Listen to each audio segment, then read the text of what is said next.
What's up, fuckers? How's everybody doing on this fantastic Wednesday? I'm a little choppy today. I know you guys have questions. The first thing you're going to say is like, Josh, why is your camera choppy? I get it. I don't know why it's choppy. I think the cord that I use to connect the camera to the computer might be bad. I might need to get a new one. Well, hello, Bryce. The other Bryce. Audio's choppy? Oh, you know what?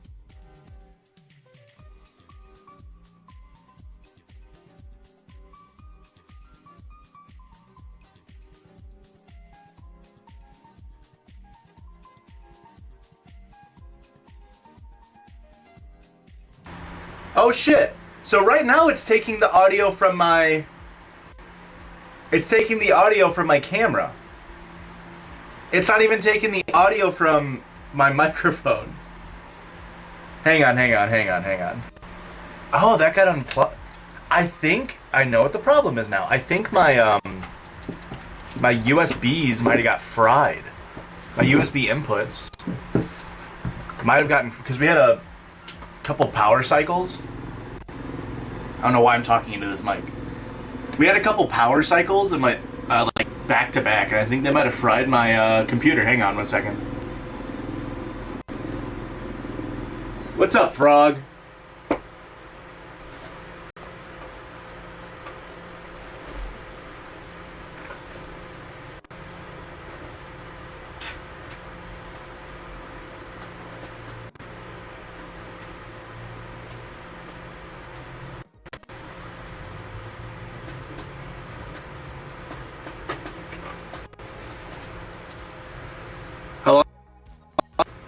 Hello? Okay, so now my microphone's on. But my video's still choppy. What's up, Cassandra Sparta? Long time, no time.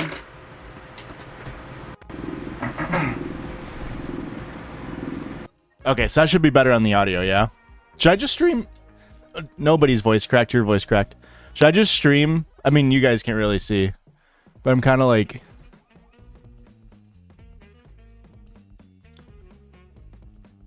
You're getting pho for lunch? I've never had pho. Thoughts on that?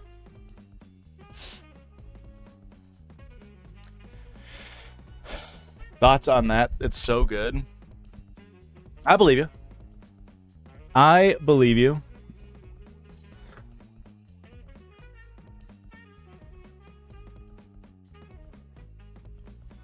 I mean, it looks good. I mean, who says no? A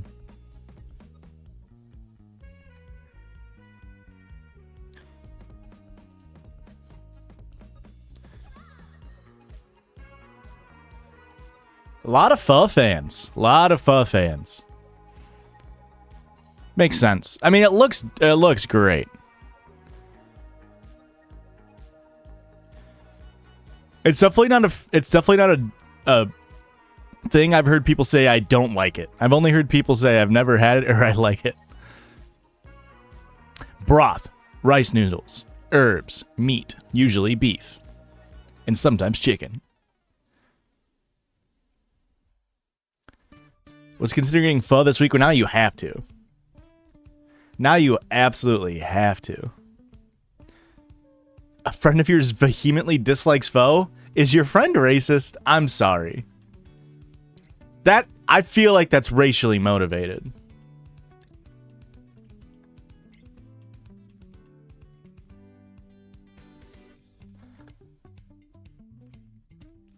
When I was up in Chicago a couple weeks ago, I really wanted to get ramen. And I'm not like a big ramen guy. Let me see if I can find the restaurant real quick.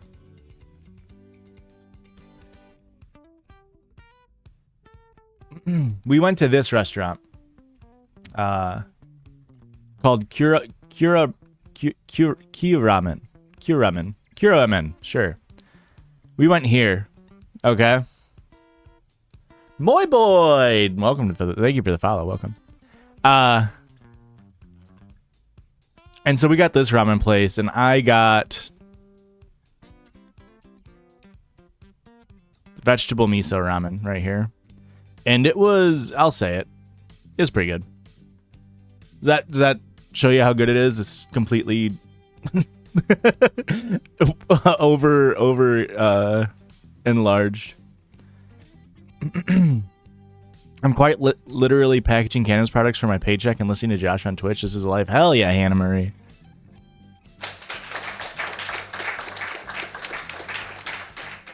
My favorite ramen place is Marumen. Marumen.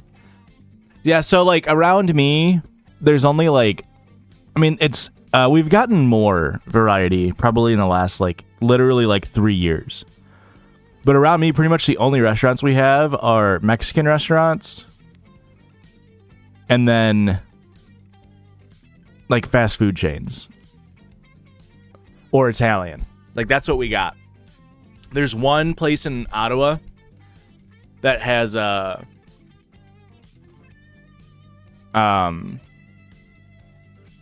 see if I can pull it up here. Ooh. Good thing I caught that. Just caught a genie. Thank you. There's a place in Ottawa called Bash. And it's an acronym. And it's like the nicest place in the area. It's like the most oh, they had it at a second location. How about that? Well, thanks, Moy Boy. And it's acronym. It's called Bash Burger and Sushi House. And you can tell the vibes. Like this is just straight up like this is like the memes that were like millennial burger chain. But it's still like one of the nicer places. It used to be better, as with most things. It used to be better, then they frickin' sold out. And now they're not as good. But it's Burger and Sushi House. If you are Christian, why do you have the command set up for pronouns? I don't know what you're saying. I'm not Christian. And did I mess something up in the title?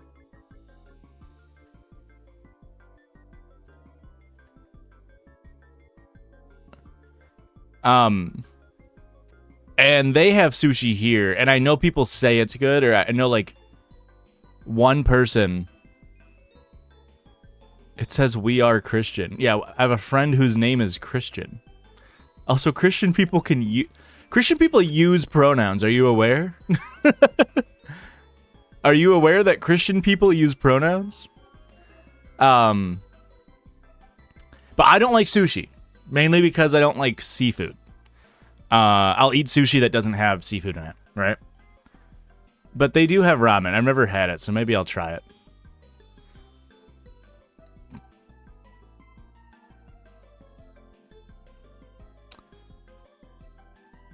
Yeah, they serve you the chicken on the on the rods, on the bamboo rods. But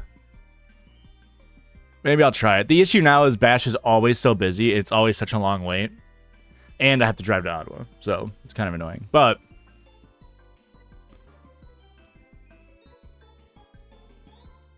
also, I'll say it. I think if I'm going somewhere for dinner, I'm having a night out,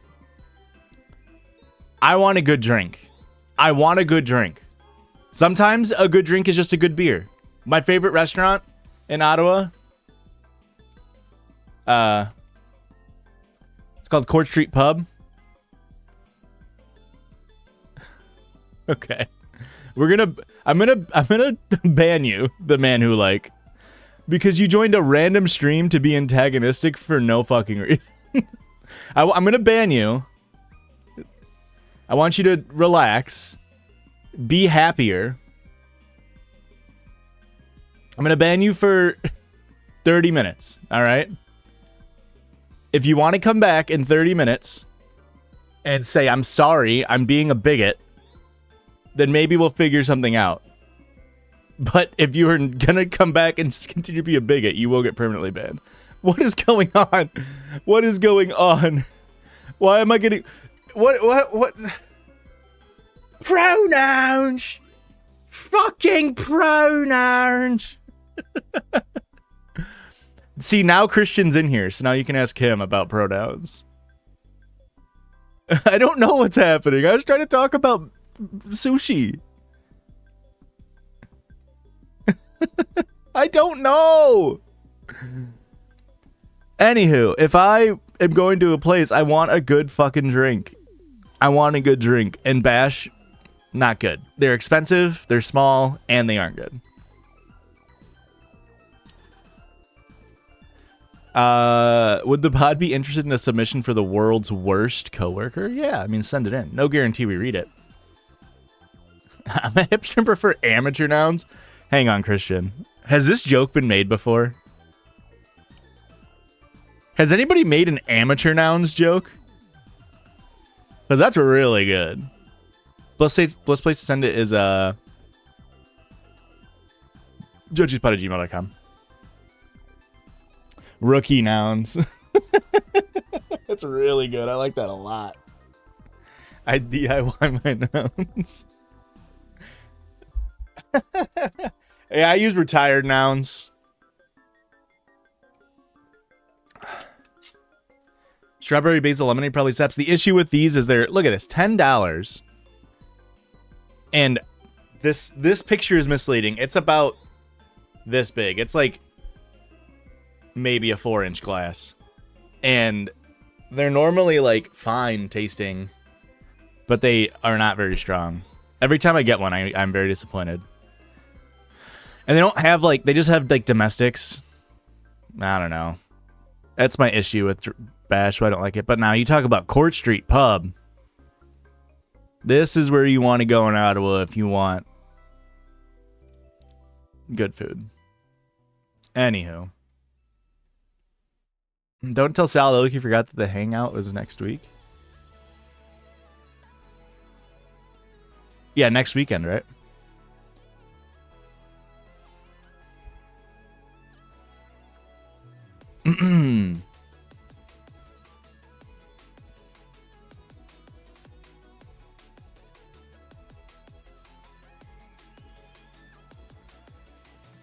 That's funny. What's up, Typical Midnights? Here's the plan for the stream, folks. As you can see, you can't see my arm because I'm... As you can see here, if you ask me a question, I'm going to have to answer it. That's just how the rules work. All right?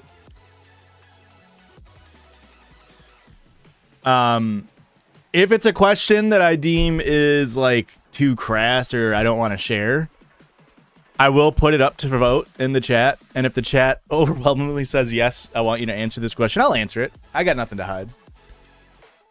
Unless I do, in which case I will not answer the question. We'll add to the questions dodged number. While we're doing that, I'm going to be playing RuneScape. We're going to be killing the rat that I've been doing for the past 3 or 4 streams, I think. I did kill some off stream. I killed him 13, 14 times off stream.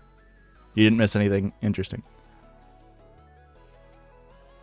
Will the Judgies ever visit Texas? I don't know. What's up, Gay Bacon? The thing with the Judgies and traveling is logistics entirely. So it's always just an issue of logistics. And timing. Just getting, schedules lined up and everything. But I wouldn't... It's not an issue of money, per se. Because we can always put it off as a business expense. And spend, like, Judgy's money on it. For pretty much most things. In terms of traveling. If I paid for the Judgy's plane ticket to come to New York to my wedding, you'd have a hard time convincing Erica to go to New York. Unless you're just, like, in New York State.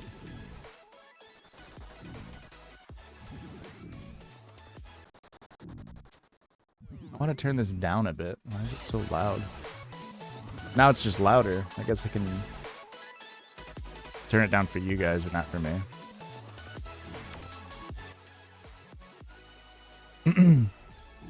Must be hard not the lowest judgy. I mean, yeah, right? Kids complicate everything.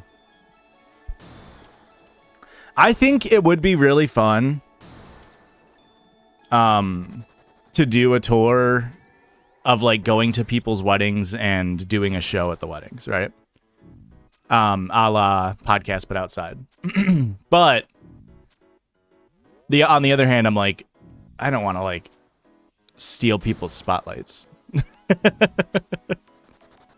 But I think it'd be interesting. But yeah, I mean, just time and everything. Upstate New York, and I'll let you have a stream. Uh-oh. Okay, hang on.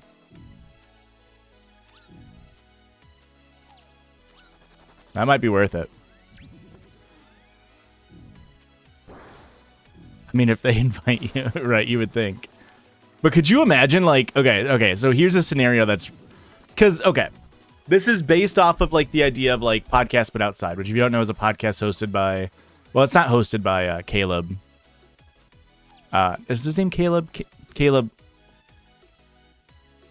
I don't know, I can't remember. And he's an old... Cole Sprouse. What the fuck is his name? I'm, like, blanking. Anywho. They do podcasts outside, and they bring random street people into their podcast, and they did one at a wedding, right? However, their podcast, Cole Hirsch, that's right, and then Andrew something. A very funny podcast. Cole's not on there anymore. And so they did a live episode at somebody's wedding, and the people were on board. Obviously, the bride and the groom were on board. And they did an episode, and they like interviewed them or whatever, like the bride and the groom and like random people at the wedding, whatever.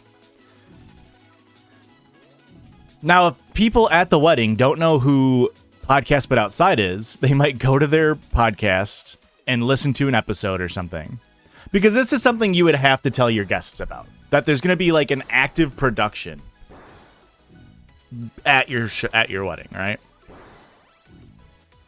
And then they would click on, if they click on their like Podcast But Outside's YouTube page to go check out an episode, and they just see two guys being silly goofy, they're gonna be like, oh, okay, I get it. If you do that with the judges, as you might be aware, we have one of our members who's very political, being Erica. Now, we go to a wedding, and there may be somebody who is at the wedding who maybe does not share politics, as families do not always share politics. And then we start getting yelled at for our politics. I don't know, maybe somebody comes up to us and says, hey, if you're Christian, how come you use pronouns? Right? And now we're at your wedding arguing pronouns.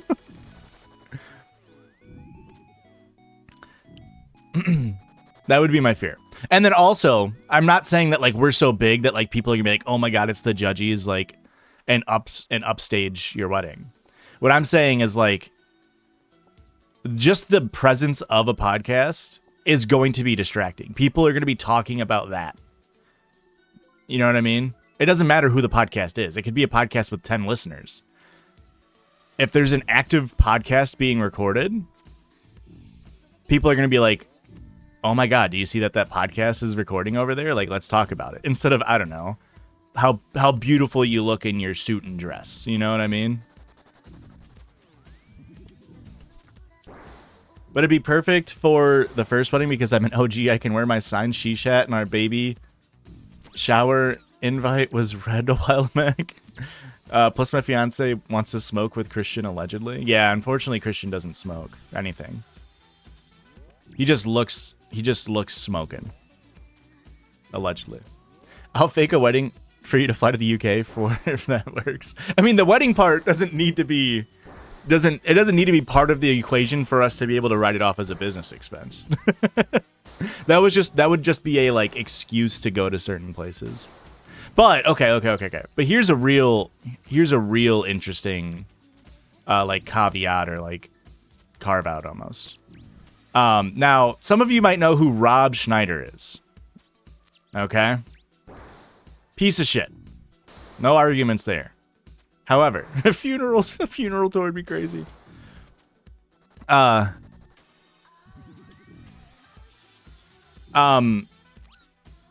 Schneider did a tour. I believe it's Rob Schneider. Christian, if you're in here, correct me if I'm wrong. Feet guy? Boom times 5, hell yeah. Is he a feet guy? Are you asking me if I'm a feet guy? We'll get to that question later. You're thinking of Dan Schneider. So Rob Schneider is from Deuce Bigalow, Male Gigolo, and like every single Adam Sandler movie. He's a piece of shit. He's like a transphobe, conservative weirdo. I thought you were asking me if I was a feet guy. So he did a tour of America for his comedy, alleged comedy. And I can't remember the name of the tour, but what he did was toured a bunch of like towns and states that are big name cities in other states. And so I'll explain that better here. It would be, so he went on a tour and went to like Paris, Texas. And I don't even know if Paris, Texas is the best example because it's a small, I don't know how big Paris, Texas is, but it's not Paris, France. And so he did like a small town tour across America. And I think that would be really funny. Like it'd be like going to like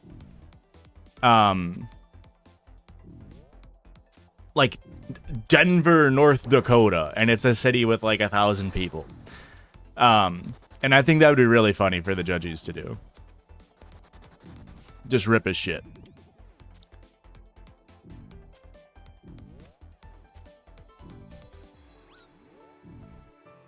Do you make more money from Spotify or YouTube? Do you prefer you listen and watch on a specific platform for views or money made? I've answered this question before. Use your advice for an ambiguous girl name. Jordan has arrived here. Hell yeah! Congratulations on having a child. When it comes to views, the reason why we put our shit on multiple platforms is so you can view it whatever is best for you.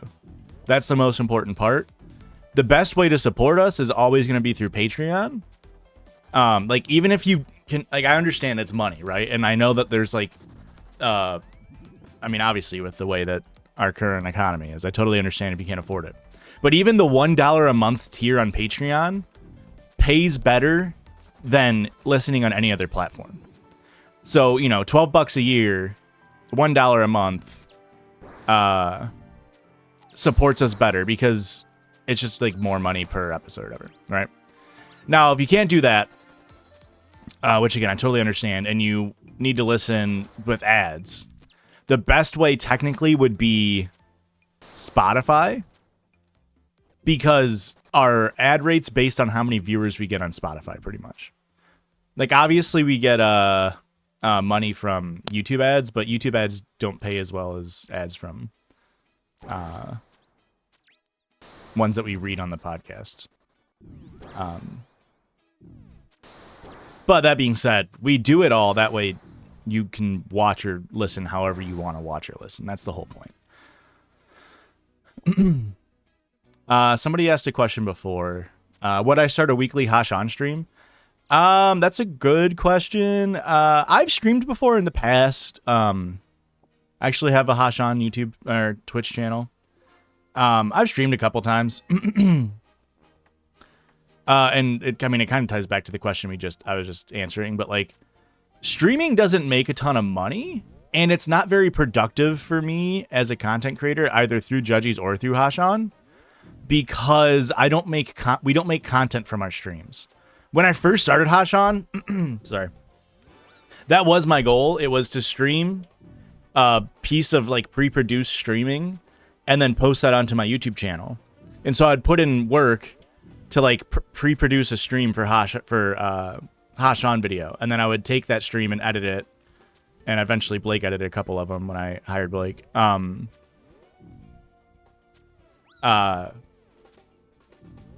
To make a video, right? So, and even then, technically, I was losing money.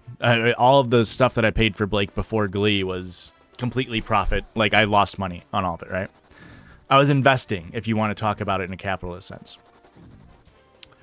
But outside of that, we don't put enough pre-production or like anything like that into the streaming. The streaming is more so a just community building like avenue for us to, you know, whatever. And so streaming more doesn't see like a 1-to-1 like increase in revenue, if that makes sense. So in terms of like me streaming on Hasan YT, it would need to be to a point to where it makes me money. Which I was streaming for a bit after the second Glee video, or after the third Glee video came out. I streamed on YouTube on Hasan for probably like 6 or 7 times. I would multi-stream from Judgy's Twitch as well as Hasan YT. And I would still, even though I have like 20,000 subscribers on my YouTube channel on Hasan, I would still only get like 5 viewers. And so like I would just turn off ads because it's like I don't want the 5 viewers to get ads. Like that makes no sense to me, right? And you say streaming on YouTube is dookie. I disagree. As a streamer, it's worse, I think. But as a viewer, I much prefer to watch streams on YouTube. I much prefer the ability to easily scrub backwards if I miss something, or just like join late, scroll backwards, then watch on 2 times speed. Like these are functions that Twitch just does not do well from a viewer's perspective. Yeah, but from a streaming perspective, like as a streamer, it's so much easier to stream on Twitch.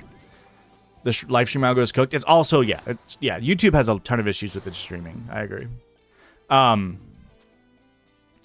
like, what makes more sense? Me as a channel that has 20,000 subs on YouTube to live stream on YouTube where I have 20,000 subs, or to try to funnel people to a whole other website? It's just it's like a catch-22. You know what I mean? It's just awkward. Oh, I know what you meant, Sloop Knob. I totally know what you meant. I love androgynous names. It just opens yourself up to like so many nicknames and like whatever. I don't know. I just like the names more. Ladies and tangents, not to urge you guys maybe special guest at a show. That's on them, honestly. And I'll move the ball out completely out of my court. That's on Erica and Ladies and Tangents, because Erica is the one who has like a slightly more personal relationship with them.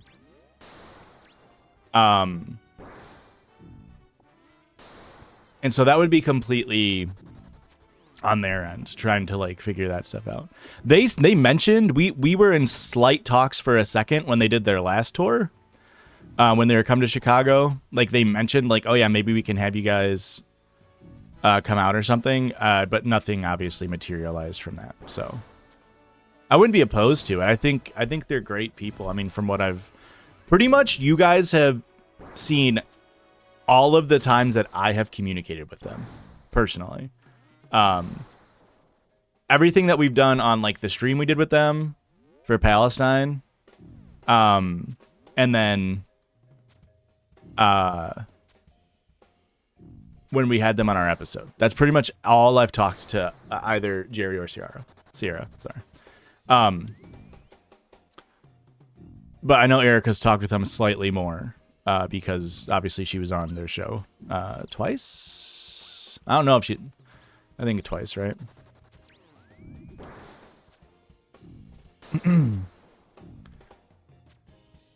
Will you go back to your Gleader's Gate playthrough? I stopped playing it because the mods kind of bricked. when they announced official mod support, the mods kind of bricked it, and so I kind of just stopped playing it because of that. It would definitely be something I'd be interested in going back to, but when it comes to that, especially, is I am like deep,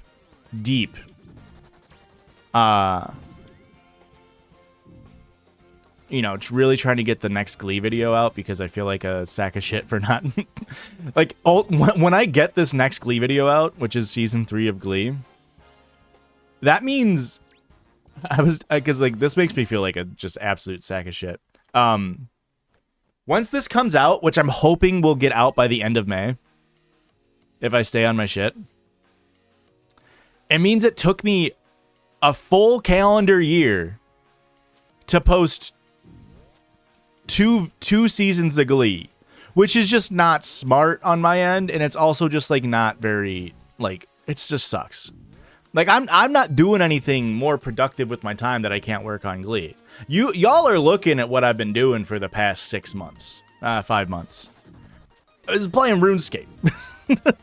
And so when it comes to streaming, every time I'm streaming, I feel unproductive because I'm not actively working on the Glee video. And so that would just eat into more time of working on the Glee video. And if it wasn't like negatively being productive, like if I made money on streaming, it would be something I would entertain more.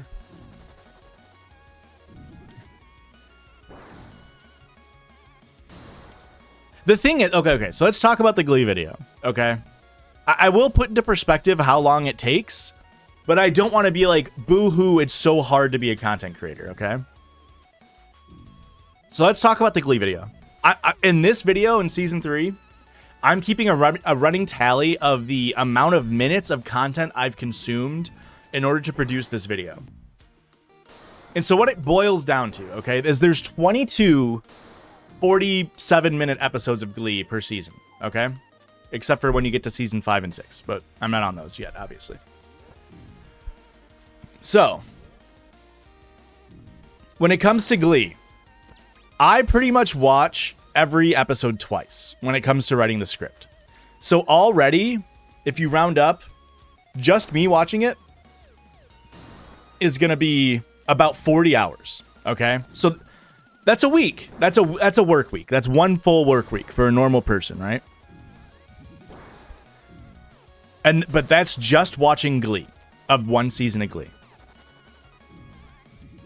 However, one of the times that I'm watching through it, like I watched through it once just watching it. Just watching Glee. I'm not taking notes. I'm not really, I'm not like, keeping track of scores or anything like that. I'm just watching Glee. I might be taking mental notes to be like, oh, like here's a joke that I think would be funny, or like here's a bit that I should set up a couple episodes earlier or whatever, right? One of the times I watch through Glee is when I'm writing down all of the Gleeville points. I'm writing down, and I do time codes. I have a full spreadsheet with time codes, points, tallying all the points, having a running total, all that stuff. And I'm writing the script. So while I'm watching it the second time, watching one episode of Glee and writing the script, keeping the points, and like trying to write in jokes, instead of 1 hour to get through the episode, it takes me 4. Sometimes it takes me anywhere from 3 to the longest I've spent on one episode of Glee is 8.5 hours on one episode of Glee, of just script writing, keeping points, making jokes, like stuff like that. And that was Season 3, Episode 1, I believe. Okay. So, two watch-throughs of Glee is 40 hours. Add in another 40 just from script writing, or let's say add another 50. So we'll say 90 hours, right? Now that's 2 work weeks. For anybody else who works a full-time job, that's just 2 work weeks with a little bit of overtime. Then I have other pieces of media I will consume that will help make the video, either through giving it context, through making a joke, or even just for me to be able to understand the plot that's happening in Glee. Season 3 is a really good example of this, because in Season 3 of Glee, if you're not aware, or if you have just forgotten, they do an entire arc of the school play being the school musical that they're putting on is West Side Story. And I have never seen West Side Story. And so at one point, once I've like made the like realization, like, oh, like they're trying to do an homage to like West Side Story in this scene, I need to watch West Side Story in order to like critique Glee and what they're trying to do. It wouldn't be fair for me as somebody who's critiquing the series to say like, well, this scene was stupid, when it's like, oh, well, that was them trying to do like Rachel as Maria in this scene from West Side Story, right? So then I stopped and watched the 2021 movie version of West Side Story. Right? So that's 3 hours. That's another 3 hours. So what are we at now? We'll say 93 hours, okay?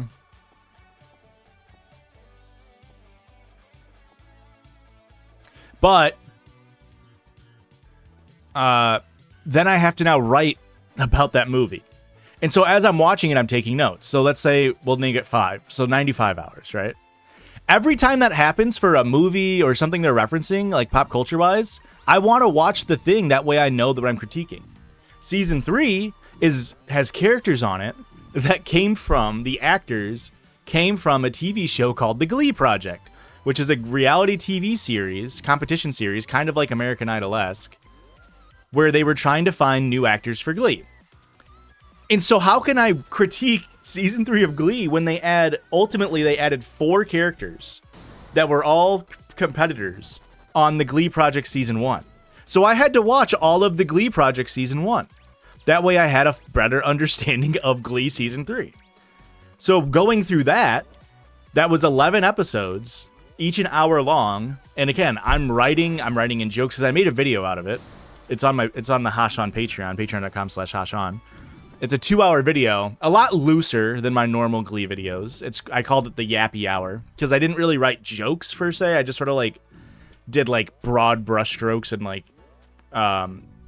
more of a media analysis or whatever. And so now that's already up to that probably took, granted I did it on 2x speed. I watched all of it on 2x speed because I knew I wasn't going to need to like fully soak in every single moment like I would on Glee. But still, we're probably up to like 110 hours, right? Of just watching and like writing. And this is just on my end. Blake also needs to watch the show. I mean, famously, Blake didn't watch season 1 before Glee, and it's whatever. I don't think Blake actually needs to watch the show, but I think it's still an expectation to like budget it into the hours put in. So that's another 20, we'll just say 22 hours. That's 132 hours now of work put onto the show. Recording wise, I spend 2 6-hour days recording, 1 for each half. So that's 12 hours of recording of me just like ranting in my bed in my office here while I'm recording. That doesn't include any time that I put into pre-production for that. So like if I need props, if I want to do like a filming on location, I probably put an extra 5 hours in the season 2 video, going and recording the little middle bit where we went to, well, what was the middle bit? The middle bit where I like dressed up as Will Schuester and was like, I'm going crazy by watching Glee, right? Like that whole thing probably took at least another 10 hours. So that's like 142 hours now. And then, or we'll keep that out of season 3. But season 3, there's a thing similar to that. And I took at least 10 hours to do it. So we'll say 132, right?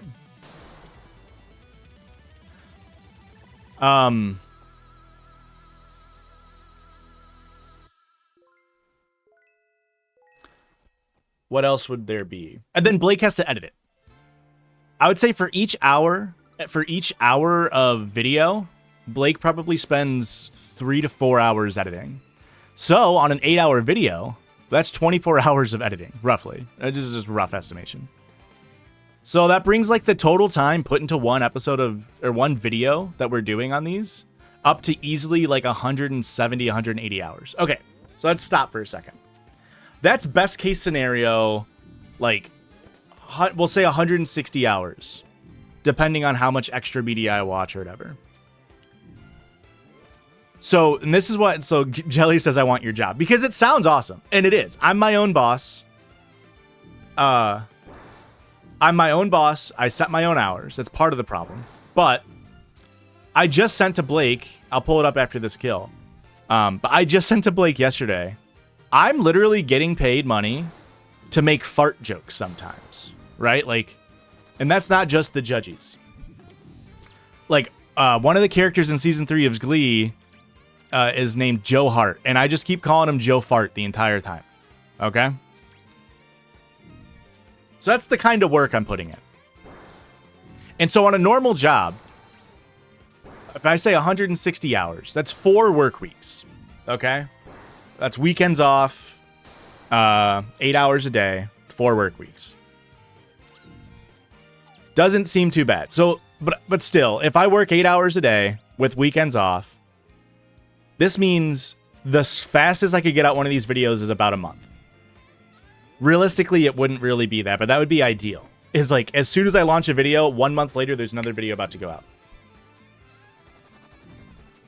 This doesn't include that when I upload the video, I have to wait a week for copyrights to pass, and if those copyrights don't pass, the entire video is fucked. And we kind of have to start at, like, square 2. Not square 1, but we have to figure out what's wrong and all this stuff. Okay.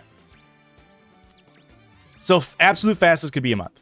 Which means, theoretically, if in the way I do it, there are people who can put out a video way faster. I just really enjoy... I want every single moment in the Glee videos... Just because this is how I work with my jokes and everything. I want every single minute of the videos. Every single... I wouldn't say frame. But every single minute to be intentional. I want there to be some amount of value added to Glee. I don't want it to just be sitting there just like rehashing Glee plot or like showing a clip for too long. I want every single minute to be intentional. There are people who make a lot looser videos about Glee or like media analysis, whatever, right? That's just not how I want to do it. That being said, you know days when you wake up and you don't want to go to work? That still happens to me.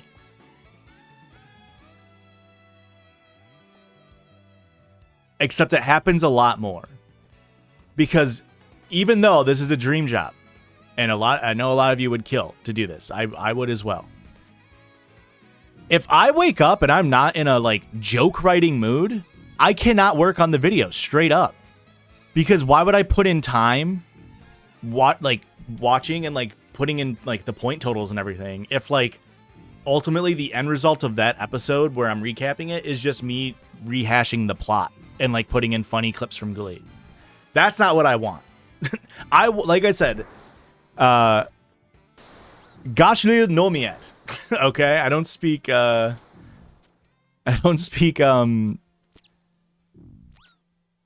I know I'm not supposed to say Gaelic. I can't remember the word, but it's really hard to force yourself to be creative. As anybody who does anything creative in their time, in their life, knows that. And when my channel is directly tied to, in my opinion, me being funny, then it's an issue. I can't force it.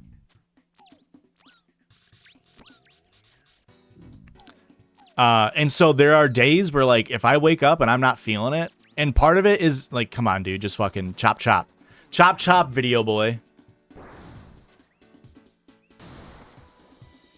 Chop, there's like chop, chop, Glee boy. Just make your Glee videos, right? Like, I get it. I get the criticisms.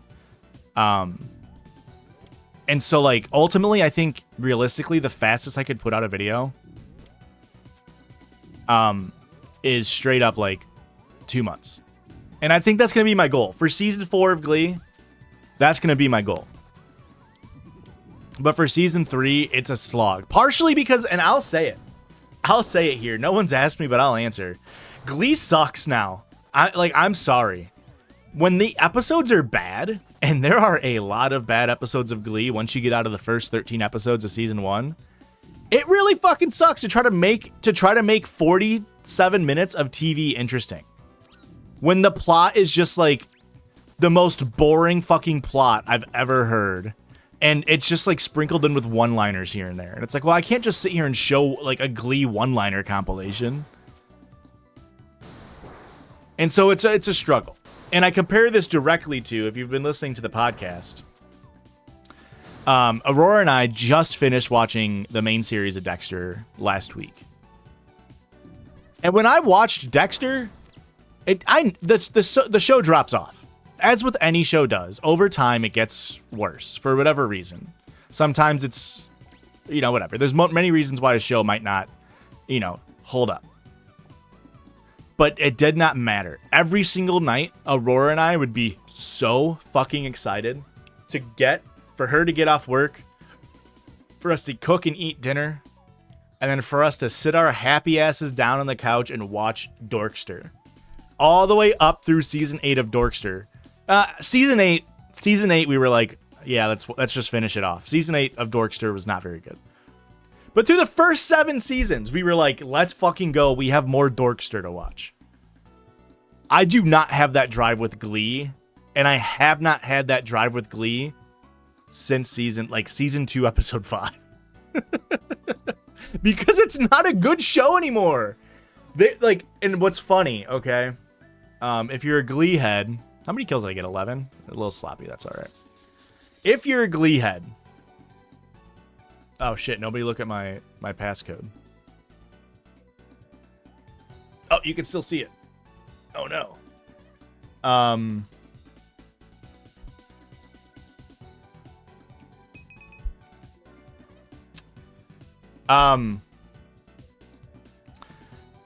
What was I saying? If you're a Glee head, I made 164k in those kills. That's crazy. What the fuck was I saying? I had a really good point I was gonna make. I don't know. Who frickin' knows? But yeah, the main thing I'm saying is it's the burnout on Glee has been real because it's 22 episodes a season, which means like I already described to you how much fucking time that is. It feels insurmountable versus a show like Dexter, 12 episode seasons. You ask, will you do similar content on a different show after Glee? Unironically, so I've been saying I kind of wanted to do one on White Lotus. And I don't need to go into my White Lotus rant right now. I go on a White Lotus rant every fucking stream, but I have a lot of critiques about White Lotus. And I will sort of just like in my free time think forward, right? Like what's the next thing I want to do? And I like maybe someday I'll do White Lotus, whatever. But we started watching Dorkster, and it's the same thing that happened when I first started doing Glee, which is when I first started watching Glee, because I saw people on TikTok being like, Glee is crazy. And I started watching it. I was like, this is an amazing show. I had watched the first 13 episodes before I decided to make a video on it. I watched the first 13 episodes in like 2 days. I was like, this show is awesome. It's like fun, edgy. It's not afraid to have every single character on this show suck. And then I thought, how funny of a video idea would it be? How funny of a video idea would it be if I did a video on seeing who the most evil person in Glee is? And then my brain says evil. That kind of sounds like Glee, Gleevil, right? And then that's how I got the motivation or the like desire to want to do it. It came naturally. I felt like I need to make this video. And you can feel that desperation in the first video I made, where I say multiple times, like, I've spent so much fucking time on this video, please like it. Because prior to that, I was putting in like 5-6 hours into a video. And this video, Blake and I put in well over 70-80 hours for 13 episodes of a TV show from 2009. And while I was watching Dorkster, I got a similar feeling, where it's like, I can make a video series about Dorkster. It's already shorter than Glee because it's 8 seasons, yes, but each of the seasons is half, which means it's effectively like 4 seasons of Glee. And I like the show a lot more than I like Glee. And it has a built-in, like, you know, it's not going to be like who's the most evil person in Dexter. We all know who the most evil person in Dexter is. It's the guy who kills people in Dexter. His name's Dexter, if you're not aware. But I can, in the show, they built in Harry's code as a, like, whatever. So it's like, who breaks Harry's code? They get the format of the video, the premise of the video writes itself. And I like the show. It's funny. It's art. Glee isn't art anymore. It's a fucking slop show. And so that's my criticism of it. Any hobby that turns to a job eventually just feels like a job. I'll push back a little bit because you're not incorrect. But you know what never feels like a job is the Judges podcast, which is, there's a reason why we've never missed doing the Judges. Now, it's a lot easier than doing media analysis on a video, but there has never been a week where I'm like, ugh, we have to record the Judges. You know what I mean? What's your main critique with White Lotus? I don't want to start. I'm not dodging the question. I do not want to start on an entire White Lotus rant. My main critique is that it fails as a piece of media that's trying to critique white liberalism. Did he just admit that he likes hanging out with me and Erica?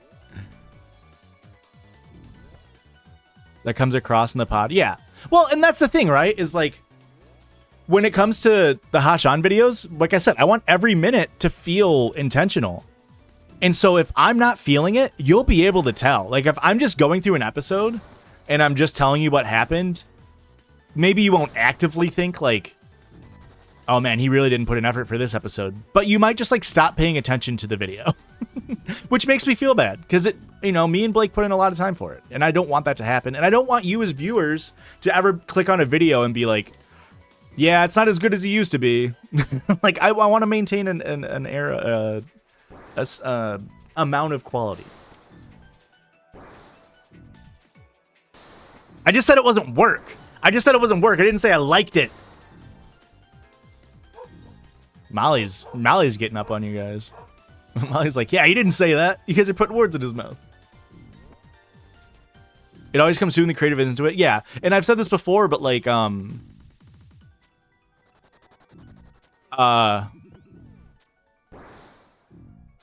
we did it backwards. I did content creation backwards. People normally do creative stuff and then create a podcast because it's easy slop. We created the easy slop first. We created a podcast, and the whole point with podcasting is that it's easily repeatable and you never run out of content, right? If you create a podcast premise that has an end date, then you're fucked, right? Reddit will never not have Reddit stores. That was like the whole genesis of the show. Now we do put a little bit more effort into it than like whatever. Like that's the whole thing with the Circle Jerk is to be like, here's a part of the podcast where we're adding our own creative thing. Sometimes they're lazier than others, and there are plenty of Circle Jerkers that I'm sure are forgettable. But that's the whole point.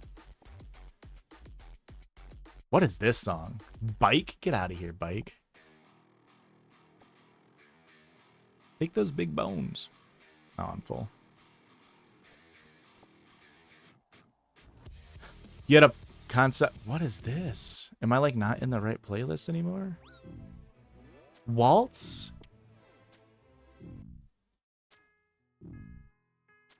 I can't believe people are complaining about the Circle Jerk. It's one of the best parts. Yeah, I mean, I ham it up. I definitely ham it up. But you get like one comment every now and then. And then I just yell about it.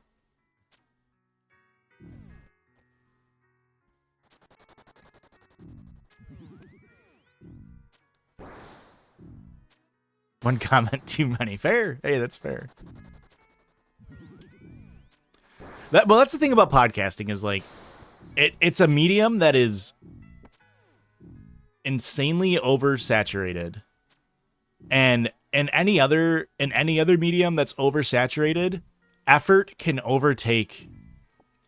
be your way out of it. But that's just not true with podcasting.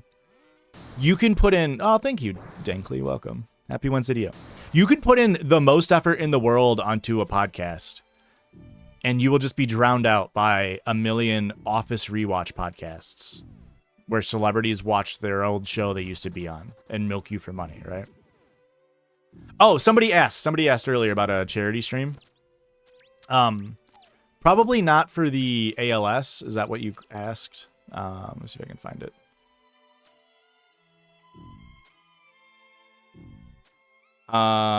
Did you ask about ALS? I think you said ALS. Probably not for that, but we probably will be doing a charity stream in June. We do our charity streams at like end of May, early June. Erica is supposed to be contacting somebody who reached out to us. So we'll definitely do a charity stream soon. Will there be a Judgy's game stream? Mario Party Kart / part games. I don't know what part games means. Like I said, that's just more of an issue with timing. And well, it's timing in space. This room is so small. Oh, party games. That makes sense. But yeah, I'm sure we'll do one eventually. I'm sure we will. But like getting all three of us into a room is not only like space-wise hard because this room is so small, but also just timing is hard. They're definitely not opposed to it. They're definitely fun. I think if you, and this is what I mean when I say like there's shit we could do that like would be way better for us. And like some of our contemporaries, I mean, we could do a Discord call. That's true. That's true. Some of our contemporaries like do like weekly or monthly streams or whatever, like reading Reddit stories live. Like if we wanted to go crazy, we would be on fucking YouTube weekly doing a live show reading Reddit stories as the full Judgies, but it's just not something that we do. Have you ever been in a crawl space? I mean, I gotta really think about that. I'm sure I have. Wait, no, yeah. My parents' house has a crawl space, and it's underneath. It's an addition, and it's underneath where they have their washer and dryer now. The washer and dryer used to be in the basement, but my dad moved them upstairs. And in the winter, film the pod from a crawl space is so funny. In the winter, they have to put a space heater down there so the pipes don't freeze because my dad put the pipes on an exterior wall, which is just, I mean, what are we doing? And so they have to put a space heater down there. So there's one time when my dad was like in Appalachia for something, for a job that he was doing, and I had to go down there and I think the space heater had become unplugged or something, so I had to crawl in there and turn it on for my mom. That would be really that would be funny. What I would like to do, the people that call for more stories and less deliberation, the whole point of the show is to hear the reactions to stories. I get their criticisms from this point and this point alone. When we post on Instagram and TikTok and like YouTube Shorts, we don't really put in our deliberation or jokes that much. That's solely because we have found that's not what people watch the videos for on those platforms. And so the whole point of posting on social media is to drive people back to the full episodes, right? And what we want to do is have people hear a crazy story, listen to the whole thing, and then be like, where can I get more of that? And then find the podcast. And so our social media, I think that's one of the only criticisms when it comes to people who say that I fully understand. I just think it comes from a place of like ignorance or them just not knowing about content creation. But I totally get when they're like, I came here from TikTok. The show is nothing like what you guys post there. Blah, blah, blah, blah. And it's like, I understand what you're saying because it is a completely different vibe. But it's a podcast. And to me, podcasts are meant to be loose. And that's it. I don't know how else to put it. That's how I found it, but I love the pod. And that's I think people get really upset when they like think they found something they like and they don't. Like earlier when I said podcasts is just like a completely flooded market. There are a lot of Reddit reading podcasts, believe it or not. And so go listen to another one straight up. Like if you don't like ours, that's fine. We're not meant to be the one for everybody. And that's, never been our motive. And that's how you lead to, in my opinion, content creators like just being cowards when it comes to like voicing an opinion. It's one thing to like not talk on something because you don't know about it, but it's another thing to actively not learn about things and or just ignore an opinion you might have because you fear it might lose you listeners. I think that's just coward behavior. I'm not saying we're perfect. No one's perfect. But I think it is a little ridiculous to have a platform as a sizable creator. I understand if you're a smaller creator and you have like a real job and you don't want to get like fired from your job for like, you know, saying something that might get you fired from your job.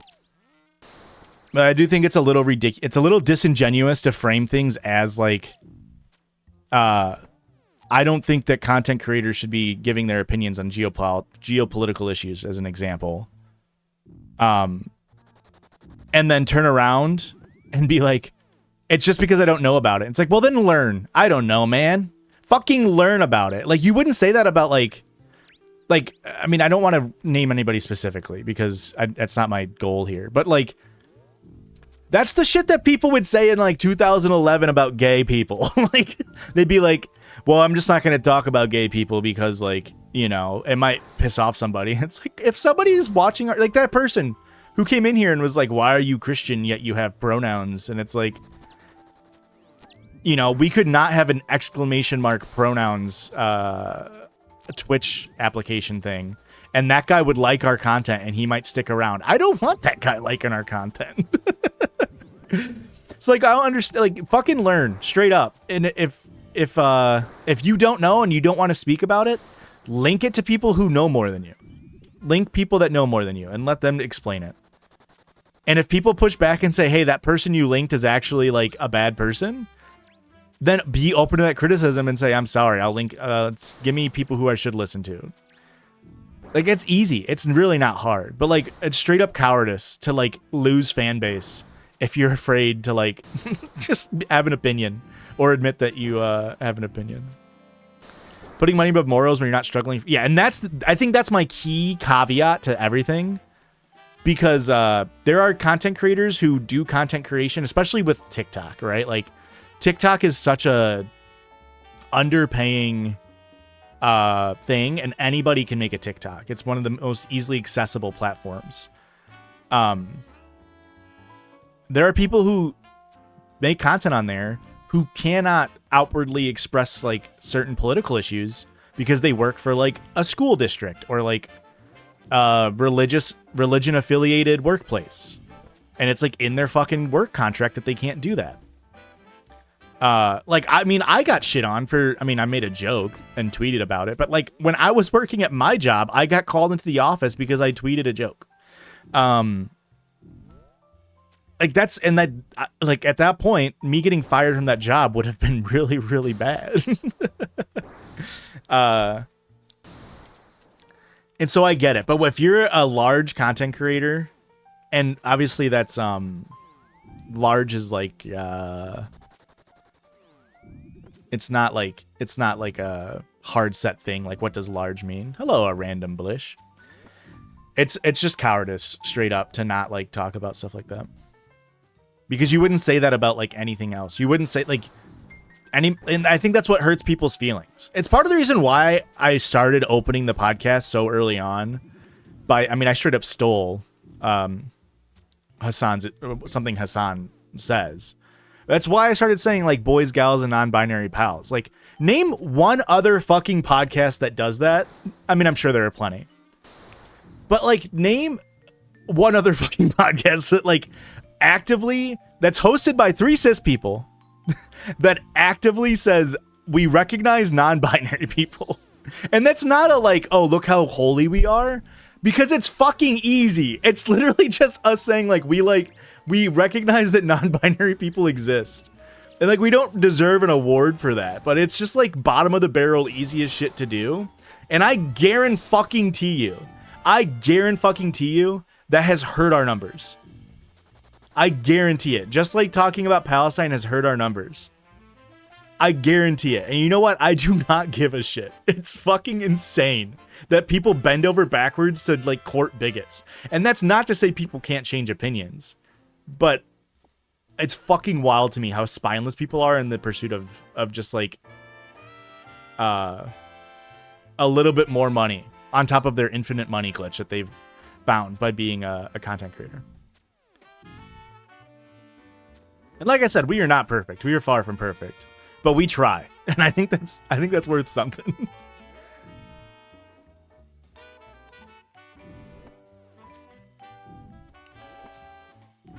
Well, welcome in a random Blish. You turn away a percent of viewership with that intro alone, I'm sure. Yeah, especially like we've gotten a lot bigger on Instagram recently as our TikTok views have gone down, our Instagram Reels views have gone up. We definitely get a lot of fucking weirdos. I bet you that person who came in before, who came in here and was like, "Why do you have pronouns if you're Christian?" There's a non-zero chance that person follows us on Instagram from seeing one of our Instagram Reels, and then saw the Instagram story I posted, and then came in to like try to like hit me with a gotcha question of like, "Why do you have pronouns?" Right? Like, there's a non-zero chance that person follows us on Instagram. And it's like, okay, well then get out of here. I'm going to ban you. Did you get a hater in stream? Yeah, I mean, it's fine. We'd banned him immediately. If you could replace all grass in the world with something else, what would it be? Grass? Well, grass is important, isn't it? Dandelions. That way I wouldn't feel so bad for having dandelions in my lawn. That way I wouldn't feel like a fucking piece of shit for having weeds. I want all of it to be weeds. But it still gives you the like important aspects of like having plant growth producing oxygen. My concrete foundation is going to go wild. Is dandelions bad for concrete? Dandelions are good for bees? Okay, so not dandelions. Then I hate the bees. That's my most controversial take. I'm just joking, by the way. Some grass is okay. Yeah. That's pretty much what I got in my yard at this point, is some grass. I think dandelions would be fucking sick if they never turned ugly.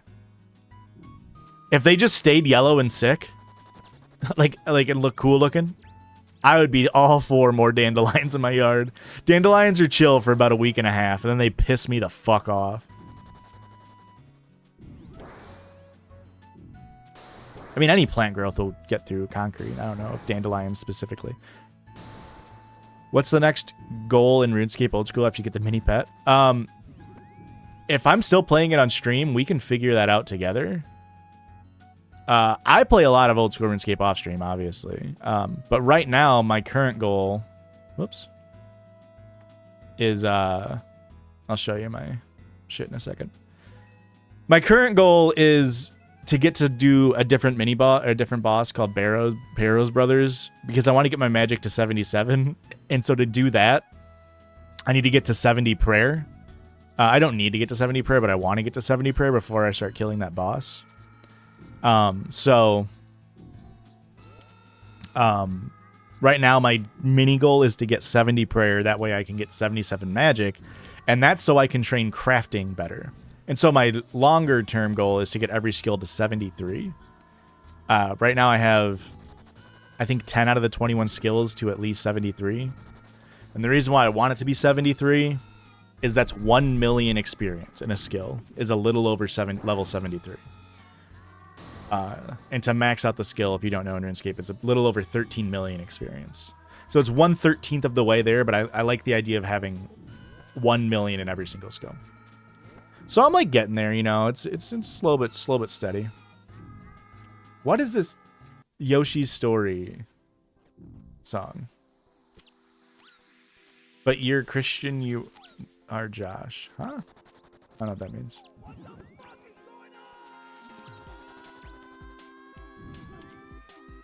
Lots of people are switching to clover and wild yards because it's better for the environment. Yeah. Ours. I would totally be more on board with clover, violet, or like whatever the purple little weeds are. We have a lot of those. We have like a little bit of mint, I believe, that grows in our yard. I just fucking hate ugly ass dandelions. When they're yellow, they're chill.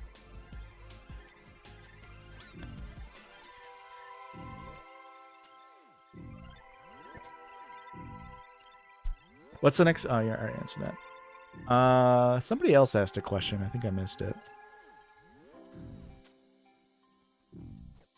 Wait, do we have? I think boyfriend text asked. Do we have any like XH3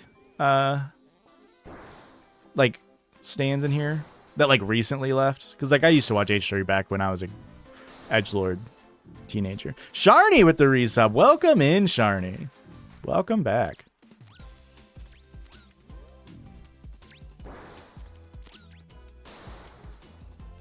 Me since Palestine started? Yeah, that seems about right.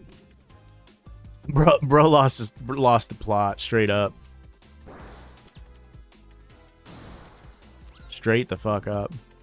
Not H3 really, but I was always aware of H3. I mean, it's kind of hard not to, right? He like if you're an online person in terms of like YouTube space, like he was I mean massive, but also like many people just like were aware because of what he did with like fair use and how important it was. So I watched him millennia ago before the commentary stuff, like his dumb videos about putting on a bunch of shirts.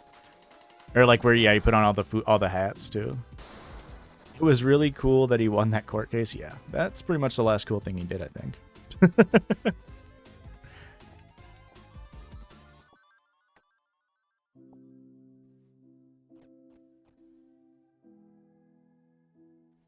I feel like I liked some content of HG for a while, for a few years ago, but dropped off. I feel like now I see him crashing out all the time, right? He is having a very hard time.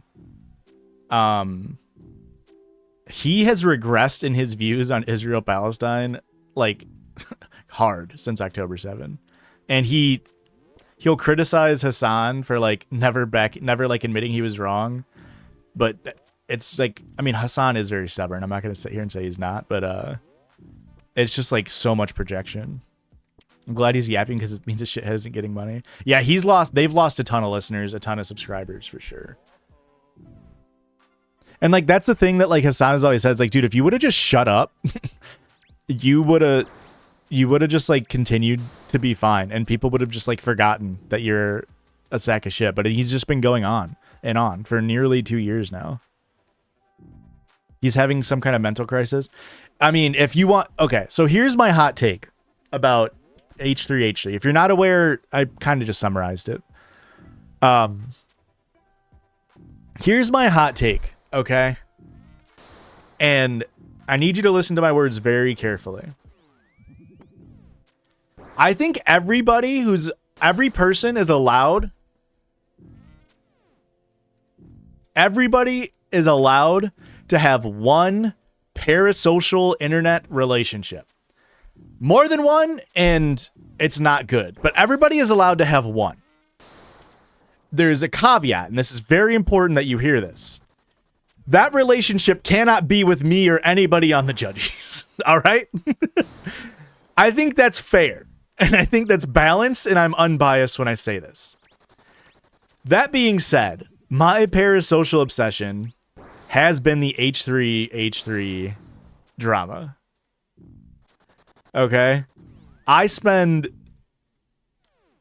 don't spend a ton of time on it. Aurora pretty much like thinks that I spend way more time on it than I do. But what I do is I will not pay attention to it until like right before I'm going to bed. And then I'll just go on Reddit, and my entire Reddit feed is just crash out moments after crash out moments. Christian told me this. I was hanging out with him yesterday. And I like to indulge in it. I like to indulge in it. It's a little guilty pleasure where I'm like, this is my parasocial obsession. What is this drama? So the condensed drama. And if somebody in here is an H3 fan and you think I'm wrong, then please feel free to correct me, and we can talk about it. But Ethan Klein and his wife used to have a YouTube channel called H3H3 Productions, where they did silly little goofs and gaffes. Now, those goofs and gaffes included a lot of slurs, particularly a slur that was the combination of the N-word and then the F slur. The hard R N-word and then the F slur, okay? This was popularized by another YouTuber at the time who was like this is all like mid 2010s, okay? Called iDubbbz TV. His name's Ian. He'll become a player later. Since then, Ethan kind of stopped making YouTube videos in like, I don't know, 2020-ish, I'm guessing. I don't know. And he just started a podcast called the H3 Podcast. And he would be live. Now he's live. Well, he's supposed to be live, I think, 5 days a week, with one of them being a like YouTube members only stream. But he pretty much is live like 2 to 4 times a week for like 3 to 4 hours. And that's the podcast. And this podcast blew the fuck up. He was like regularly pulling like 60, 70K live viewers. And like after a week, these episodes would have like millions of views on them. Like it became a massive podcast where it started out just him and his wife, Ela, kind of doing goofs and gaffs, just like whatever. Talking to people like other internet creators, including one Ian iDubbbz TV, who he brought on, and Ethan Klein kept talking about how fun it is to say N-word F-slur to a point to where he creeped out. He visually creeped out the guy who started saying N-word F-slur as a bit, or I say bit not to downplay how terrible of a phrase it is, but like the guy who started it on his channel was like, hey man, you're using that term a little liberally. Okay. And this is peak edgelord, anti SJW era of YouTube. Okay. So this is like 2018, 2019 ish. What was that noise? Oh, I'm out of prayer. Yeah, this is Leafy is here.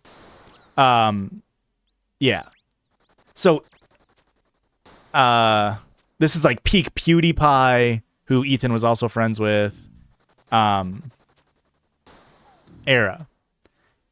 And so it started with just those two, and they would have on their guests. They had a producer whose name is Dan. He still works for the show. And they brought on another guy. His name's Ian. He recently left the show. So these people have been there for a long time. They've been working together on the show for a while. It's since evolved into a multi-episode a week show. At one point, he hosted a podcast. One of the days of the week, he would host a podcast with Trisha Paytas, someone that Ethan previously really, really ragged on as a content creator. And to be fair, Trisha Paytas is a little, she's got a muddled history herself as a content creator. She has done some pretty bad things. But Trisha Paytas and him had a show, and it was called Frenemies. And his audience really blew up from Frenemies. And the show pretty much consisted of him making fun of Trisha. Okay? While on the show, and this is all relevant, while on the show Frenemies, Trisha would kind of like hit on Ethan and talk about how she always wanted to date a nice Jewish boy and like be kind of like that like weird anti-Semitic like it's like when people say like, oh, and I'm sure she actually said more anti-Semitic stuff. I don't know Trisha's history super great. At this point, I was not watching H3H3. But eventually they had a dating show on the H3 show. Yeah, fetishizing Judaism, yes. And she started dating Moses, who is Ela, Ethan's wife's brother. And they were like, oh, that's funny, whatever. Trisha and Moses are now married and have 3 kids? 2 kids, maybe? 3 kids? And this started their riff. I think there's like 41 episodes of Frenemies. And the amount of internet culture that is based around... There's 41 episodes of Frenemies. Less than a year worth of like weekly episodes. She's pregnant with third. Okay. So she's currently pregnant. Trisha's currently pregnant. And it ended, and it would pause for weeks in the middle of the show because Ethan, the entire shtick of the show was Ethan being like annoyingly making fun of Trisha. Like Trisha, I think she's probably a little bit more aware and smarter than she lets on. I think she plays into this like dumb character a little bit, like pretty hard. Like it's her shtick, right? Her shtick is to be an idiot, right? And plenty of people do this shtick. If you don't know who Trisha Paytas is, you might recognize her. So I'll pull up a picture. I'll show you a picture from frenemies. Okay. So on the right is Ethan Klein, and on the left is Trisha Paytas, okay? And so they did this show together for 41 episodes until eventually Trisha was like, dude, you are being so mean to me. I'm quitting. And there's a lot of drama behind the frenemies stuff, and I don't really fully know it, and it's not super relevant to what even the point of the current drama is. That show ends, maybe like a year or so past, and another content creator whose name is Hasan Piker, Hasan the Hun, Hasanabi. Sorry, Trisha Paytas. Sorry. Are you saying I'm saying Paytas? Trisha Paytas. I'm sorry. I'm Midwestern. What do you want me to do? What do you want me to do? I'm from Chicago. Hey, I'm Chicago here. There is drama in terms of compensation on the show. I don't need to get into it because I don't think it's super. I'm Midwestern. I can say it normal. Trisha Paytas. Sorry. So. Yeah, there's drama. I don't fully know it because I did not watch the show at all. And again, I don't think it's super pertinent. But it's pertinent to know that he had this show with Trisha Paytas. And it was very massively successful. And over time, Ethan was apologizing and moving on from his controversial past. I'm going to pull up a video. And I'm not going to play it because I don't need people to hear it. But, okay. There is a video on YouTube, Ethan Klein N-word compilation. This is just super cut up every single time he's said N-word on videos that are pretty much still on YouTube. And it's 8 minutes and 38 seconds, okay? And he was not a child. He started making content and like blew up when he was like 29. He's like pretty much my age now. So it'd be like if right now I was like, I'm going to start saying the N-word because it's funny to me, right?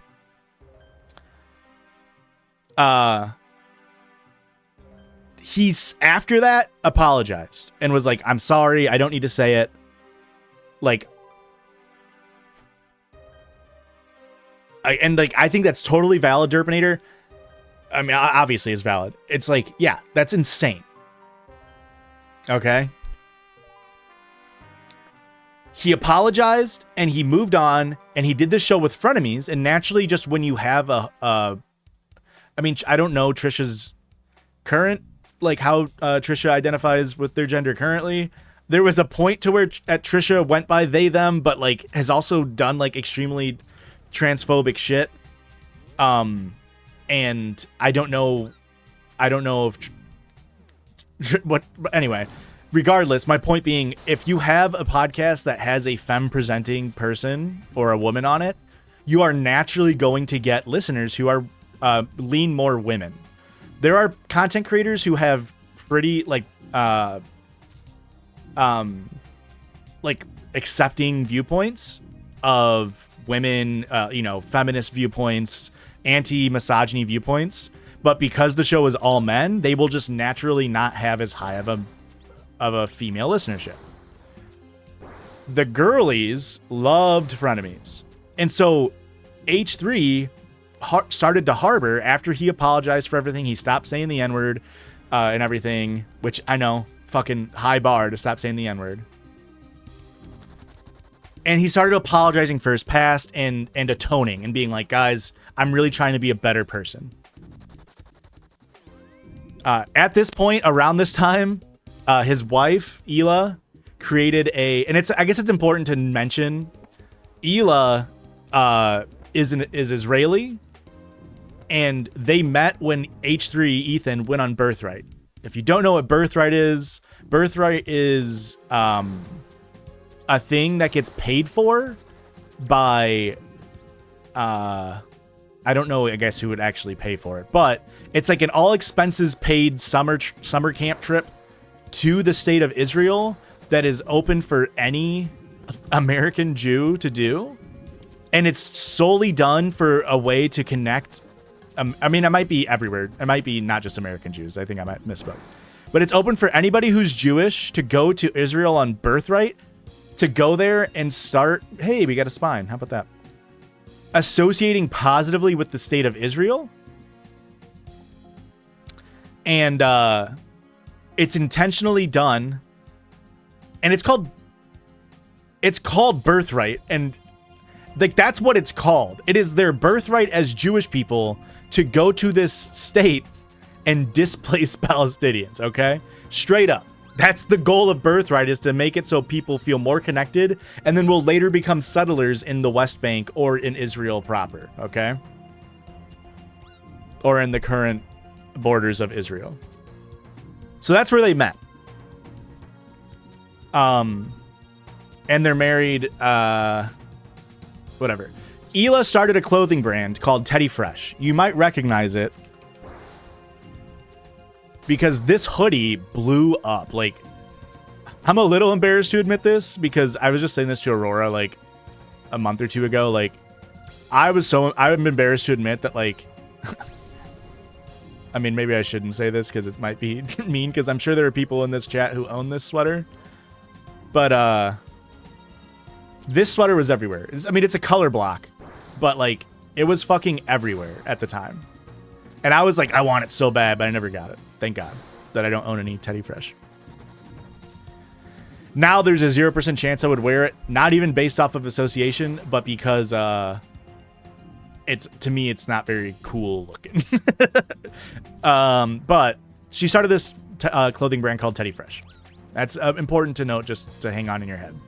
So that's where, like, as Hila stepped away from the content creation side, and granted, she wasn't always super involved. She mainly was like either sitting there silently and not really adding anything to the video, except for like occasional just like, yeah, or she would be recording Ethan while he's making the videos.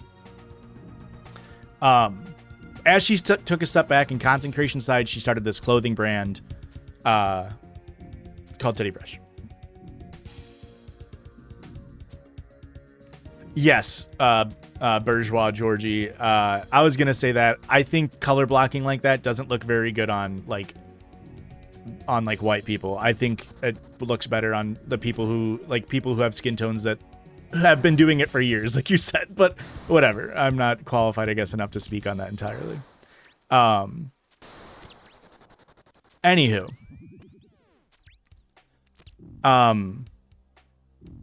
I mean, it's not like a crazy design. It's just color blocking. Like, color blocking has existed for a long ass time. But all that being said, frenemies ends because Ethan was being pretty rude, and to be fair, Trisha is also, I imagine, not the easiest person to work with in the world. Okay. And so they do a couple more shows. Like, they have like each show of the week is like named a different thing for H3's podcast. And at this point, they've added a whole team of people. And he refers to them as his crew. So you still have Dan, the producer. You have someone named AB, who I guess his technical title is like, he does like research for the podcast. He's Lebanese, and that's important for later. But he's Lebanese. His wife, who is their personal assistant, her name's Lena. They're both from Dearborn, Michigan, and they're both Lebanese.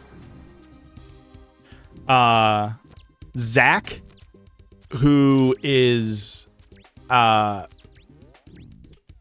soundboard guy. So if you ever see a clip from their show and there's just like a million sounds going off at all times, it's Zach from that's his name, is Zach.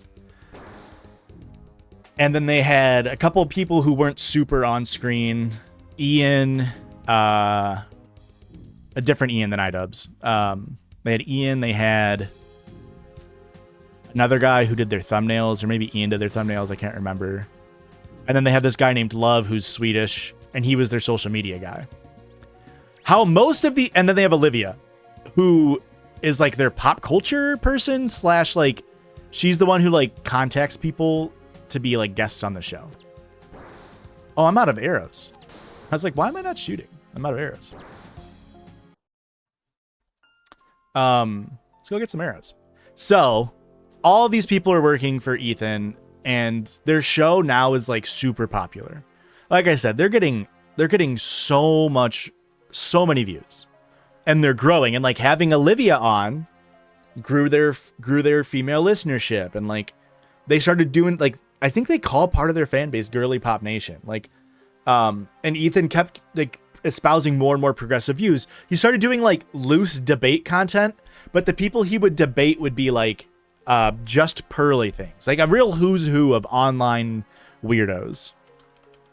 Let's see if I can find some older debates, because right now it's gonna be kind of hard to Google like who he debated. But he debated a lot of just like dumbass conservatives who are idiots, and he would dunk on them. He would just like kind of just like ask them questions and throw it back in their face. And because they're dumbass conservatives, they wouldn't know how to like contend with that, and they would just flounder, right? And so him dunking on conservatives, of course, naturally, started to really grow a progressive audience in his base. Yes, he tried to debate Steven Crowder, who, if you don't know, is a conservative commentator.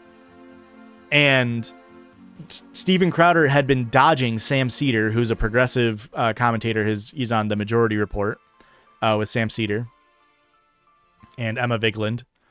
And H3 was like, well, I'm not smart enough to debate you, so here's Sam Cedar. And there's this like infamous clip.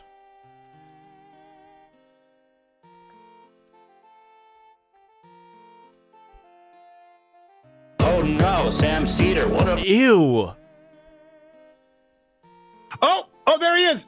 Oh no, Sam Cedar. Ew, what the fuck? Just show me the clip. To avoid. Oh, there he is. Oh no, Sam Cedar. What a fucking nightmare. To avoid.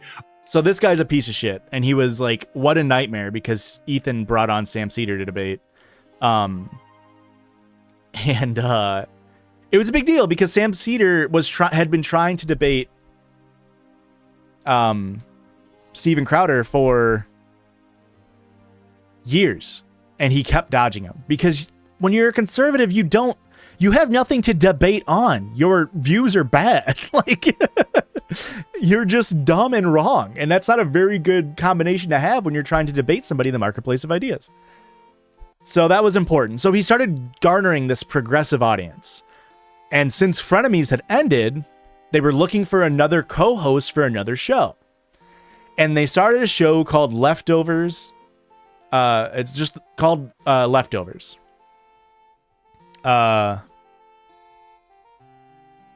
Okay.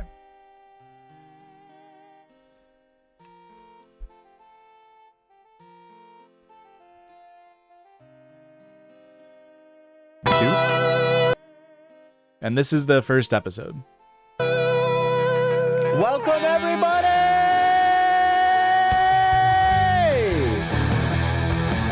to the Leftovers. The wait is over. That's right.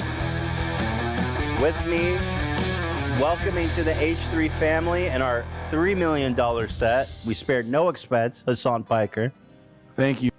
So, if you don't know who Hasan Piker is, Hasan Piker, we're just talking about H3 drama.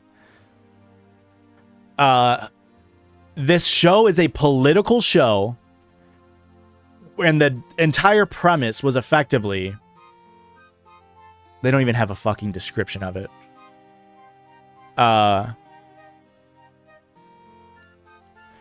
Ethan is going to do goofs and gaffs, and Hasan is going to do political commentary. Ethan was a self-described social democrat. I think he doesn't fully understand. I don't think he fully understood what that meant, but he self-describes himself as a social democrat. Whereas Hasan is probably, he doesn't really use terms anymore because people use it like against him, but he's probably a Marxist-Leninist. Okay. Hasan is also the largest progressive political commentator in the world. Like him or hate him, I like him, but he definitely has his flaws. And so they started the show together, and it's done tongue-in-cheek, like the American flag and everything. It's done tongue-in-cheek. And so he started to garner even more of a progressive or just like leftist in general audience. Ethan did. And they did this show. The first episode was on September 26th, 2021. And all of these episodes are still live on their show. Also, they used to have 3 million subscribers. They've lost over 300,000. Oh, here's some debating episodes as an example of people that he used to debate. Just Pearly Things. Ollie London, who, if you don't know, is a conservative person who tried to like be transracial. Like he tried to like mimic somebody from BTS.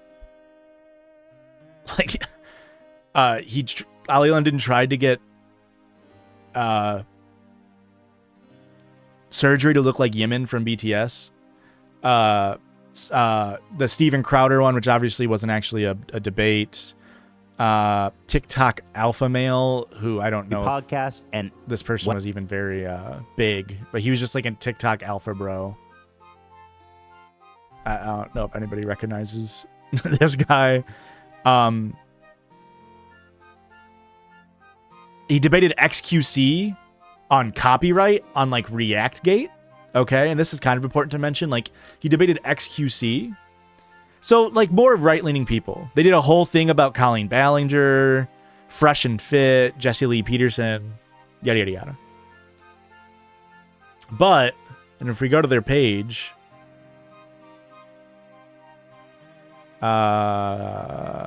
Leftovers. They have 60 episodes of Leftovers. Their last stream was on October 12th, 2023. Okay? 5 days after Hamas's attacks on Israel on October 7th, 2023. Eventually, Ethan did go on Hasan's stream later in the month, which was like the unofficial last episode of Leftovers. So they did 61 episodes. And it's important to note, all 61 episodes are still available to watch. And that'll be important to, as they are with Frenemies as well. That's important to note, but we'll get back to that. So, they did their show, and it pretty much consisted of Ethan doing the goofs and gaffs. Hasan's definitely not a like goofs and gaffs, like comedy stylings guy. And it worked. This is when I started watching H3H3 again, because I liked Hasan's content. And sometimes it was pretty much just rehashing some of the stuff that Hasan would say on his stream or whatever. But a lot of the times what Ethan and his crew added made it worth it for me as a viewer. And then October 7 happens. And I know I just skipped a ton of time. And I guess real quickly, in that time frame, a lot of people started to come onto Ethan's other shows that Hasan was close with. And so it was like a mutually beneficial relationship, right? Like, one of the better examples is a comedian that I really like. H3 with Stavros Halkias. He had him on twice, actually. I didn't know he had him on twice. Stavros Halkias is from a podcast called Cumtown that doesn't exist anymore, but he's friends with Hasan. He also did a show with Pokimane, I believe. Yeah. Who was friends with Hasan.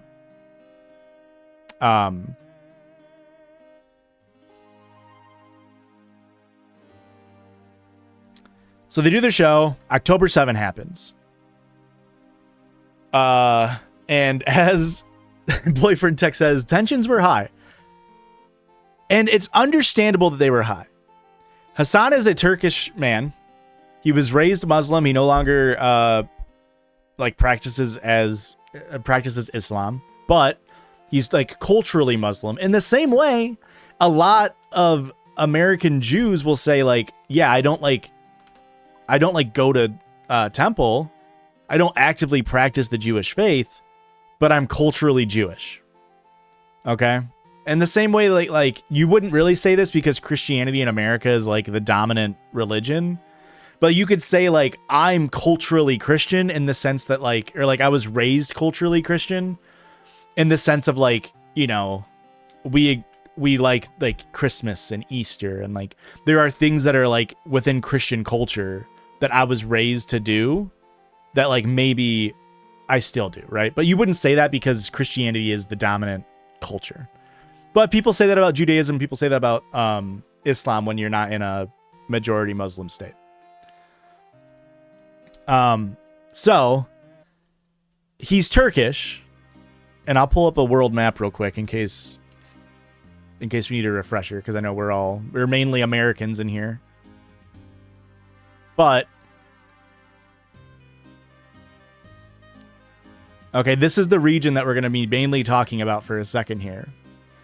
You were raised culturally, Josh. That's right. Okay. It's the Middle East MENA region. Or I guess that's redundant, but MENA. It's Middle East North African. So the countries that are like going to be tangentially related to a lot of the stuff that's about to happen would be like Morocco, Algeria, Libya, Egypt, Saudi Arabia, Yemen is down here. If you're American, you've got Iran, Afghanistan right here, Iraq, Syria, Jordan, Israel. Now this map doesn't show Palestine, but Israel, Palestine is also in here. There's the Sinai corridor, and then there's Syria on top. Turkey's way up here. Hasan's from Istanbul, which is right here. Istanbul is, of course, the city between Europe and Asia. Some people who are racist or Islamophobic, which Islamophobia is a very, very permitted form of bigotry in the United States, unfortunately, will just lump together all of these nations on the basis of either, not all of these are true for all of these nations, of either their Islamic faith, their Muslim countries, or their Arab countries. And they remove the agency that the countries have themselves, and will very racistly imply that if you're from any one of these countries, you hate Israel because you are anti-Semitic and you are Arab. It's not true. People from Turkey are not Arab. People from Afghanistan are not Arab. But this is what they'll say. Oh, and Lebanon is also right on top of Israel right here. Which is also important to know. And we'll show an image of Israel-Palestine, again, just in case you're not aware, because this is important. So the Gaza Strip is right here on the left. This is the Sinai Peninsula with Egypt. You have Jordan, Syria, Lebanon. This West Bank, again, this map doesn't even show that's Palestine. The West Bank is the apartheid state section of Palestine. The Gaza Strip is the open-air prison part of Palestine. But the West Bank in Gaza, that's very true, Random Blish. People equate Arab with being Muslim, which is not true. There are very many people who are Arab and not Muslim. There are very many people. There are a lot of people. So when people say Palestine, it depends on what time frame. But Palestine right now technically consists of the West Bank and Gaza. And so if you hear the phrase, from the river to the sea, Palestine will be free, what you're saying is from the Jordanian River, which runs right here, this is the Jordanian River, to the Mediterranean Sea, which is this big old white blob, that's the Mediterranean Sea, Palestine will be free. That's what that means. From the river to the sea, Palestine will be free. And then Israel is all in here. Israel also does a bunch of shit with who like they completely control what goes in and out of Gaza, and they do raids into the West Bank, yada yada yada.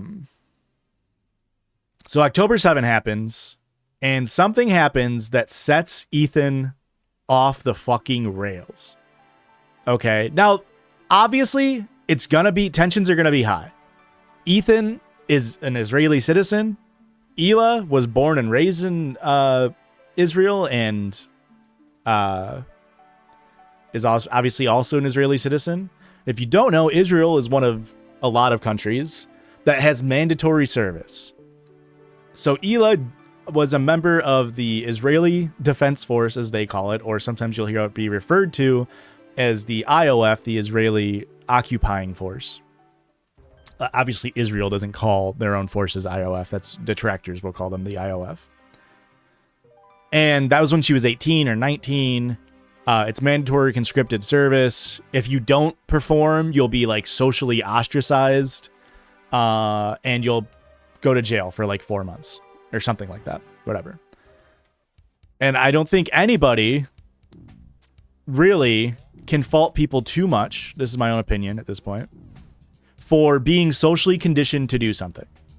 What's more important is how you treat it now and how you talk about things now. And in 2021, there was an attack on I guess this is a little bit before October 7th. There was an attack in, I can't remember the city. I'm like blanking on it right now. Where a bunch of Palestinian people were killed during a religious event. And it was fucking disgusting. It was insane. And Ethan put out a tweet saying, like, you know, what Israel is doing is not okay. Netanyahu is evil. He needs to be taken out of office. Yada, yada, yada. Ethan will still to this day pull up that one tweet from 2021 and be like, look at how much of a Palestinian supporter I was. Which at the time he was. I mean, at least tacitly. Like, at least, like, in words, he was saying, like, I stand with the Palestinian people. Then October 7 happens. And again, horrible atrocity. Ethan and Hila, understandably, were very shaken by it, considering they have family and friends in Israel.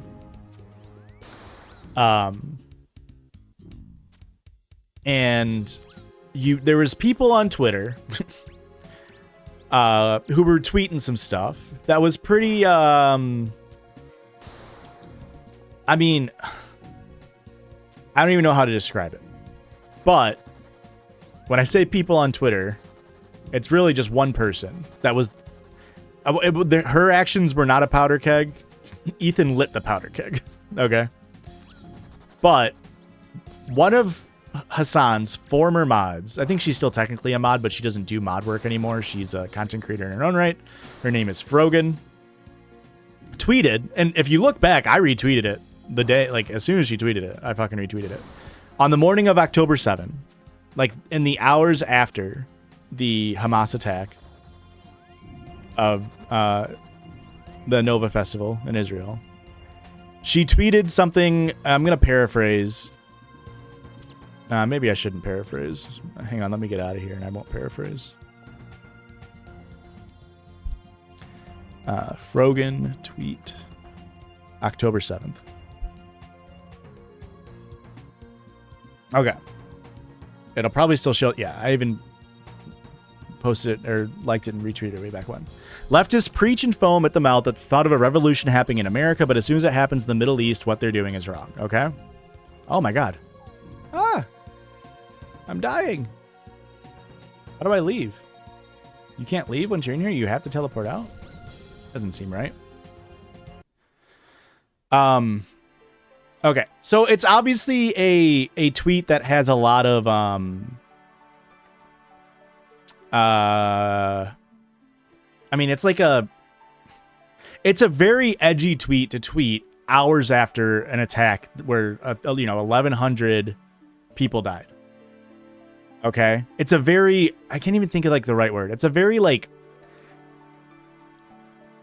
aggressive tweet in the sense, not even aggressive, that's not even the right word, but it's a very like, what's the word? Like agitating tweet, right? Inflammatory. Yeah, it's like I get why somebody might see that and be like, what the fuck? People just died. It'd be like the morning of 9/11 happening. Okay. Tweeting or like, you know, somebody with a small platform, granted a platform nonetheless, tweeting like, you know,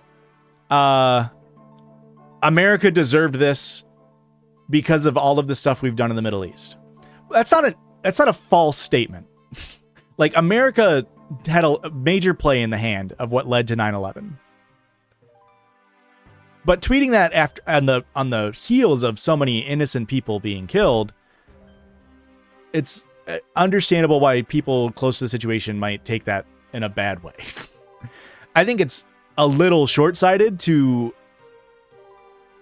also not understand that Frogan, who is a Lebanese American who's hijabi,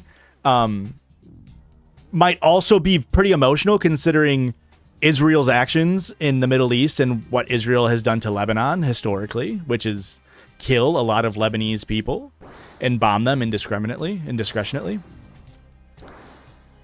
And when you take a second and really analyze, the attacks came from Gaza, which is a straight up open air prison, the modern day like closest thing we had at the time of like, or maybe I shouldn't say closest thing we had at the time, but like, it's like if people from concentration camps rose up and started attacking the people who were having a dance party on the border of the concentration camp. This does not justify civilians being murdered, but you can see that like the point of the tweet stands where it's like, yeah, revolution is always violent. Straight up. There's no way to do a revolution without it being violent, and innocent people are going to die. But this is just as much on the Israeli government as it is on the people in Palestine who were being ruthlessly murdered for 100 years and have been displaced from their homes for years, decades. Right? Like there's a lot of nuance to the situation is what I'm trying to say. So Ethan sees this tweet and he unfollows Frogan. Because it was all on Twitter. Then Frogan goes into her Discord and starts posting shit like, "Oh my fucking god, like Ethan just unfollowed me," like, and she kind of makes like tongue-in-cheek little jokes, being like, "It's because he's fucking he's an Islamophobe, like he hates seeing a hijabi woman like express support for Palestine or whatever," right? This was in a private Discord. I mean, it was her own community's Discord. Somebody screenshotted it, sent it to Ethan, and then that's really like, not to blame it on Frogan, that's not what I'm doing, but that's what really caused Ethan to fully like start his months long extended crash out. They had their last episode of Leftovers, and Ethan was like, "Hasan, do you have anything to say about what Frogan said?" And Hasan, I think he could have done a better job discussing or like talking effectively what I'm saying right now. But he was like, "No, like I understand the sentiment and there's nuance to it." But Ethan was like so angry. And again, emotions are high. An insane thing just happened. Like an absolutely disgusting like act of terror / resistance, depending on how you want to frame it, happened. Hundreds of people were killed. And so Hasan was saying like, "Yeah, man, she is like you. You guys both are very like emotional and like fucking like tweeting shit. Like you do the same shit." And then Ethan tweeted about, he like added a random, I mean, he's a content creator, but like this smaller account tweeted about like something related to it, like similar vibes as Frogan's tweet. And this person is a queer sex worker, Muslim man, and like Ethan responded to it and was like, if you lived in Palestine, Hamas would throw you off of a building. You know, just like classic shit like that. which is like an insane thing to say to somebody. Like, there's a meme, a political meme, that's like a trans person being like, I stand for, I stand for XYZ, and then a conservative saying, I'm fantasizing about your death right now. Like, that's what that is. When somebody is showing support for like a country and your first thought is like, well, that country isn't very woke, are they? They don't have like good gay rights. You're just saying like, I'm thinking about you dying. Yeah, it's called pinkwashing. Right. And so that's what Ethan was doing, and people like were like, dude, what the fuck are you doing? So he got off Twitter because he didn't like so many people yelling at him. And since then, he has never been back on Twitter. He posts behind his Instagram stories. And so ever since October 7, Hasan, who's a political commentator, was covering the beginnings and the ongoings of Israel's current, still ongoing genocide that is happening in Gaza. And honestly, they've ramped up a bunch of their shit in the West Bank as well, right? At this point, I think the conservative estimates are it's going to be like well over 150,000 people killed in Gaza at this point. And I think Gaza's population before Israel's genocide was like 2 million. So it's like effectively at least, because we won't know the real numbers until, years down the line. And that's just deaths. That's not including how many people are being, losing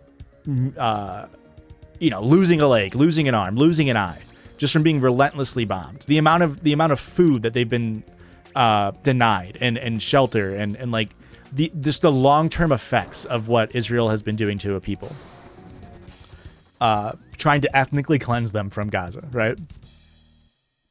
So at least 10% of Gazans will probably be dead, if not more.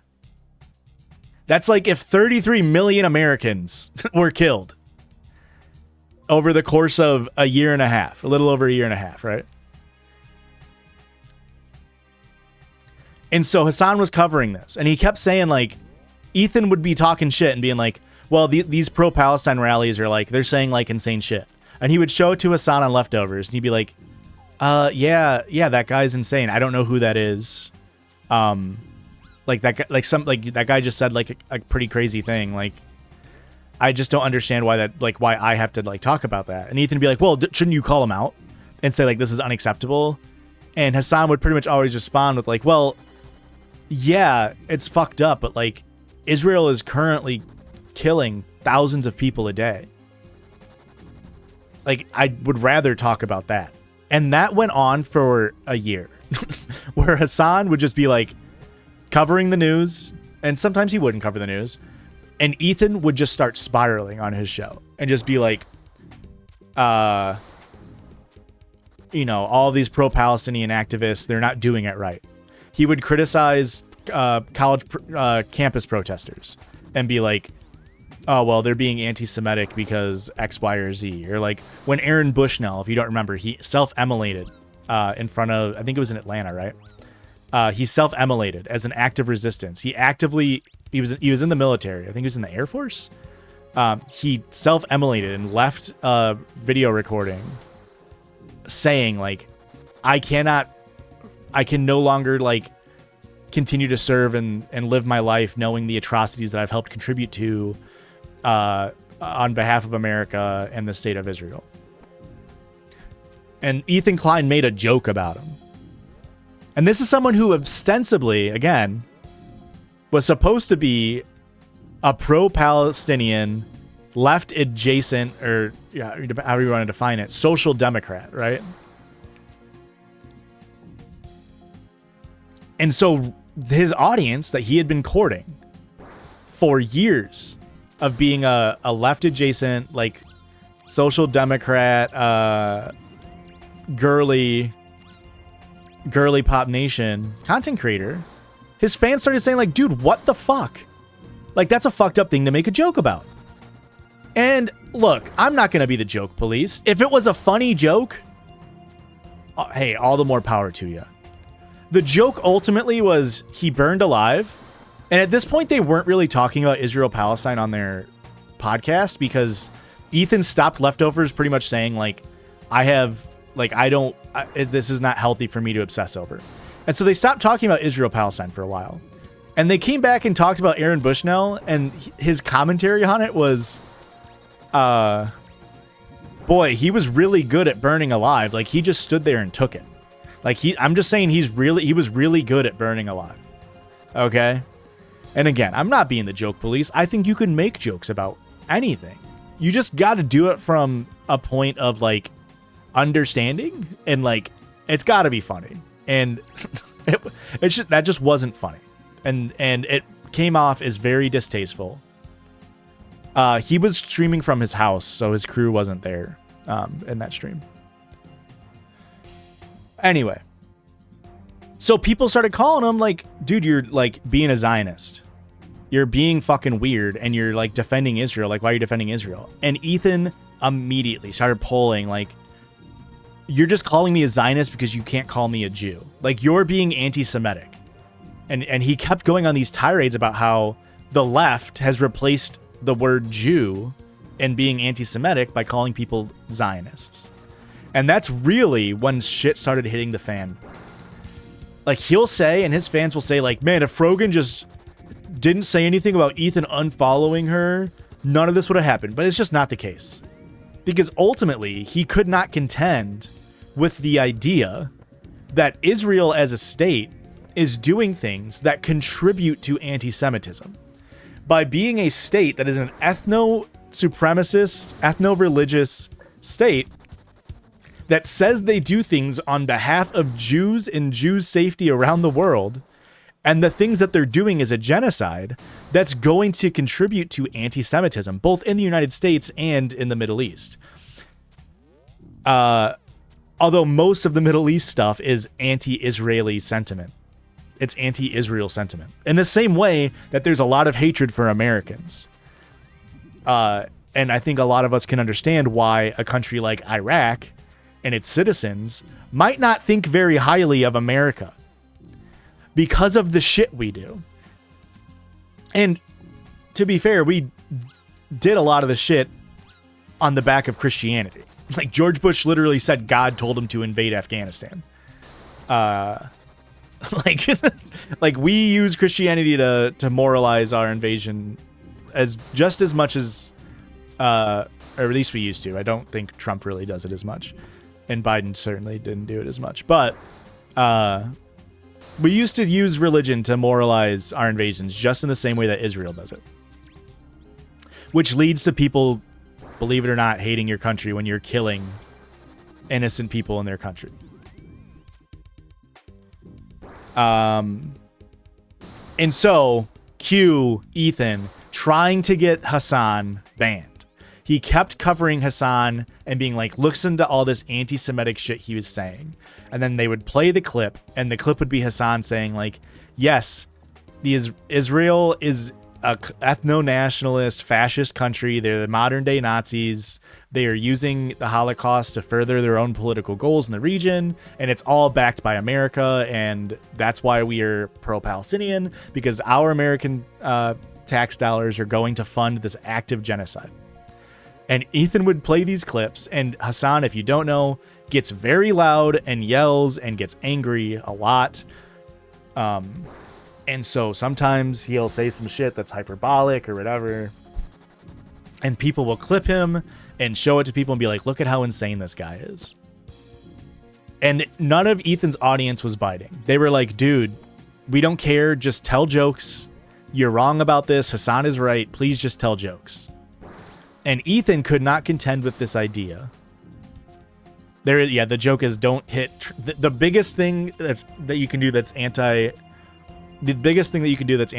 is hit translate tweet from an Israeli official account, because they do just tweet just like straight up genocidal language from like the official like Israeli accounts, like government accounts.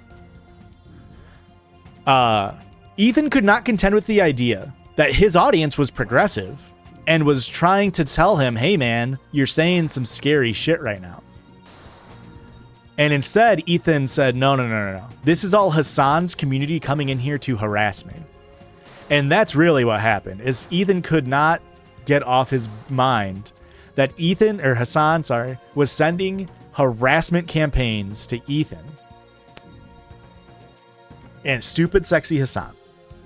Now, to tie it all back together, back when they had the show Frenemies, a subreddit was formed called Frenemies. It's just r/Frenemies or H3 Frenemies or something like that. And at first, it was meant to be a subreddit that discusses the show Frenemies that he had with Trisha Paytas. There, I said it right. It quickly, I mean, I don't know about quickly, but it eventually turned into what is known as a snark page.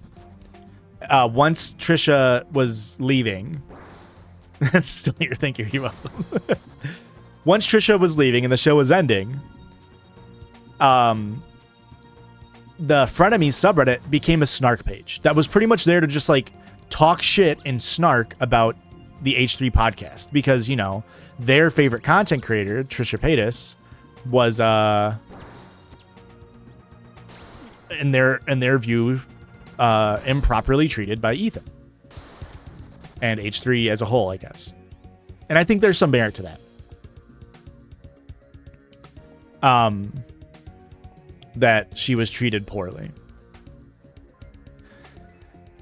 Eventually that subreddit got deleted by Reddit. And then like Frenemies 3 was a subreddit. And then a subreddit called H3 Snark was created. Okay. And now this is where I get my parasocial little demons out, was this subreddit called H3 Snark. Because what started as a very small niche, and I need to reiterate that, a very small, very niche. I know this is, I told you, everybody is allowed one parasocial obsession. And as long as it's not about me or anybody else on the judges. Very small subreddit. We're talking like a couple hundred, if not like 1,000 members in H3 Snark. And the point of the subreddit was to snark. And if you're not familiar with the term, it's to talk shit. Okay? There are a lot of popular subreddits that do this. A more popular one is like, it's a subreddit called Faux Moi, sorry. And it's just like celebrity gossip. So if you think about it, snark is kind of like gossip, but a little bit more mean-spirited is probably how I would describe a snark subreddit. Cut this pod to a Hasan ID.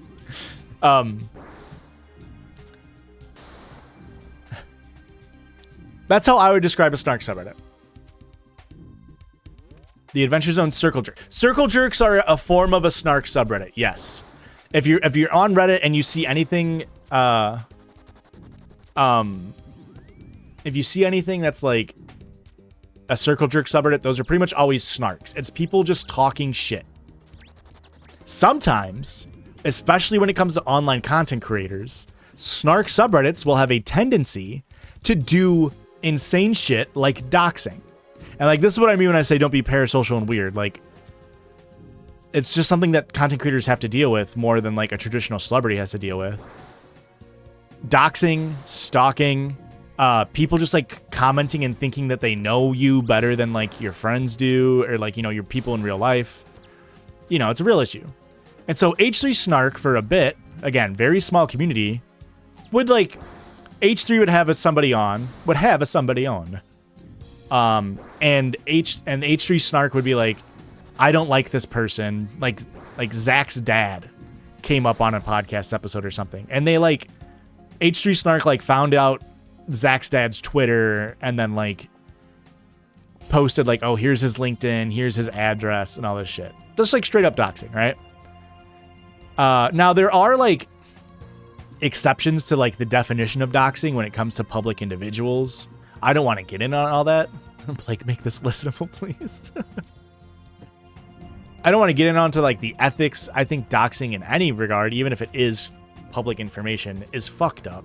It doesn't matter to me how really bad of a person it is. It might change how I feel about the doxing. Like when Nick Fuentes got doxed, I was like, whatever.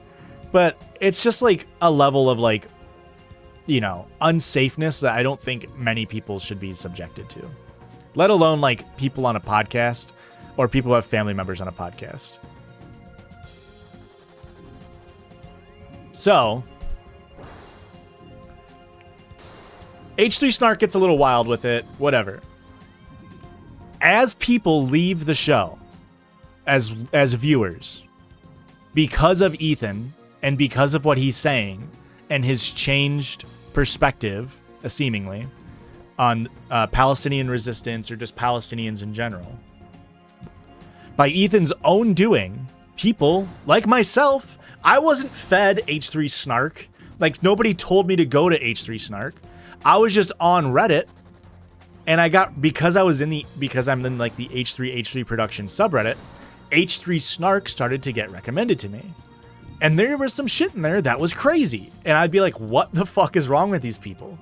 It's my job to look at Reddit. And so I would keep this Reddit and I'd be like, some of these people are crazy.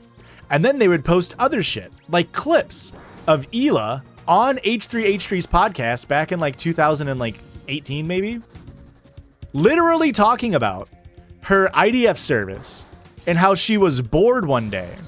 Like, she was a secretary in the IDF. And this is all like her own words on a podcast that they did. And I would have never seen these clips if H3 Snark or its subsidiaries existed. Because why the fuck would I go and look it up? I don't give a shit. I'm not that parasocially invested. Where Hila describes she was in the IDF, but she was just a secretary, right? That's all she did. And so, like, you know, she was bored. She was 18, 19. She was bored, just sitting at a desk all day. And so she was like, well, I'm going to transfer to a different division. And so she transfers to a division that is of the IDF that is actively over the city of Ramallah in the West Bank. The IDF is the Israeli Defense Force. Ramallah is in the West Bank, which is not Israel. Why the IDF has operations in Ramallah is for you to decide. But I'll tell you, I'll help you decide. It's because they are a settler colonialist state that wants to actively terrify the citizens of the West Bank. So Hila transfers to a brigade, I think is the correct term, but transfers to a new department that is doing raids in Ramallah. And she, by her own admission, was the secretary for the head guy of this division. So she was one rung below the top guy who's organizing raids, or performing the raids. I guess Hila was the one helping to organize them. To go into Ramallah. And the way she described it as recently as 2023, or maybe it was 2024, post October 7th. Maybe, you know what? I'll take that back. I don't know exactly the date, but I know it was post like 2022. She described it as like, oh yeah, I asked to change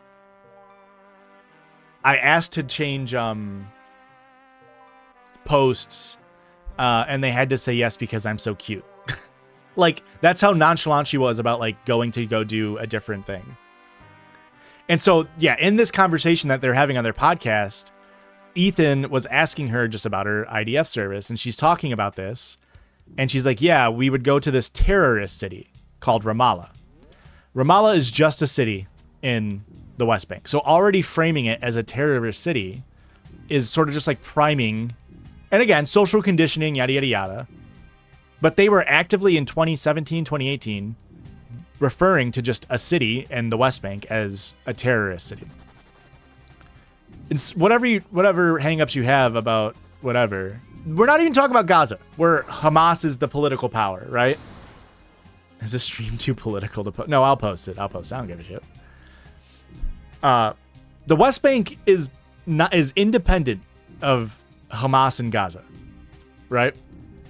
And so she describes as a secretary being like, I'm bored. Do you guys mind if you can take me on a night raid into Ramallah? And she describes going into Ramallah in a Jeep. At one point, she describes getting out of the Jeep and going into a house. And then later, she describes how they grabbed somebody and detained him and took him back to Israel. What she is describing is an illegal raid. Illegal from, like, international standards. And kidnapping of somebody from Palestine. And she's just like, yeah, it happened. And she still to this day will just be like, well, no, I was just a secretary. Okay. Now, again, regardless. Yeah, they said like, yeah, these people had guns in their home. God forbid, right? God forbid. I mean, what do we think they might have guns for? To defend themselves from people coming in and, I don't know, doing a night raid? Regardless. Even if this person was a terrorist, which I don't think, realistically, there is a very high chance that this person did anything. But let's say he was. What the fuck is Israel doing? Let Palestine deal with their criminals. And the only way you can rationalize what she is describing is if you have like this idea that all Palestinians are anti-Semitic Arabs who want to kill all Israelis. That's the only way you can rationalize the idea that the IOF was the one who had to go in and take this guy. It's a similar thing to what's happening in the United States currently, where Donald Trump and his administration is saying, we have illegal immigrants who are rapists and murderers, and so we're going to go into their house, kidnap them, and deport them to CICOT in El Salvador. And people who have zero brain cells might say, well, yeah, he's a criminal rapist. He shouldn't be in our country. But shouldn't America, if this person is a criminal rapist, be the one to take the person to court and then put them in American prisons to make sure that they, serve out their time? Or do you just want to send them to a different, completely unrelated country? And then who knows what happens? Now, Israel's different because Israel is the one detaining them. And there is many, and not to get too into the weeds, this was supposed to be drama, not politics. Not to get too in the weeds here, but there is many, many, many reports of systematized rape and assault and beatings happening to Palestinian detainees held in Israeli prisons. Okay, many. So much so that after October 7, okay,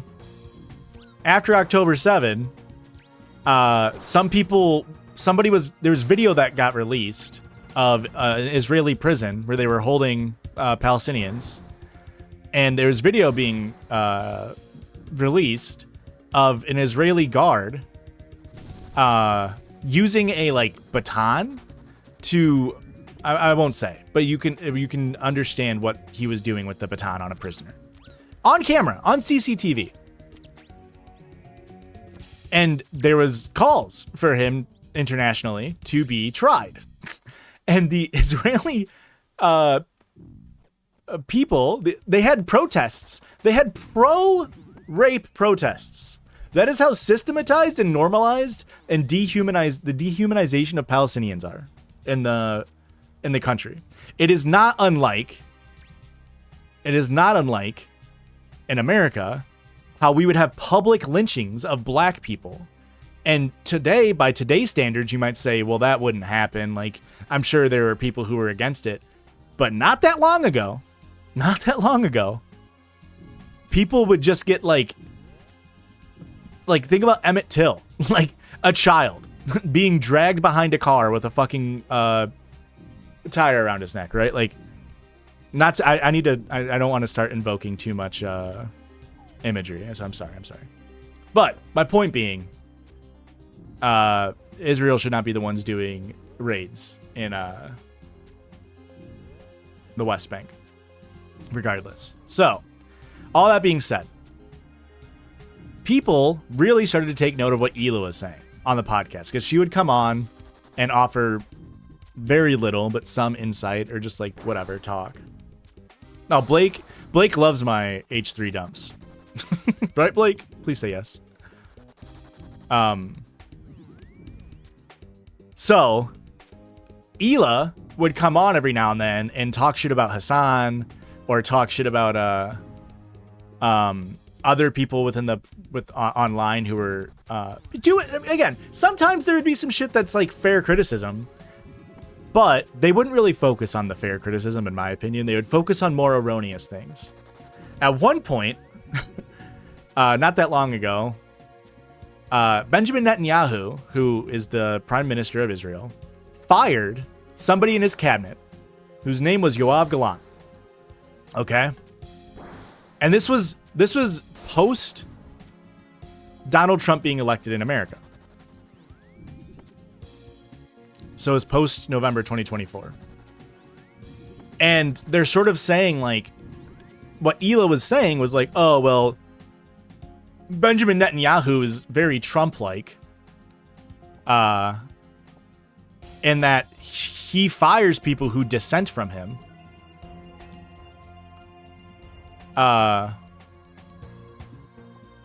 For example, and Hila said, for example, he just fired Yoav Gallant, who's like a really good guy. He was trying to tell him, like, hey, let's not do any more genocide. Okay? And then they would turn around and Hila would criticize Americans and Hasan for not knowing that much about Israel-Palestine. And being like, how can you guys talk about it when, like, she's like, I'm Israeli, I was born there, Ethan lived there for 5 years. Like, you guys can't talk about it because you've never been there.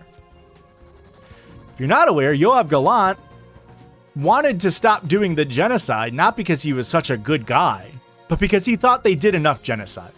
When October 7 happened, Yoav Gallant was on TV saying, we need to turn off all food and water going into Gaza and starve them out and treat them like the human animals that they are and kill them all like dogs.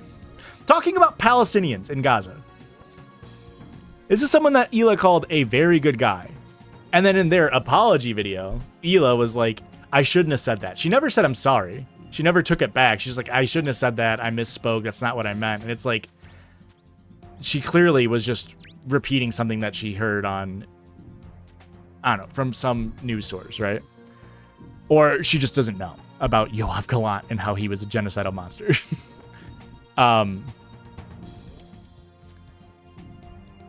Okay. So, Ethan and Hila and the H3 podcast sphere in general kept attacking Hasan, but nothing was sticking. Because if you actually go and analyze and look at Hasan's words on the situation, he's not saying anything, like, bad. Like, he's, like, sure, he's being a little hyperbolic in times, and, like, he'll say stuff that, like, to our Western brains will be like, that's kind of crazy. But ultimately, he's pretty much just saying, I don't want anybody to die anymore, and the people who are killing the most innocent people is Israel, and that's what I want to focus on. So Ethan turned his sights onto other content creators. The first being Frogan, from way back when I brought her up about her tweet on October 7th, right? Ethan hates Frogan. And he blames a lot of what's going on with his drama and everything on Frogan. A lot of his community will blame Frogan. Now, again, Frogan is an Ajabi woman. Lebanese, American. She's from Dearborn. You know, who else was from Dearborn? Is AB and Lena. They knew each other. They were friends. They moved from Dearborn to when Frogan, her name's Morgan, so I might call her Morgan. When Frogan moved from Dearborn to LA a year and a half or so ago, or something like that, AB and Lena said, like, hey, you'll always have us. You know, us Dearborn, you know, Arabs got to stick together, whatever. So Frogan has a podcast, which I thought was really good. I haven't listened to it in a while. Called the Arabs Podcast. Pronounced like that. I'm not doing the Trisha Paytas thing. It's pronounced Arabs. I've talked about it on the Judges podcast before. It was hosted by Rogan, who is a Lebanese Muslim woman, Capri Sun Poppy, who was a Palestinian Lebanese Christian man, and someone named Raffle Ticket. His name's Rafi, and he goes by Raffle Ticket. They're all content creators, and he is a Lebanese Jewish man. So the concept of the podcast was we're all Arabs, or as Americans would racistly say, Arabs, which is why they called their show Arabs. One of us is Muslim, one of us is Christian, one of us is Jewish, and look, we're all chill together. We're all friends. Sort of like the premise being like, it's not about religion, it's about ethno-nationalism, right? So they did a tier list, okay? Now, some of you might be aware of like something called the N-word pass. This is a meme in black culture, so I can't talk about it too much. But it's the idea of people who are given the N-word pass can say the N-word. And so a different content creator whose name is Sean the Black did a N-word pass like tier list on his stream or whatever. And obviously the comedy comes from the idea of like, oh, this white person could say the N-word because they're black coded or whatever. You get the concept. So, and at TwitchCon in 2024, in like June of 2024, the Arabs podcast did a tier list. And the tier list was, it's kind of disingenuous to call it a tier list. It was a Habibi pass tier list. So it was who can say the word Habibi. Habibi is not the same thing as an N-word, so it was done tongue-in-cheek. But the idea is Habibi pretty much just means like my love. It's Arabic for like my love. So it's like a term of endearment. In the same way that like, you know, sometimes black people will use the N-word in like a term of endearment. So Habibi, they were saying who gets the Habibi pass. So in A tier or S tier, the very top was people who have the Habibi pass. They can say Habibi. Then they had a tier below it that was like, will ask before they say it. So it's like people who would be like, is it okay if I say Habibi? Right? That's the joke. The tier below that was like, can say it, but they won't. And then the tier below that was like, cannot say Habibi. Except that tier was called Likes Sabra. Okay? Now, if you know anything about hummus, it's a Middle Eastern food, of course. And I won't get into the geopolitics of its origins or whatever, but hummus is a food made from chickpeas. It's a Middle Eastern food. And Sabra is a hummus brand. It is an Israeli-owned hummus brand. And it is pretty much like the only hummus you can buy commercially in the United States. It's like the market leader in hummus, we'll say, right? It has been on the BDS list, which again, if you don't know what BDS is, it's boycott, diversify, and boycott, divest, and simplify. It's an economic boycott guidelines in order to have people try to actively target by boycotting from Israeli-owned brands or brands that have supported Israel in the past. It's part of the reason why we stopped using BetterHelp. We were locked into a contract with them, and after October 7, they put out a tweet saying like any Israelis can get our services for free. And I messaged our ad person, was like, hey, I know we're in a fucking contract, but I really do not want to work with this brand anymore. And our person like got back to us immediately, was like, is it because of what they tweeted? And I was like, yeah. And they're like, okay, well, they're offering this. And I was just like, no, I really don't want to work with them. Thank you.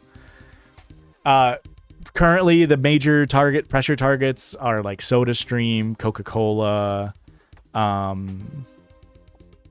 Sabra Hummus, Boycott, divestment, sanctions. Thank you, Shijo. I always mess up what the words are. Anywho, Sabra is sort of known as a meme amongst Arab Americans as, Starbucks and Disney. Yeah. Disney Plus specifically, I believe. Sabra is known as a meme amongst Arab Americans as being dog shit hummus, but it's the only hummus they can eat because it's got an HPs on it as well. It's got such a stranglehold in the market, right? Like, that's just how it is with capitalism, right? Like, when the brand is the most successful brand, you know, that's all you got. So they made the tier loves Sabra as a means to almost like be like, oh, you're not really Arab. Or, you know, you don't have the Habibi pass is what it was, right? Loves Sabra hummus. Mind you, the person who put together the entire thing was Raffle Ticket, who is Jewish. It was not made by Frogan. It was made by her podcast I mean, obviously it was made together with all three of them. They all thought it was a good idea. But the tier list explicitly was made by Raffle Ticket, who is Jewish.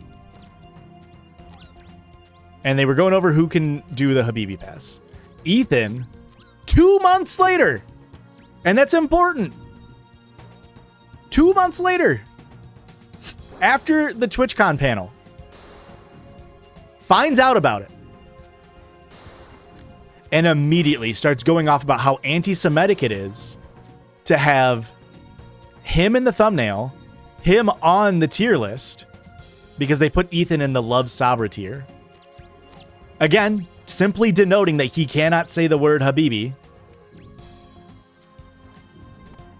Yeah, thank you, Blake, for sharing that. Simply denoting that he does not have the Habibi pass.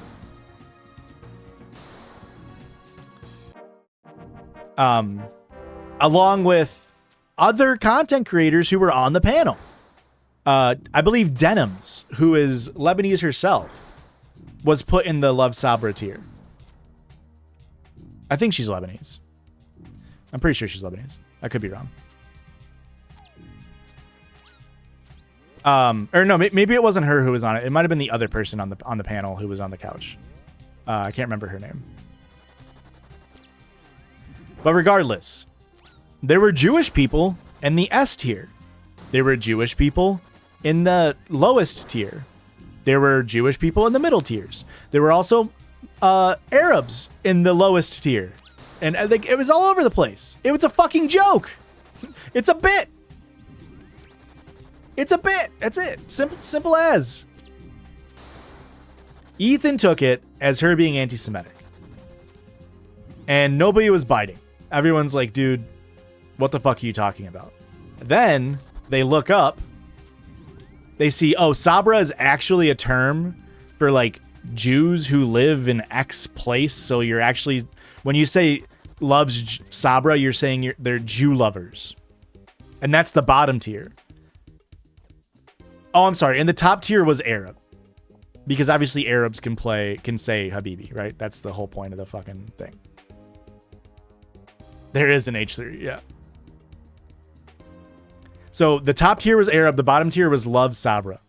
Ethan was going on about how the tier list ranks people from Arab to Jew, which is super disingenuous, totally not what was going on, and a very blatant misrepresentation of the entire tier list that was made by a Jewish person. This resulted in him, again, 2 months after, 2 full months after the tier list was made, getting Frogan, everybody on that panel banned from Twitch for a month.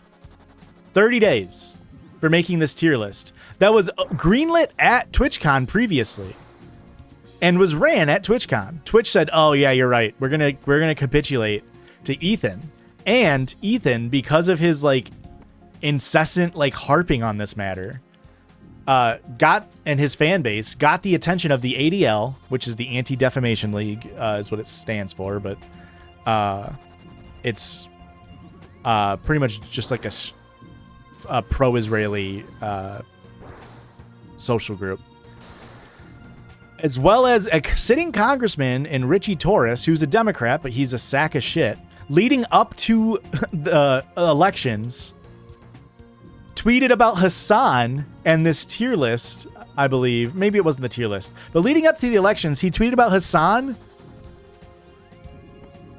but more than he did the election that he was up for re-election in. To show you where his fucking priorities lie. Oh, you're right, Blake. I did forget that part. It's not super important to what I'm saying, but yeah. They got banned for 30 days. A different creator by the name of Asmongold was talking about Israel-Palestine and said, yeah, I don't care if Palestinians are being genocided because their culture is genocide. They like genocide a lot just because they're Palestinian and therefore they're bad people. So I don't care if they get genocided. He got banned for a week.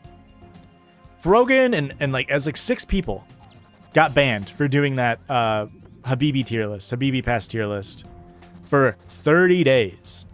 Now, Asmongold, if you don't know, is currently the top political commentator on Twitch. He's a conservative. He's a sack of shit. But he has a massive platform. He makes a shit ton of money. These other content creators are very small content creators. Losing a month of revenue was very bad for them. And they couldn't say anything about it because if they did, they would just get droves of harassment in their replies. And so I think after that point, one of the hosts of Arabs, I was just looking into this the other day. He hasn't been back on the show pretty much since then.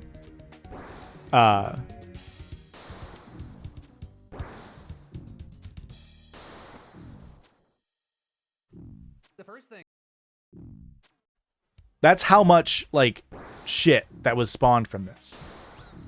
That was done on a disingenuous framing of a fucking Habibi pass tier list. And all of this was because Ethan could not get Hasan banned. He was trying. And he kept trying to get Hasan banned from Twitch. For what? Whatever. Who knows? Ethan also worked to make sure that Zionist is a protected term under Twitch's TOS. So if you call somebody a Zionist derogatorily, you can get banned off of Twitch. Okay? Insane. Absolutely insane. That would be like, it's very similar to if in 1945 there was a Twitch and you started calling people in the American government Nazis because they were like, you know, accepting Nazi leadership into the United States after defeating Hitler, and then being like, well, you can't call them Nazis. I know they're Nazis, but you cannot call them Nazis or you'll get banned. It's insane. It's absolutely insane. But they couldn't get Hasan banned. Eventually, Hasan did get banned for a different thing, which was he had some choice words, we'll say, about somebody who used to be the governor of Florida. His name's Rick Scott. He was arrested and found guilty of committing the largest Medicare fraud in history. Hundreds of millions of dollars, if memory serves correctly. Because while he was the governor of Florida, I think it was before he was the governor of Florida. I think he was just like a healthcare CEO at the time. Got found guilty of doing hundreds of millions of dollars in Medicare fraud. Then he became governor of Florida. Then he became a senator for Florida. And he is now currently working in the Trump administration. I can't remember for what title. And Speaker of the House Mike Johnson, you know, if you listen to modern politics, it's a lot of talk about Medicare, Medicaid coverage. And the Republicans are trying to defund it. And Mike Johnson's trying to lie and be like, look, we don't want to defund it, but there's just so much healthcare fraud. Like, so many people are taking advantage of our Medicare and Medicaid, which is untrue.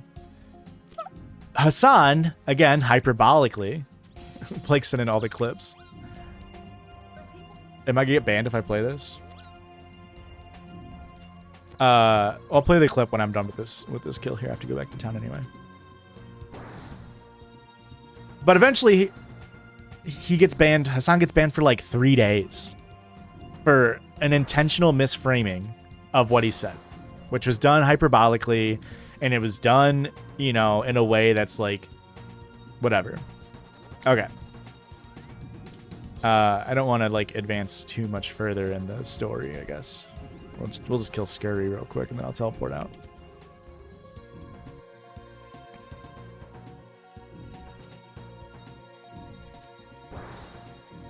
Maybe that person was named Ford.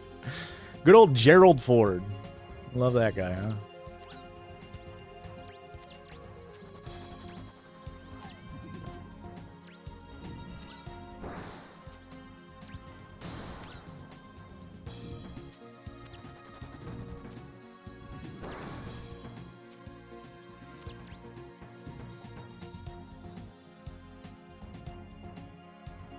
Okay, so we'll show the Asmongold clip first. This is the Philly D coverage of it.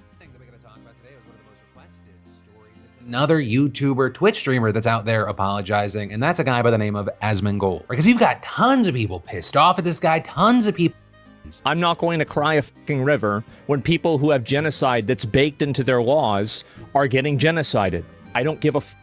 They're terrible people. These people are not your allies. They are not the same as us.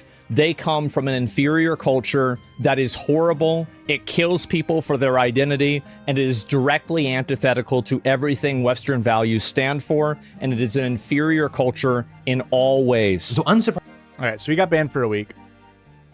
And just if you're not very politically savvy or whatever, in tune, if you hear the phrase Western values, just know you're talking to a bad person. Either somebody who is ignorant or somebody who is a bad person. Sometimes both. Because that is just straight up a term meant to like demonize anybody who's not from the West. Because Western values don't actually exist. In like in an infallible way. Like, you can't define Western values. It's just a way to make you scared of non-white people. And so he got banned for a week for that.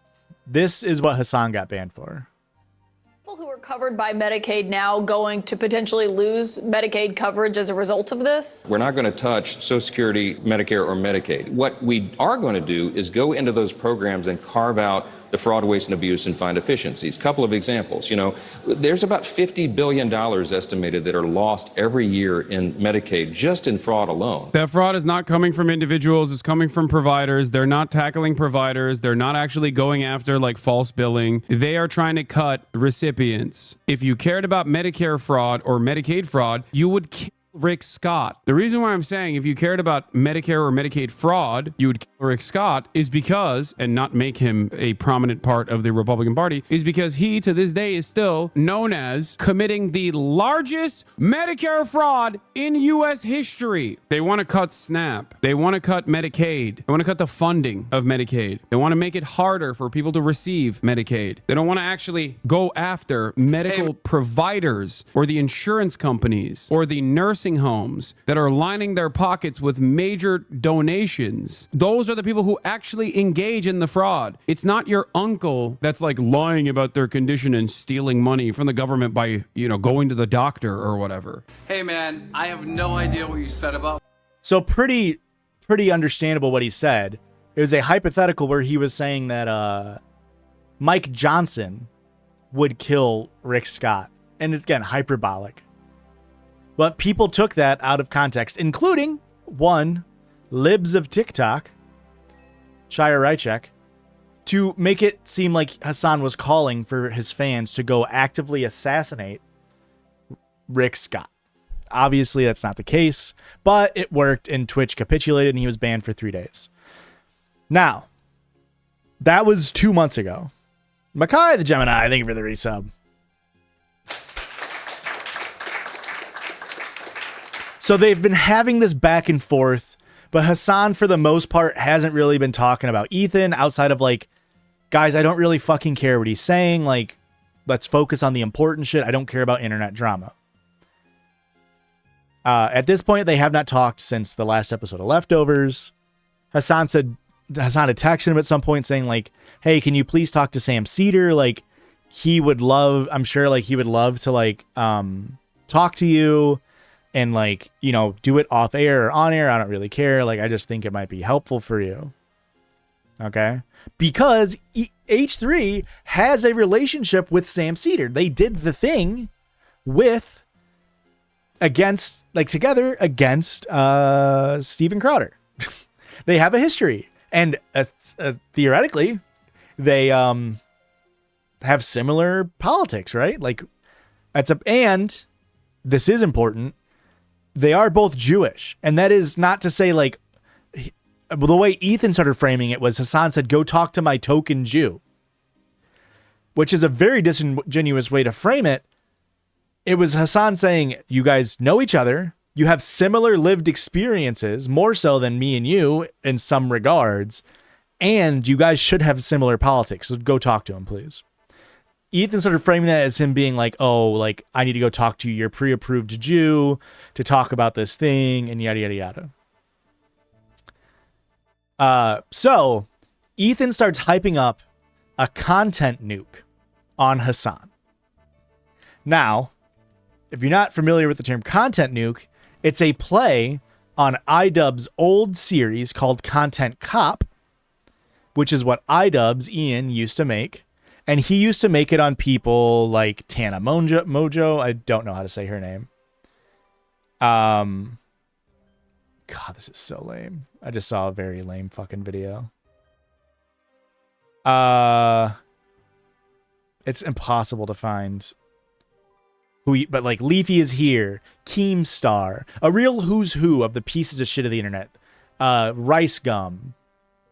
I think that might be it. And then Ethan started doing a series called Content Nuke. He did a content nuke on Keemstar, like people who were bad people. Then Ethan started hyping up this video he was like spending time on. There was literally an Instagram story during the California wildfires that Ethan posted trying to hype up his content nuke, saying, this fire outside our window, it's close, but we're safe for now when wind is blowing away from us. Hasan for sure hoping the fire takes out my computer. Tana Mojo. Okay. He was hyping up this content nuke, and he kept saying it's going to destroy Hasan's career. It's going to make everybody think about him in a different light. Like, he's been working on this super hard. He worked on it for like 2 or 3 months, talking about how he like was staying up super late. His back was hurting because he was spending so long editing it, and he was about to put it out. He said it's going to come out this Friday. And then on like the Tuesday of that week, a different content creator, I know there's a million content creators involved in this drama. Oh wait, somebody said a quote from Ethan at an hour ago, and it got blocked. That's funny. Sorry, Derpinator. I understand what you were saying. So he was hyping up this thing. A different content creator on like Tuesday of the week that Ethan said the video was going to come out on was accused of sharing ex-partners' nudes without their consent and recording people without their consent.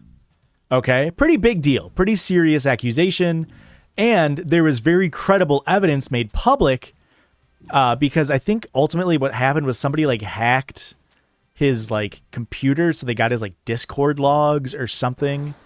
And what sparked it all was it was a video of this content creator giving Nick Fuentes, allegedly, a blowjob.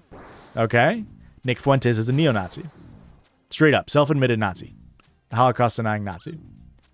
This creator's name is Destiny. And I only bring him up because he is an important aspect as Destiny is somebody who Hasan used to work side by side with, but has not for about 6 years, because ultimately their first major disagreement came around Kamala Harris in 2019 or in 2020, somewhere around there, when she was running for president in the primaries. And Hasan kept talking about how Kamala Harris is disingenuous and she sucks. And Destiny was like, no, she's awesome, yada, yada, yada. That was like their first disagreement. And then eventually it came down to Destiny saying like, oh, well, we should be allowed to say the N-word in private because even though we're white, like nobody's around to get hurt. And Destiny is like the ultimate debate bro. Like he'll debate just to be proven right, in his mind. Doesn't really care about his morals. He just wants to win the argument. So this is a major point of disagreement because Hasan kept saying like, dude, no, I don't think you as a white person should ever say the N-word. And Destiny really didn't like that. And so Destiny, the next day after this debate, said, dude, Hasan's being so disingenuous. Like, I know that he says the N-word in private. Like, I've heard him do it. Which spawned an infamous clip.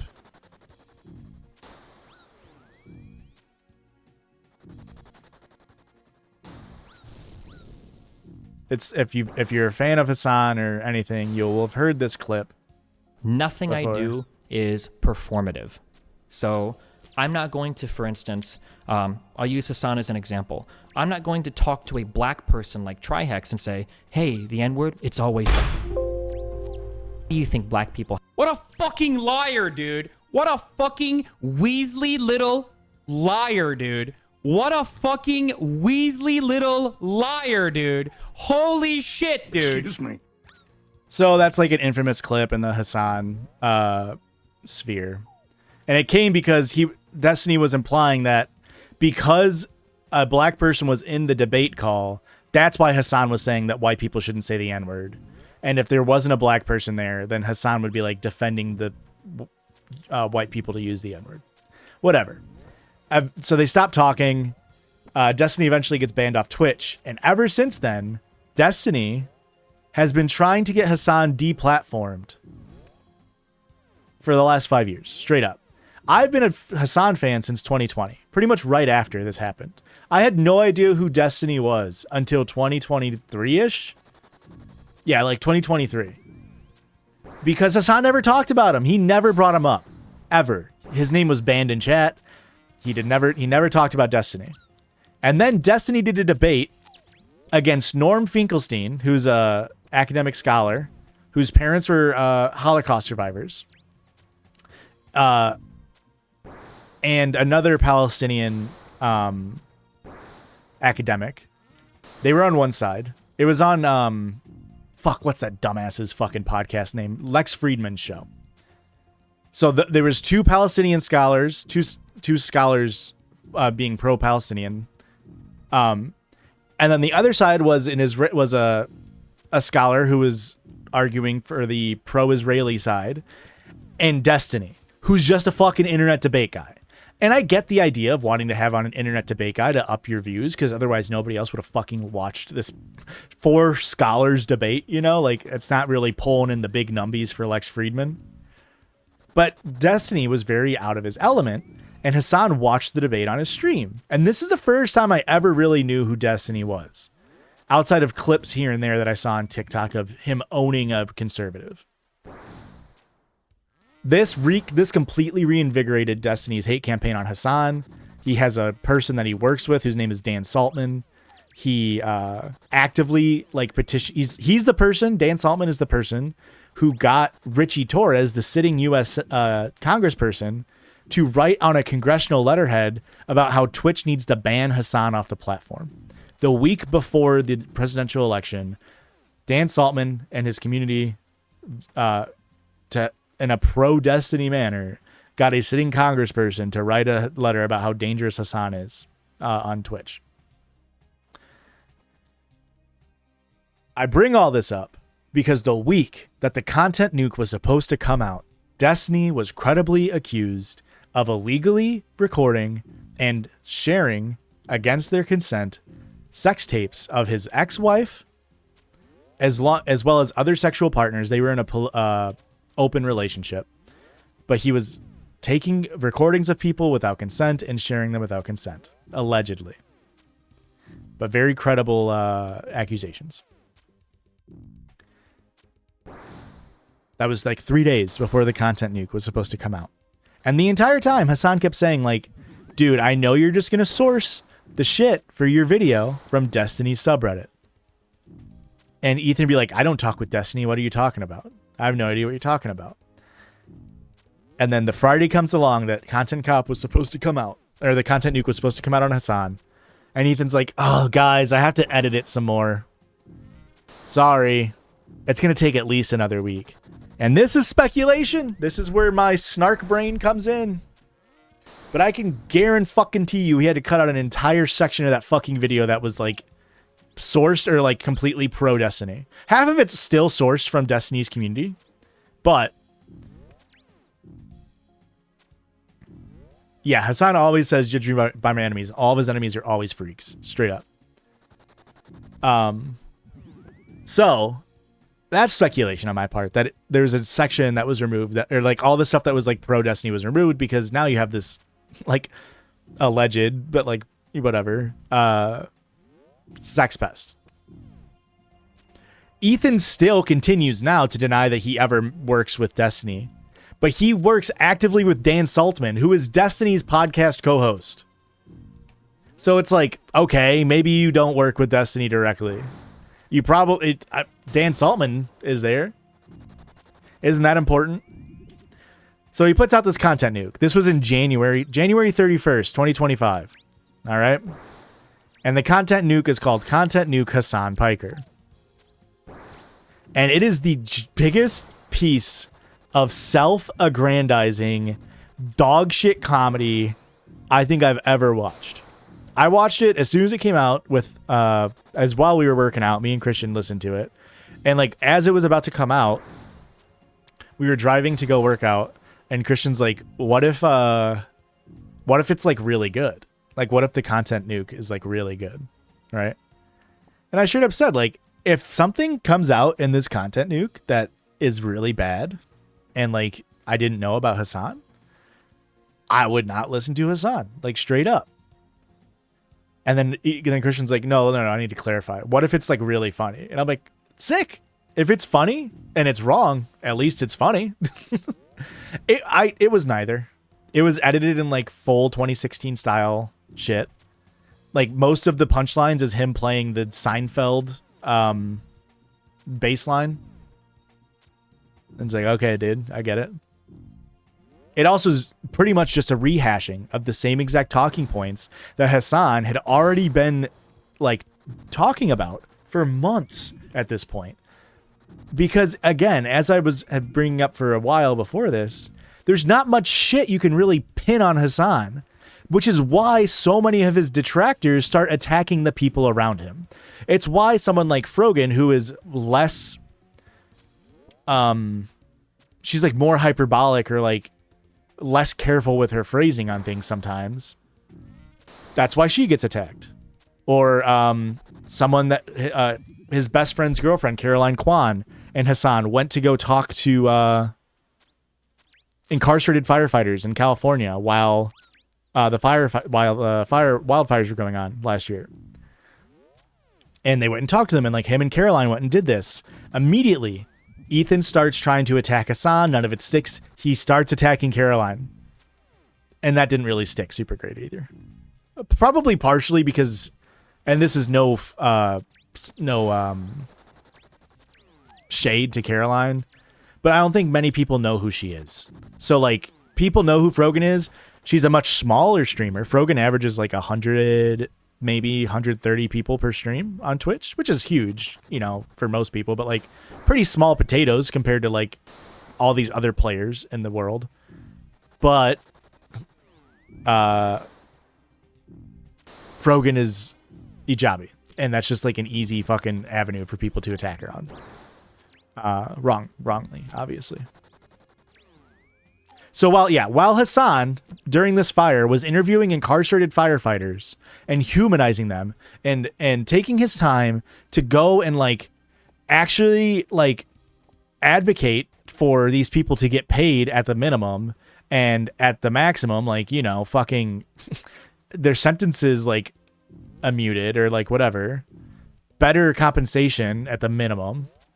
Ethan was posting about how his content nuke's going to be so good and Hasan hopes that this fire destroys his house. So the content nuke comes out and it's January 31st, 2025. And Hasan is in Japan. He's on a trip in Japan with a lot of his friends. And Hasan's a very emotional guy. It comes out and he's immediately just like, he's upset. He's upset for many reasons. But the main one probably being that his old friend, Ethan Klein, put out a 2-hour-long video attacking his character and his politics. And so he's in Japan, and he's like, I'm not going to watch the nuke, guys. I'm in Japan. I don't give a shit. He's like, anything that he says in there is I've already talked about. I don't really care. And so immediately the harassment campaign starts. And Ethan's entire fan base gets told to go harass Hasan for being a coward. No, his birthday's in July. Hasan's birthday's in July. And Ethan's birthday's in June. Don't ask me why I know that. I think Ethan's birthday is like 4 days before mine, and Hasan's is like 5 days after mine. It's the only reason why I know that. I told you, everybody can have one. It just can't be about... It just can't be about the judges or me. So, Hasan's like yelling or whatever. He's like, I'm not going to fucking watch it. Like, it's fucking ridiculous that I hosted a podcast with this guy for 2 years. He knows I'm not an anti-Semite. He knows that I'm just, you know, he knows my politics, whatever. So he never watched the content nuke. Immediately, Ethan starts harassing him, being like, oh, why are you afraid of criticism? Like, you don't want to watch it because you're afraid of criticism? And Hasan kept saying, like, okay, dude, you want me to watch it? Have me on stream, play it, and I'll watch it with you. And we can talk about it. But Hasan, in my opinion, I think smartly understood Ethan didn't want or care for Hasan to, like, actually have to contend with some of the stuff he said. Hasan knows what he says. One thing about Hasan is he says the same shit every day about 20 times. He's constantly repeating himself. It's the nature of being a Twitch streamer, is you constantly repeat yourself as new people come in. And he streams for 8 hours a day, 7 days a week. He's fucking insane. So he said, have me on your stream and I'll watch it with you, but I'm not going to watch it in my free time or watch it on my stream by myself, because he knew that Ethan just wanted him to wanted Hasan to pop off at a section and start yelling so Ethan can clip it out of context and be like, look at how anti-Semitic he is. So he never watched it. I think there would have been some merit to watching it, only on the grounds that the fucking video was dog shit. And it didn't really do anything. But Ethan was proclaiming this was going to be a career ender for Hasan. Since then, Hasan has only grown in size. Not by much, but a little bit. And Ethan was losing his fucking mind. Hasan's doing interviews with AOC. He's doing interviews with Bernie. He's getting pieces written about him by CNN. He's getting pieces written about him by the New York Times. And Ethan was losing his mind. Like, how could nobody see how anti-Semitic this Hasan guy is? And this is all paired with just, like, rife with, like, Islamophobia and all this stuff. Anti-Arab sentiment, stuff like that. And so, eventually, out of nowhere, iDubbbz, from way back when, announces he's going to release a new content cop. But he doesn't say who. He previewed it about a week before. And everyone's like, what the fuck? Content cop. And people start trying to connect some dots. About a week prior to him announcing the content cop, CPS was called, and maybe it was about a week, might have been a little bit more than a week. might have been like 3 weeks. Child Protective Services was called to Ethan Klein and Hila Klein's house. They have 3 kids. They have 3 boys. And they came in and they titled a show, or their podcast episode, H3 Snark. I think it's just called Snark Called CPS on Us. Okay, so let's pause for a second. I started to talk about this earlier and I got sidetracked. I mentioned before that the original H3 Snark subreddit was pretty small, it was pretty niche, and it was filled with people who were kind of doing some questionable shit. However, over the entire course of time that I've been describing, more and more people were naturally finding... Were you or a... Snark Called Child Protective Services on Us is what it's called. More and more people were naturally finding H3 Snark subreddit. As I described how I found it. I wasn't directed to it. I just was somebody who used to watch H3, who was given a Snark subreddit, and sometimes people made some good points in there, and sometimes they would just call Hila ugly. And it's like, hey guys, maybe we criticize them for what they're saying and not what they look like. Or sometimes they would randomly dox people, and it's like, what the fuck are we doing? Whatever. Ethan and Hila, mainly Ethan, started talking about all of these Snark subreddits on their podcast because they don't have a fucking filter. They just talk about everything. And to some point, that's part of what makes Ethan's content appealing. Is he's unapologetically Ethan Klein. He's seems like a very genuine person for the majority of his career. So they start talking about H3 Snark, which means more and more people start hearing about it. And as a fan gets banned, and the H3 Snarks, or I'm sorry, as a fan will be watching the H3H3 podcast and then say something that's like critical of Ethan, and then they get banned, even though they've been a paying member for 23 months. They get banned because they dared dissent with Ethan or Hila. Then they go on Reddit and they see the H3 Snark subreddit and they say, hey guys, I've only heard bad things about here, but I want to share my experience. And then the subreddit kept growing and growing and growing. Eventually, Ethan threatened to sue and is in active litigation process with the moderators of H3 Snark on the grounds of defamation. He originally tried to sue them on the grounds of copyright infringement, which is very fucking ironic considering Ethan's claim to fucking fame online is that he won a fair use argument on one of his videos that somebody was trying to sue him on. Because he was critiquing it. I couldn't do what I do for Hasan without Ethan Klein's lawsuit. It was an integral part of YouTube history that he was able to win that lawsuit and pretty much allow commentary as a genre on YouTube.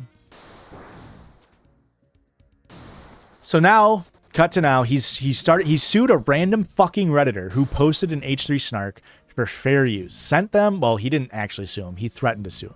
Sent them a fucking cease and desist. Like, you need to delete this post and tell me every single name of every single H3 Snark moderator.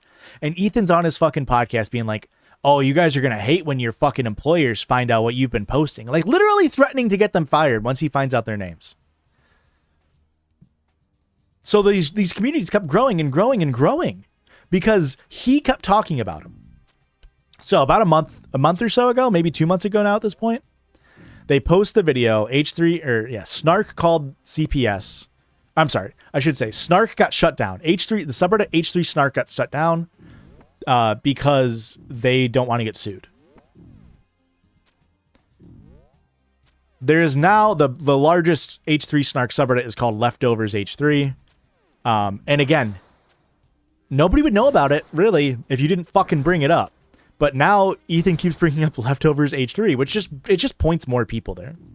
So about like 2.5 months ago, Ethan was live on his podcast.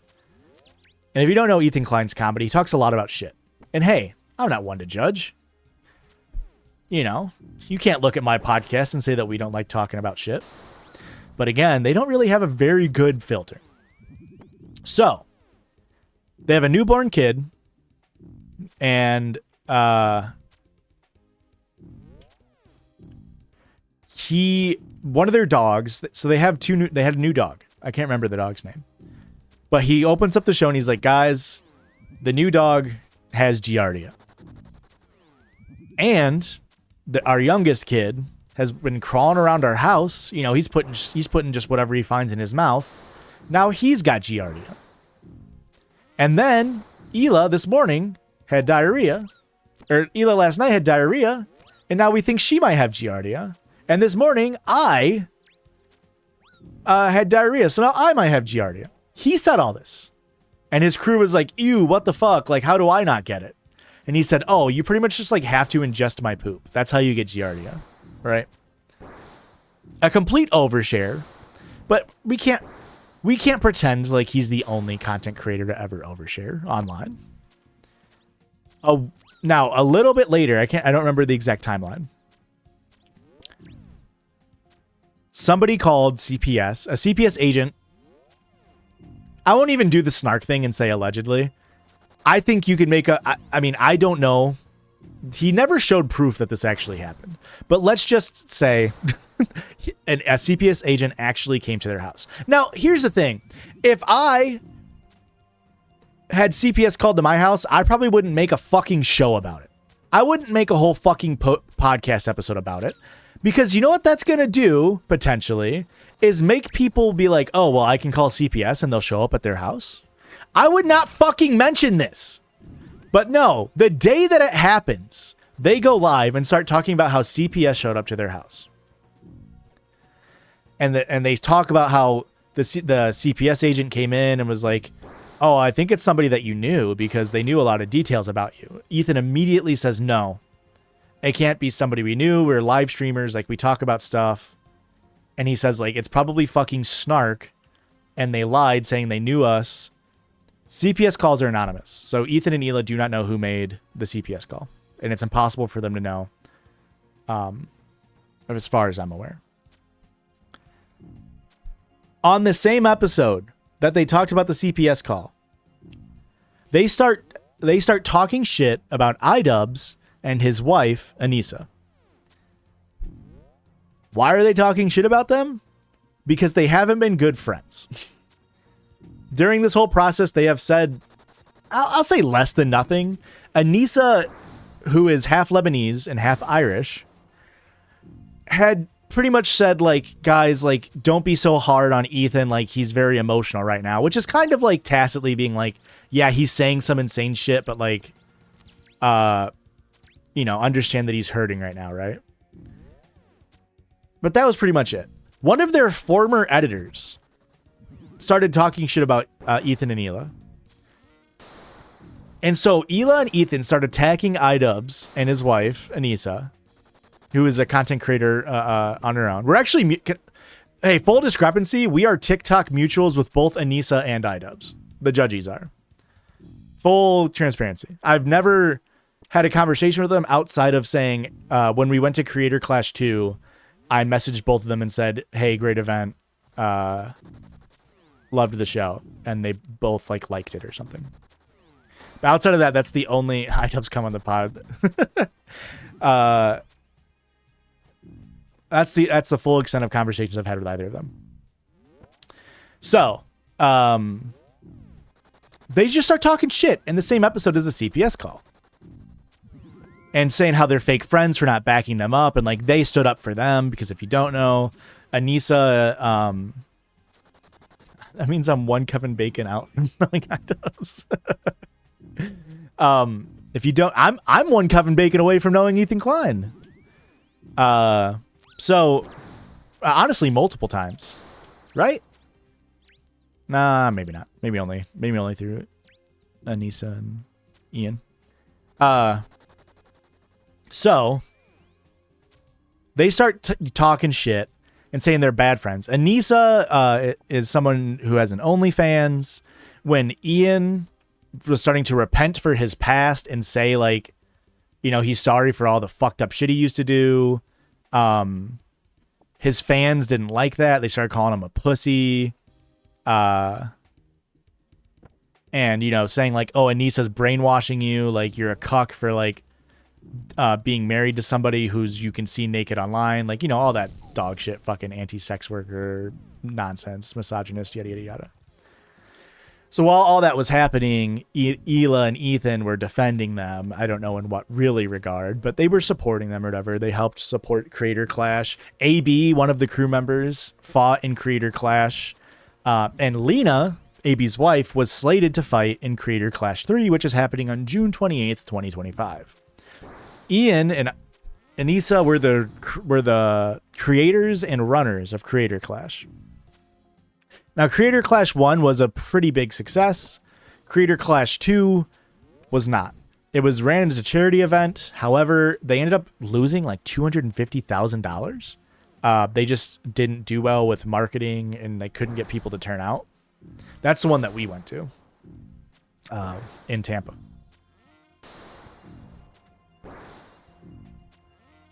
Yeah, and people weaponize that iDubbbz try to do a like left-wing turn by they try to make fun of it and whatever by saying like Anissa brainwashed him because evil woman or whatever the fuck. And I think it's totally valid for people to not accept somebody who had such a blatant past as iDubbbz. I totally understand that that framing as well. But for all intents and purposes, he's tried to like apologize and like not make the damaging content anymore and stuff like that. So they start talking shit, which made, they kept saying like, oh, one of their former editors is talking shit about us on Twitter. Their name is Froggy Tonic, but you don't really need to know that. Ever since he took the vaccine. So, they're talking shit for them not saying anything. Just absolutely calling them like pieces of shit, like implying that they're anti-Semitic. So then iDubbbz makes a content cop on Ethan Klein. And this came out maybe like a month ago. And it opens up with Hasan sitting at his stream desk in his house. And then a couple of other players that I've mentioned dancing behind him, including iDubbbz, Frogan, Shonda Black, and Denims. And I haven't gotten into I want y'all to know this is surface level. What I've told you is surface level. It may be a little bit deeper than surface level, but there's so much shit I haven't even mentioned. So, hey, I killed him 51 times. Wow, I've already been live for 3 hours. This is like tier 2 of the iceberg. Yeah, it's deep. I'm mainly focusing it on a Hasan Ethan level. So they do this content cop on Ethan Klein. And it comes out. And immediately Ethan's like, I'm going to watch it on stream. And his crew's like, dude, come on. It's not a good idea. You get emotional. You're going to say some shit that you regret. And Ethan's like, no, I'm not fucking afraid. I'm not afraid. And he spends about 25 minutes arguing with his crew on whether or not he's going to watch it. Hila calls in and she's like, I'm on my way to the studio. Let's fucking watch it. So she gets there. They spend 3.5 hours. 3.5 fucking hours watching the first 18 minutes of the video. He would pause it every fucking 3 seconds and say something. And some of you, some of the snarkers, I'll say, and I think this is a valid observation, are thinking that he was kind of like intentionally stalling. That way his crew could watch through it while he was and see if there's anything super bad so we could skip over it. So he comes back 2 days later. He's like, oh, we're taking Thursday off. I don't feel very good. Comes back 2 days later and he's like, we watched it all off stream. We have our notes. And then they watch it on stream again, but they completely skip over 2 parts of it. One of the more damning parts, which is Ethan has buttons on his desk for when he's live. He can hit them and it erases the past like 30 seconds. So for us, it looks like he's talking and then they play like a "we'll be back" screen for 30 seconds. So it would look like this. He'd be like, Dude, I don't even know why people fucking watch Hasan. Like, he's just like a dirty...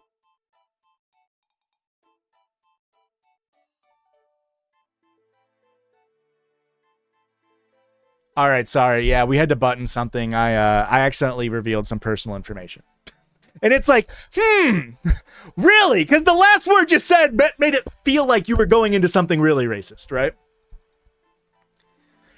Is a full-ass adult. He is 37, 38 years old, who cannot fucking moderate himself in real time. And one of the instances, a couple of the instances, is his AB will be saying something to him, and they'll button and then yell at him and then come back. And we know this because the button malfunctioned once, and you can hear what he was saying to AB, and it was just like the most toxic boss you've ever heard.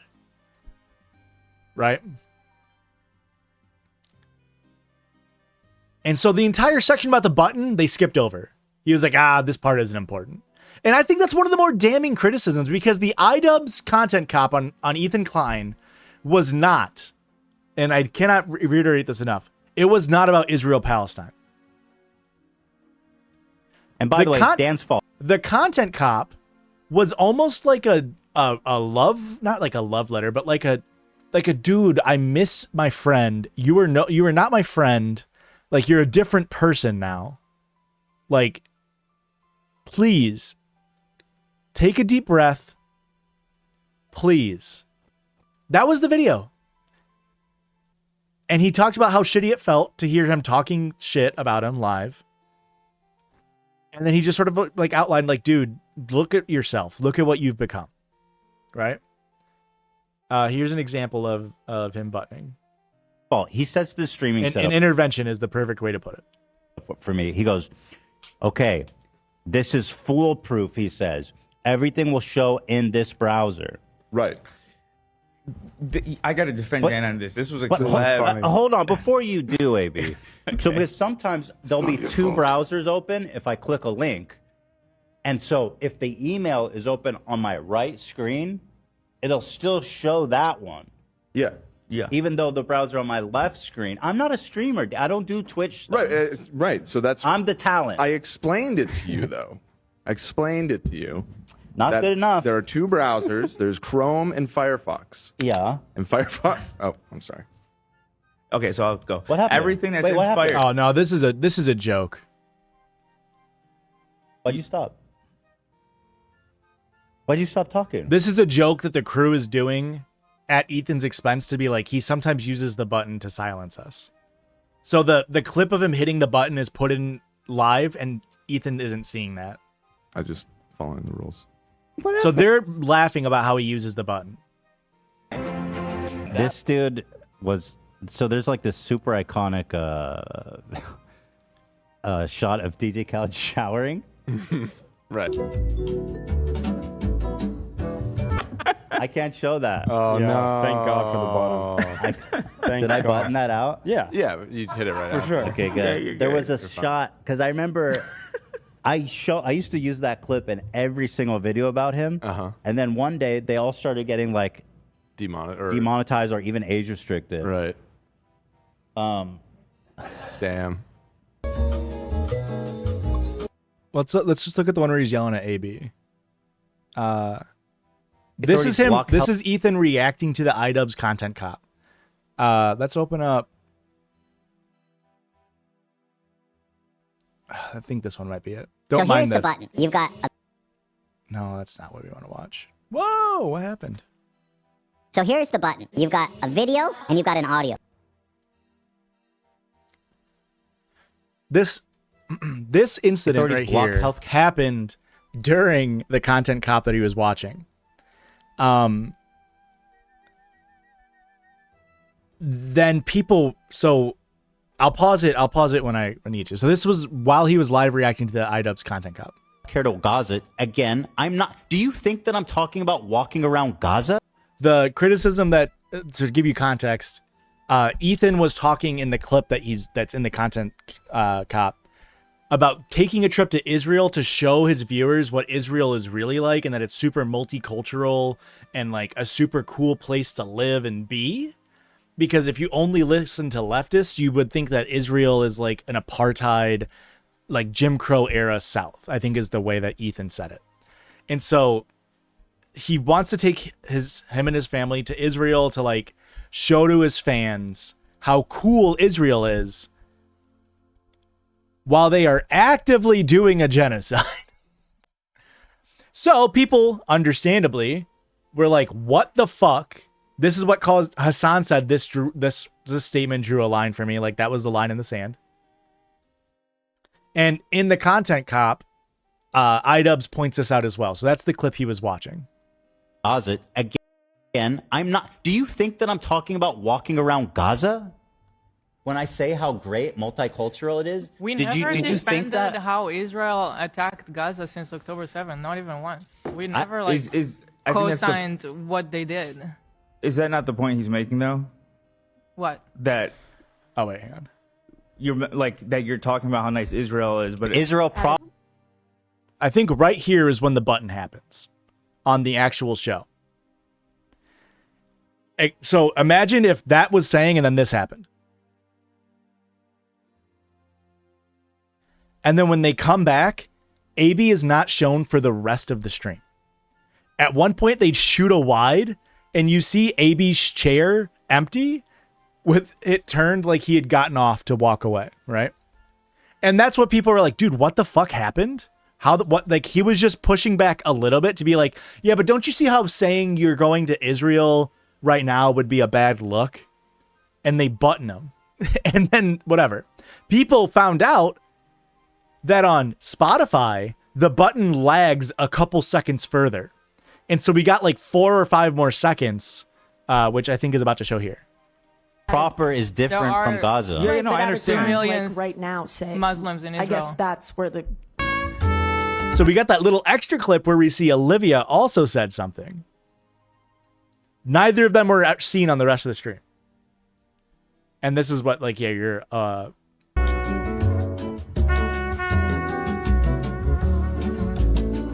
Authorities block healthcare. and then they just come back and they don't talk about it. Again, I'm not. Do you think that I'm talking about walking around Gaza when I say how great multicultural it is? We Did never you think that? how Israel they did. Is that not the point he's making though? So yeah, normally it cuts off there. But on Spotify, people found out that it goes like 3 extra seconds. And when they come back, whoops. For those of you who aren't, This is someone talking about it. But when it comes back, they just go, sorry, we accidentally revealed some personal information. And then they just move on as if it never happened. It's ridiculous. So that was one of the criticisms they had of, that's what one of the criticisms that iDubbbz launched at Ethan was like, dude, you have a censorship button because you're so unable. And they got it because like, they got it almost for noble reasons because Ethan had gotten banned off of YouTube a couple times for saying stuff like, I hope somebody calls in a bomb threat at the NRA meeting. He got banned for that because he was being hyperbolic to be like, you know, NRA is a domestic terror organization. And, oh, wouldn't it be funny if these people who own guns and are all like fucking macho about it have a bomb threat and they're helpless, right? Now, Ethan was making a joke. He's being hyperbolic, but he got banned for like inciting domestic terrorism, right? Which by definition, that statement without any layer of joking on it would be domestic terrorism. He also got banned for saying if there's a second Holocaust, he hopes Ben Shapiro is the first one that they round up in the concentration camps. Again, a very inflammatory statement made as a joke.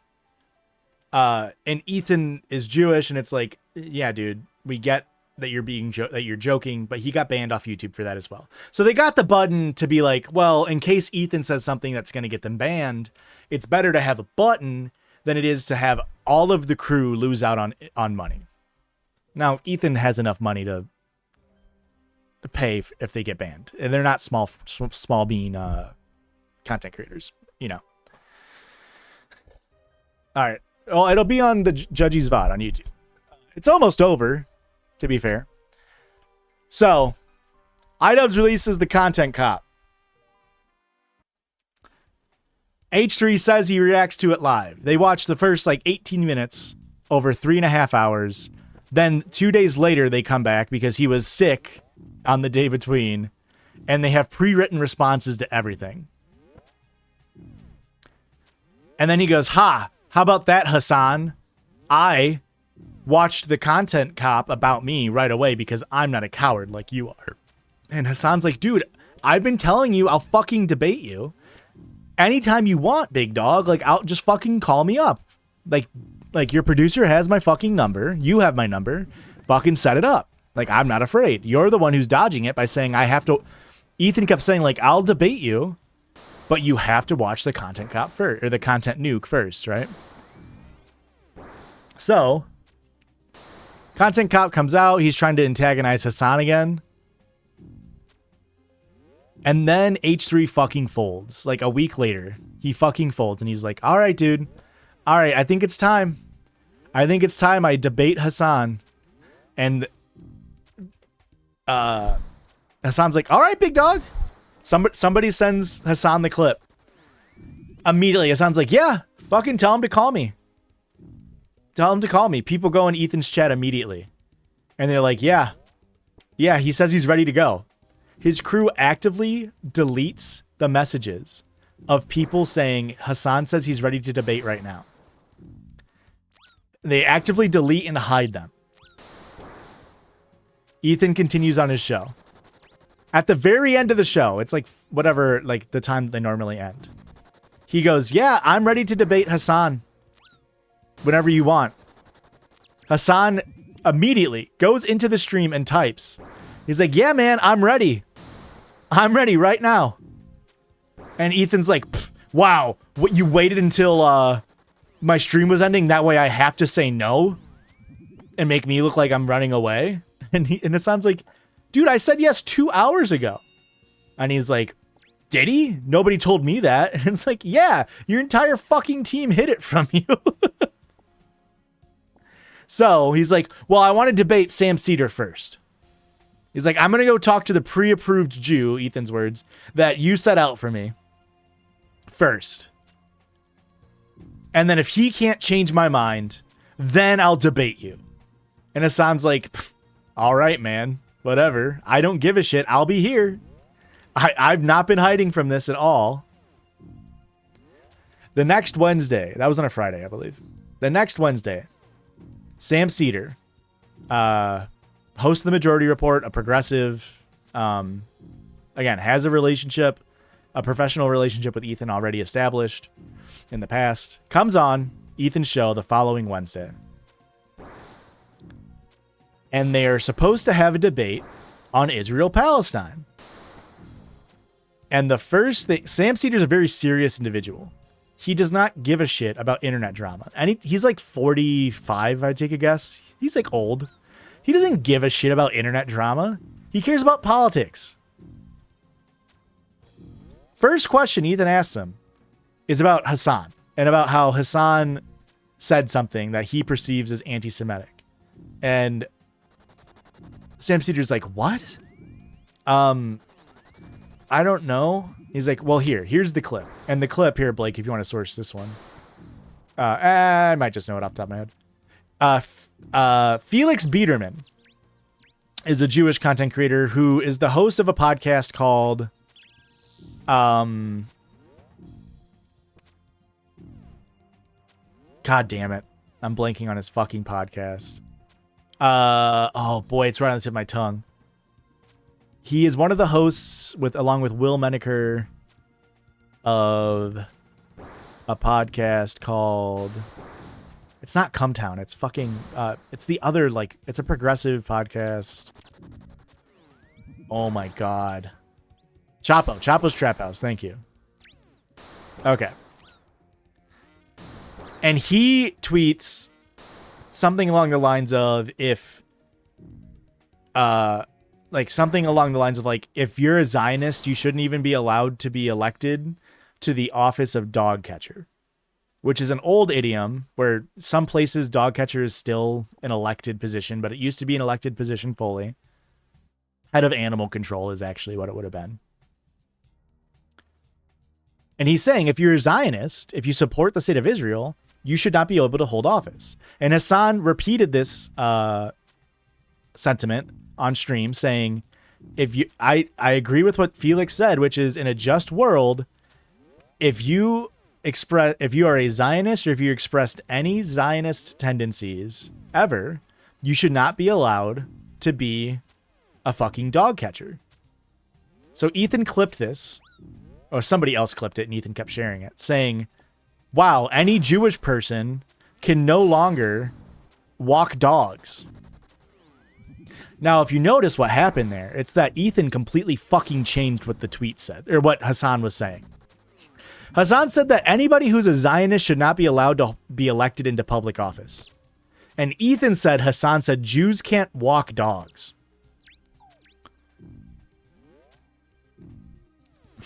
You should be good, Blake. I think I got it. Completely disingenuous framing. So, Ethan pulls up this clip to Sam Cedar. I mean, is that what this is?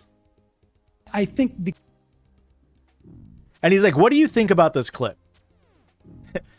And Sam Cedar's pretty much just like, I see that he's speaking hyperbolically, but like, I don't think this is very important.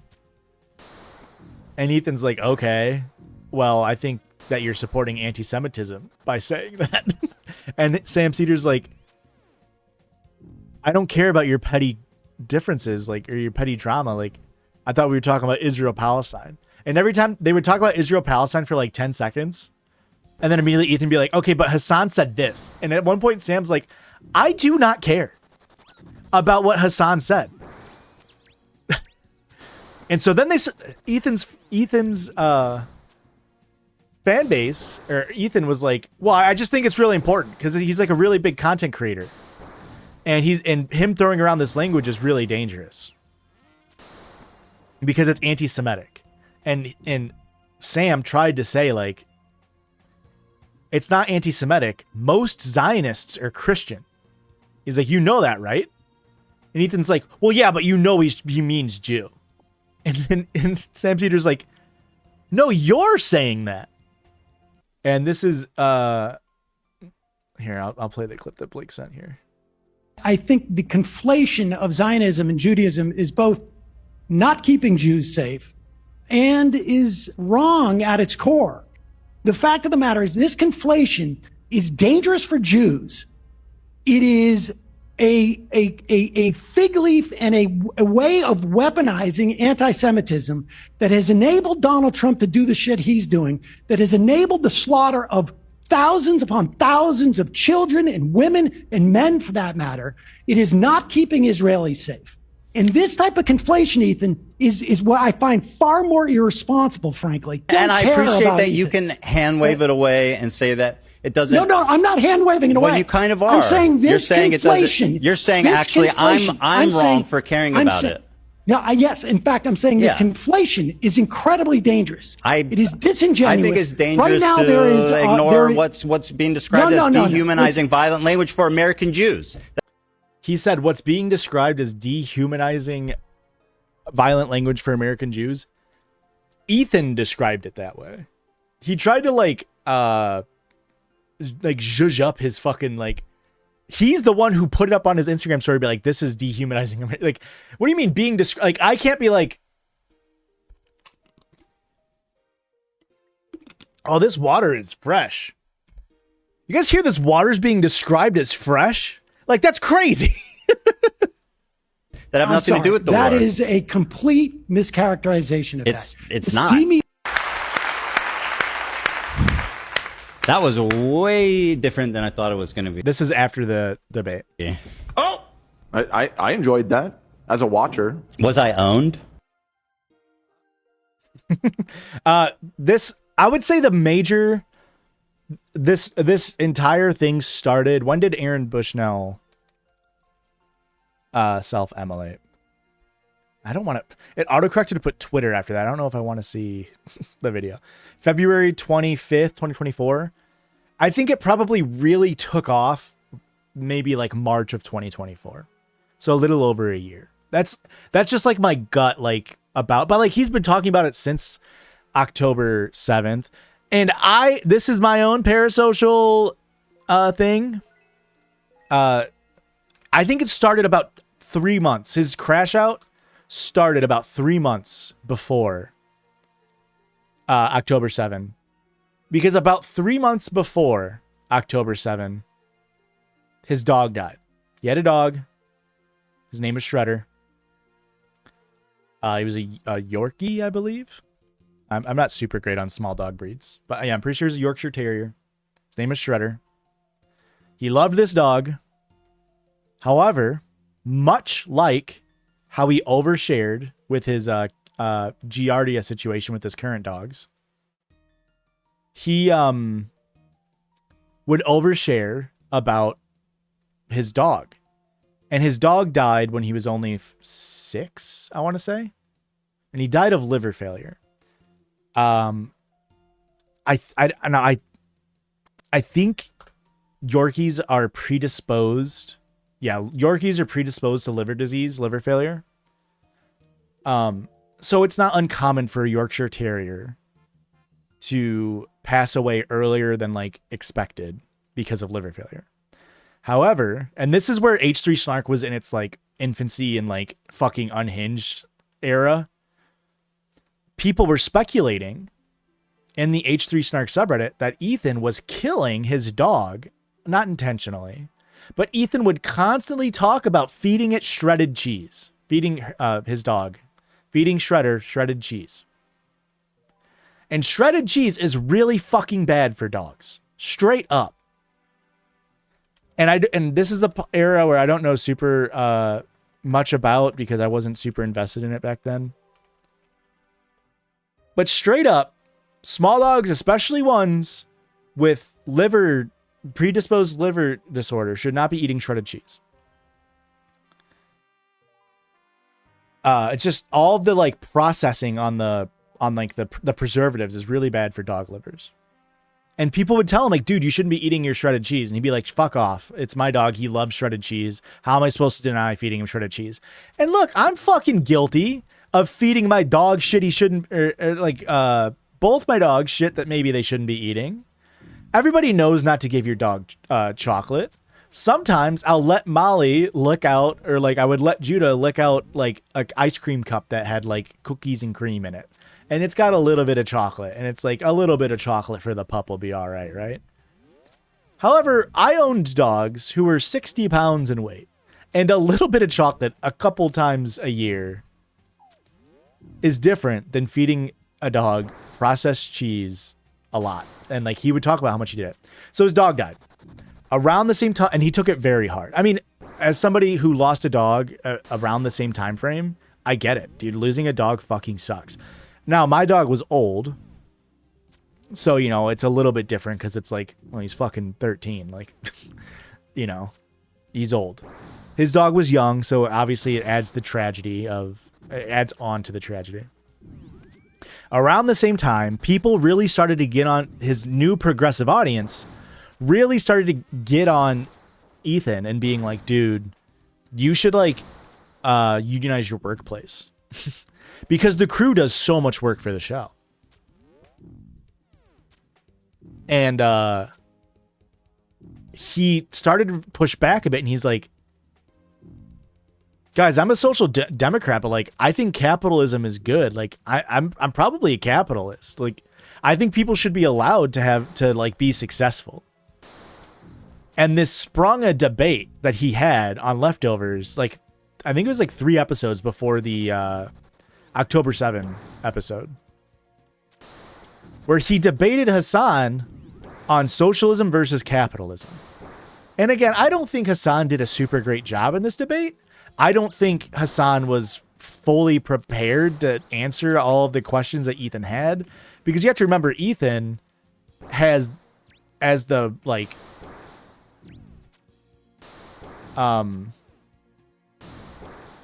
ability to like have the laptop in front of him, have his crew, like tell his crew like what to do, like in terms of like pre-production. Hasan doesn't get that. I mean, he could, but like it's Hasan appearing on Ethan's show. And I think Hasan didn't do a great job in this debate.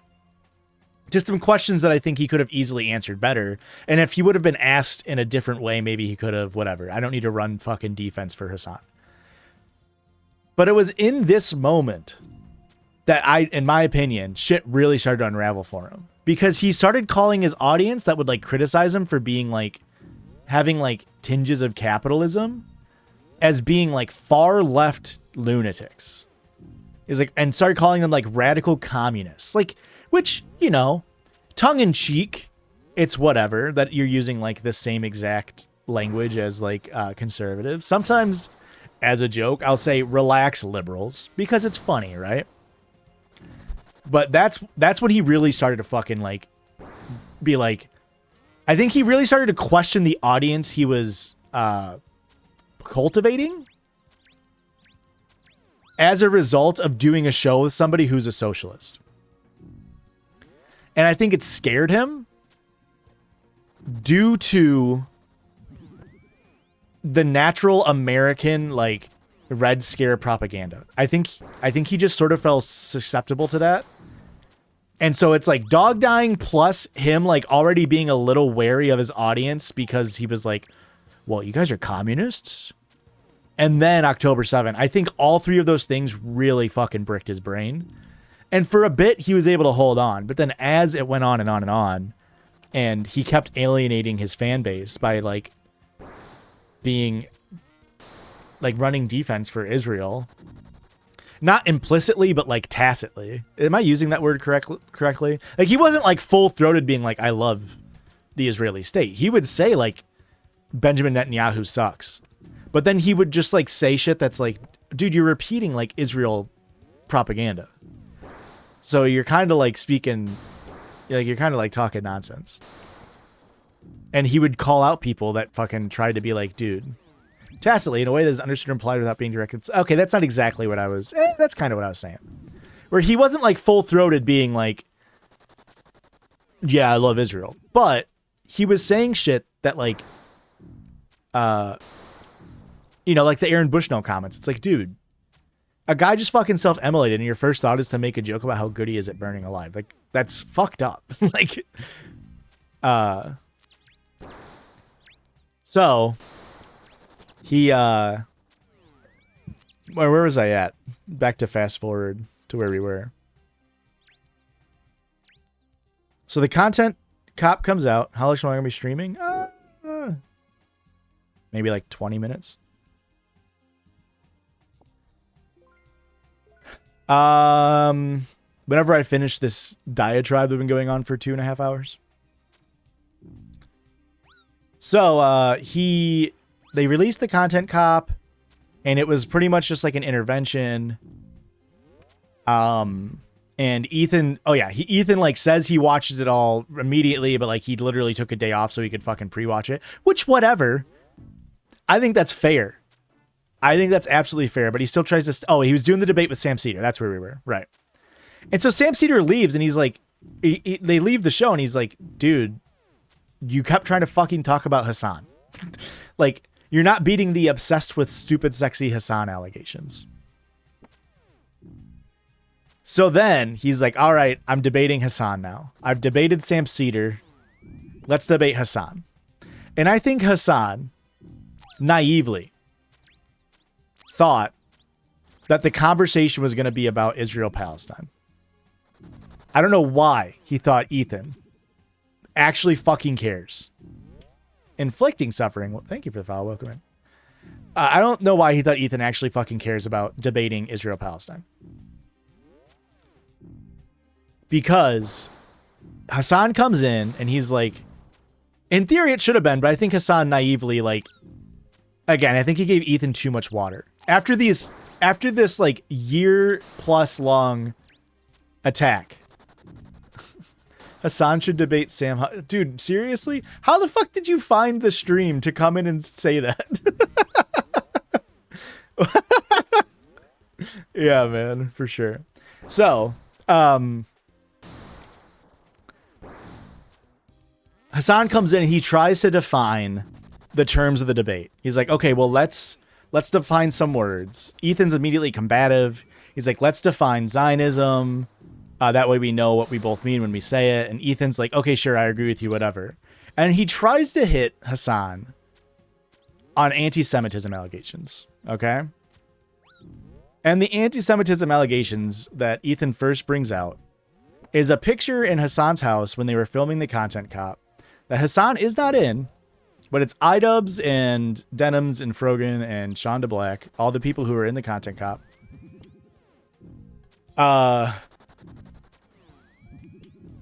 And iDubbbz is holding a sword that is from the anime Bleach.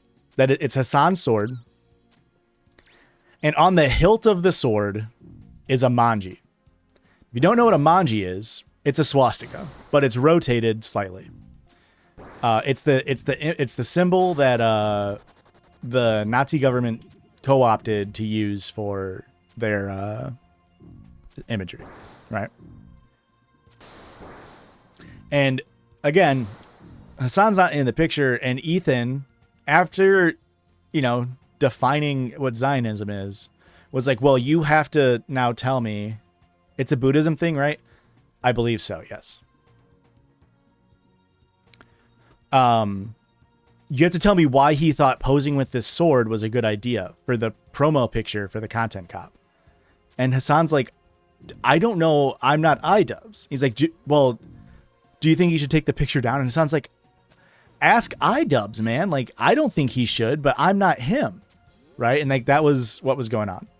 And they keep trying to say like, this is an anti-Semitic thing to own because it's got the manji on the hilt. And it's not even like fully the manji. Like, it's got a little bit of a change, but like, I'll straight up say it's an image that when you see it, it looks like a swastika, but we all know it's not a swastika. If you go to Japan and you open up Google Maps, you will see these images all over Google Maps because they denote places of worship. Like these are symbols that are still used in the non-Western world. Wait, does he have a manji on his forehead? Does Neji have a... I didn't know that. And so after Hasan tries to come in and say like, it's censored in the anime. Oh, I didn't know that. So, after Hasan comes in, and I think naively was trying to be like, this is going to be about Israel-Palestine. Let's like define some terms. Finland's Air Force was the swastika until like 2012. I did not know that. So, after, again, I think Hasan naively came in and thought it was going to be like a productive conversation. Ethan's like hyper obsessing about the sword, and I think if Ethan wasn't completely fucking unhinged at this point, there is an element and a way to talk about it and like have a discussion. I think you can very easily frame it as like, do you see why this might be an issue? And like, like this is kind of crazy and like whatever. Optically, it looks bad. I don't think ultimately it, but like he's just unhinged at this point, and so he comes off like he's like out of his fucking mind. And I need to mention, I haven't yet, Ethan has Tourette's. He's had Tourette's his whole life, and recently his tics have gotten worse and worse, like more and more visible.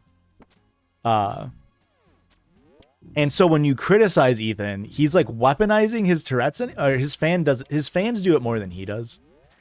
But he'll like you'll be like, dude, he looks insane. And people are like, he has Tourette's. That's why he looks insane. And it's like, no, he looks like his eyes are like, it looks like he's not getting fucking sleep.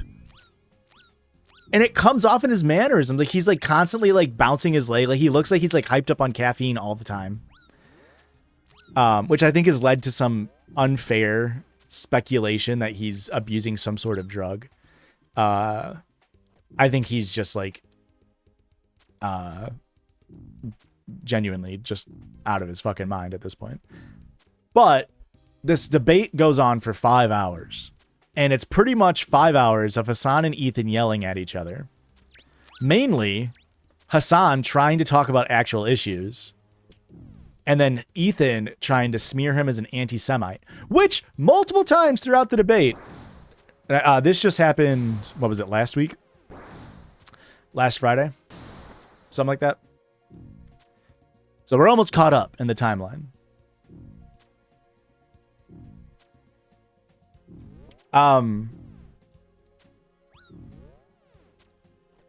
And it wasn't very productive in the sense of like, I mean, never was gonna be. It just never was gonna be. I don't think Ethan was in the like game to make it productive. But there are multiple times in the debate, the quote unquote debate, where Ethan will immediately fold on a position just to like move past it. And then Hasan's like, well, hang on. You just said you were lying about me. Let's talk about that. And he'd be like, dude, come on, you're boring. You're boring. Let's just move on. Like during the initial debate, the initial thing he brought up, the swastika sword. He keeps calling it a swastika sword. Ethan does, right? I'll show you a picture of the sword in a second here. Keeps calling it a swastika sword.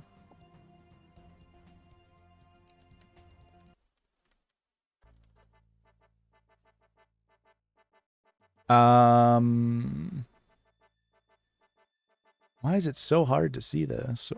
I would have thought that it would have came up immediately.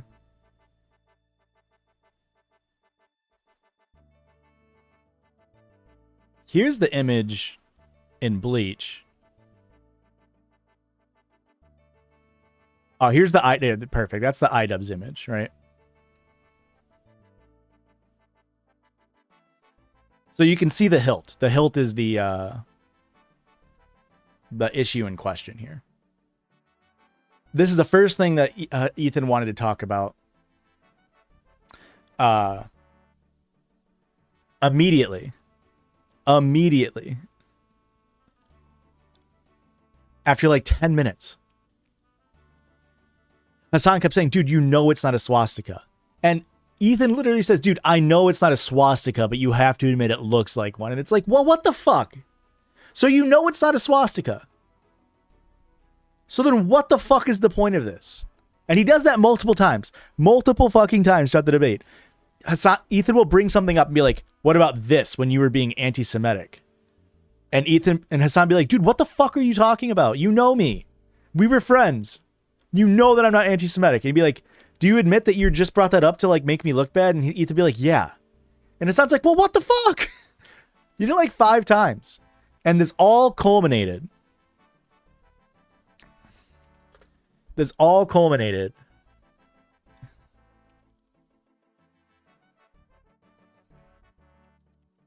In a moment. I should probably be easier to find on. Yeah, probably easier to find on TikTok.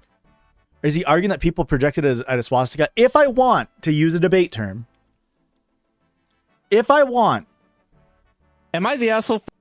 If I want to steel man his argument, which again, I said earlier when I was talking about this, there is a way to make this argument that I think you can get more people to understand and be sympathetic on what he's trying to say. Which is, you're making a video, iDubbbz made a video criticizing a Jewish man. He wasn't criticizing him on the grounds of him being Jewish, but it was criticizing him on being a shitty friend and his like defense of Israel. Not on his grounds of being Jewish. And the picture you decided to use was using a sword that kind of has a swastika on it, right? That's the argument. Maybe I should just show the fucking...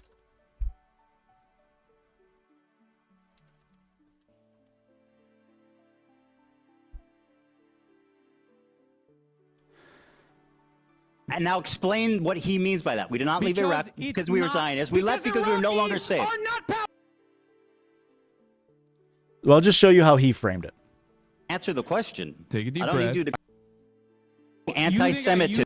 The chapters are so condensed.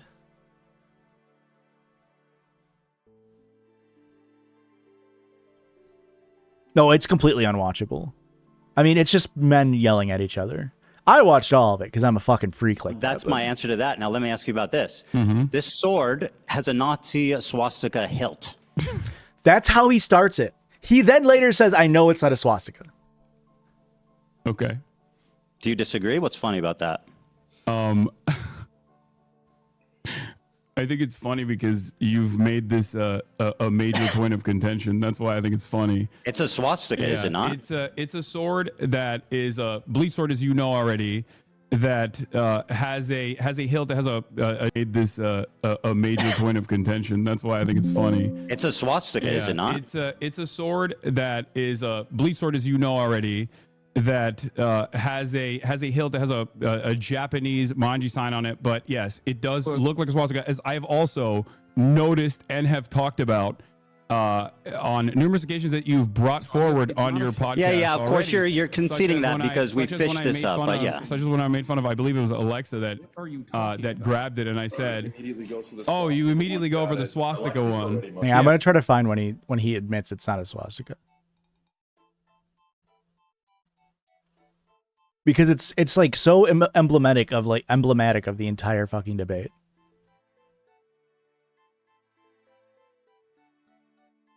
How long is the... This goes until 20 minutes. It was definitely before.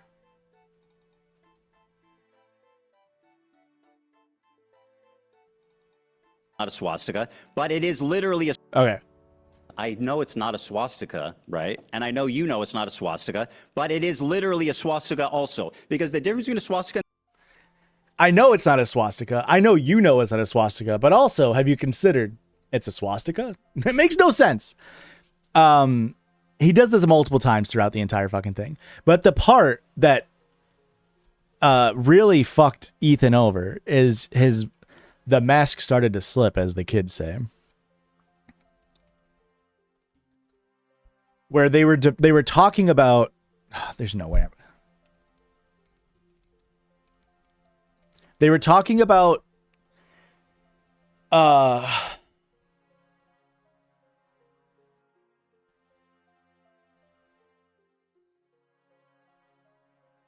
They were trying... this fucking psychedelic socialist.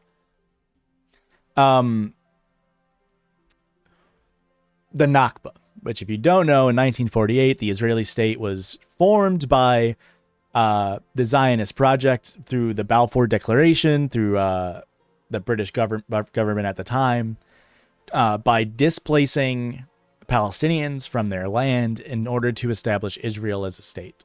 To do that, what you'll sometimes hear people call it the 1948 war. It was not a war. It was an active displacement and cultural cleansing, ethnic cleansing of the Palestinian people to eventually draw the current borders of Israel and Palestine, which I believe were finalized in 1978-ish, if memory serves. I could be wrong on that date. But they were talking about this because Hasan had an issue with the way Ethan frames it, which is that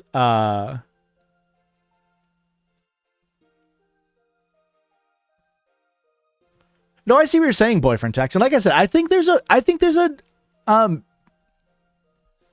avenue he could have attacked and like actually had a semi decent point. I think I disagree with it because it's like, I don't know, whatever. It's so unimportant is the thing.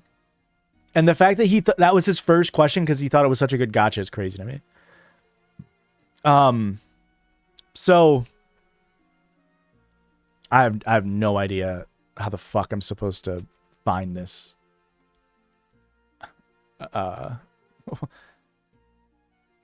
What I'm trying to find. But I agree with you, boyfriend text. I totally get it.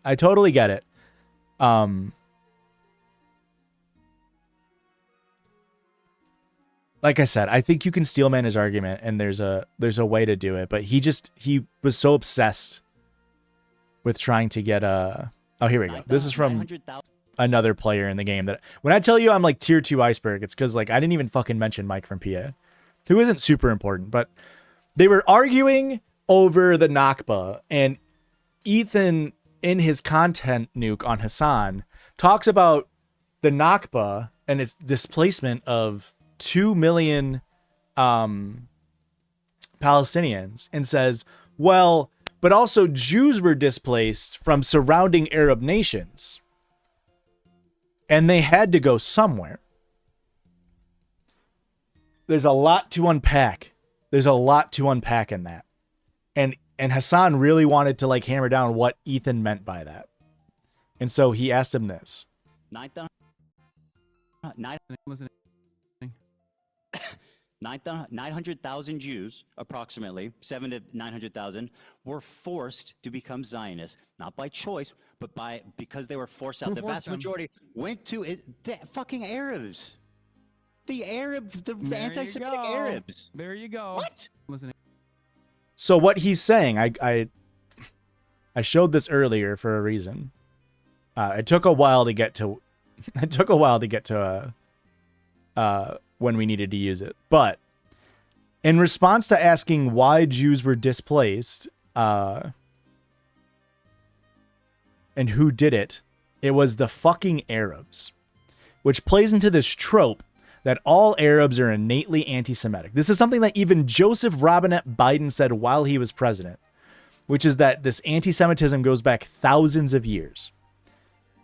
The countries that Ethan was talking about specifically were like Algeria, Egypt, Iraq, Iran, Afghanistan, Yemen. These are all completely separate countries. And like full, like look at how far away Iran and Algeria are. It's like a full width of the United States. So it's like telepathically in the 1940s, people in California were communing with people in South Carolina. And they were just like, yeah, we hate Jews so much. And Hasan's point being, yes, anti-Semitism played a role, but you're focusing on anti-Semitism through, you're focusing on anti-Semitism from these countries when Germany and most of Europe was the reason for the anti-Semitism in the West. So like, why do the crimes of Algeria and Libya and Egypt and Iran and Iraq of being like unhospitable to Jews at the time, which isn't the full story. Israel played a major role in getting a lot of the Jewish people to move out of these countries as well. Because why wouldn't you want to go live in a fucking ethno state where you're, it's a fucking ethno state. Like, I mean, I know why I wouldn't, but still. He's asking, why are you ascribing all of this anti-Semitism as to why the Nakba had to happen when you had Germany doing the Holocaust, doing the having the entire Nazi party, Italy being aligned with them as well, obviously. Like, why are you focusing on these? And then him saying here, like, who forced him? It was the fucking Arabs, as if all Arabs have a hive mind that hate Jewish people so fucking much that they all just like decided, like, yeah, we're all going to decide to kick Jewish people out of our countries at the same time. It's a gross and racist mischaracterization of what happened. And to show that he clearly does not fucking understand why that's fucked up, the debate was on last Friday. I think this is from Monday, May 5th. Yeah, Monday. This is Ethan talking about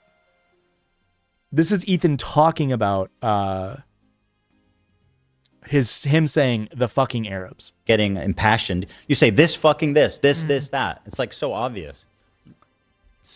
I knew in the... He thinks what's wrong with him saying the fucking Arabs kicked out the Jews is the fucking part.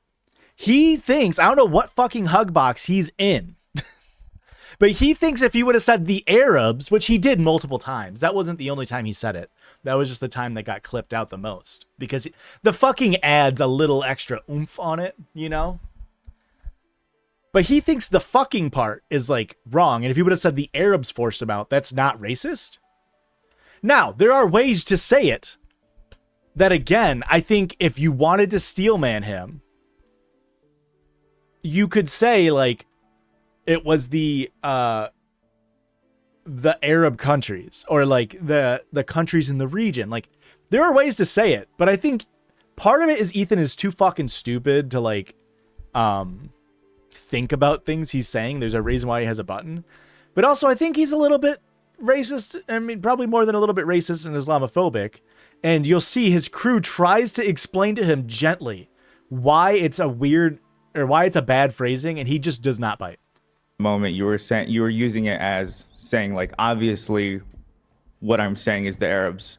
But that being said, I knew in that moment that it was going to get clipped. It didn't even occur to me. That's why, that's why you have to regulate your anger in moments like that. There's literally nothing I can do. I kind of agree with you just because I know you, and I think you're right that there's nothing you can do. Not just that. It's still, I think it's prevent a it. valid criticism, though, that when talking about something that sensitive, that keeping your emotions in check and just speaking calmly and clearly without to be honest with using that kind of language, say, though, because this- it is going to get clipped like that. This He's was right. 5 hours of intense. No, I get it. Intense I get it. conversation. Like the fact that there's a moment clippable, I mean, kind of understandable. But like if Hasan said the fucking Jews, there's no way you would have dropped that. Yeah, because it doesn't make. First of all, that's when and what context does that make sense? Well, a perfect parallel of AB actually bringing up if he would have said the Jews, not even dropping the fucking part. If you would have said the Jews do this, you will immediately, rightfully, be flagged as being anti-Semitic, and Ethan would not ever let that go. And to a point, again, understandably, if you had Hasan saying like, why did Hamas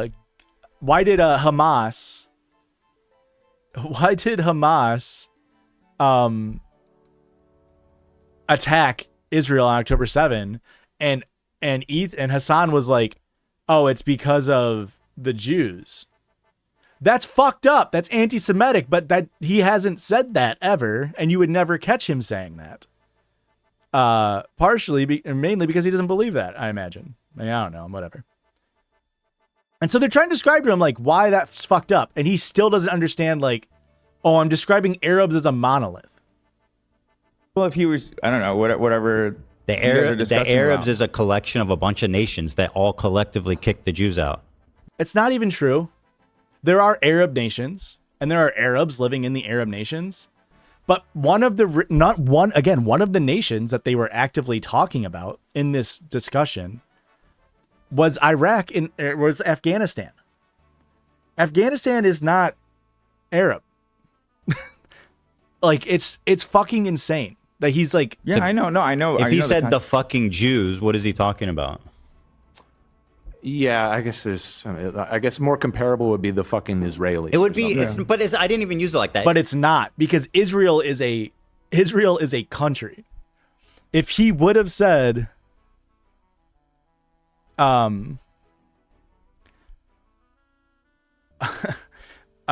if Ethan would have said, because of the Algerians, because of the Egyptians, because of the Afghanis, and was talking about their government, that is valid because that's who's doing it. The governments of these countries.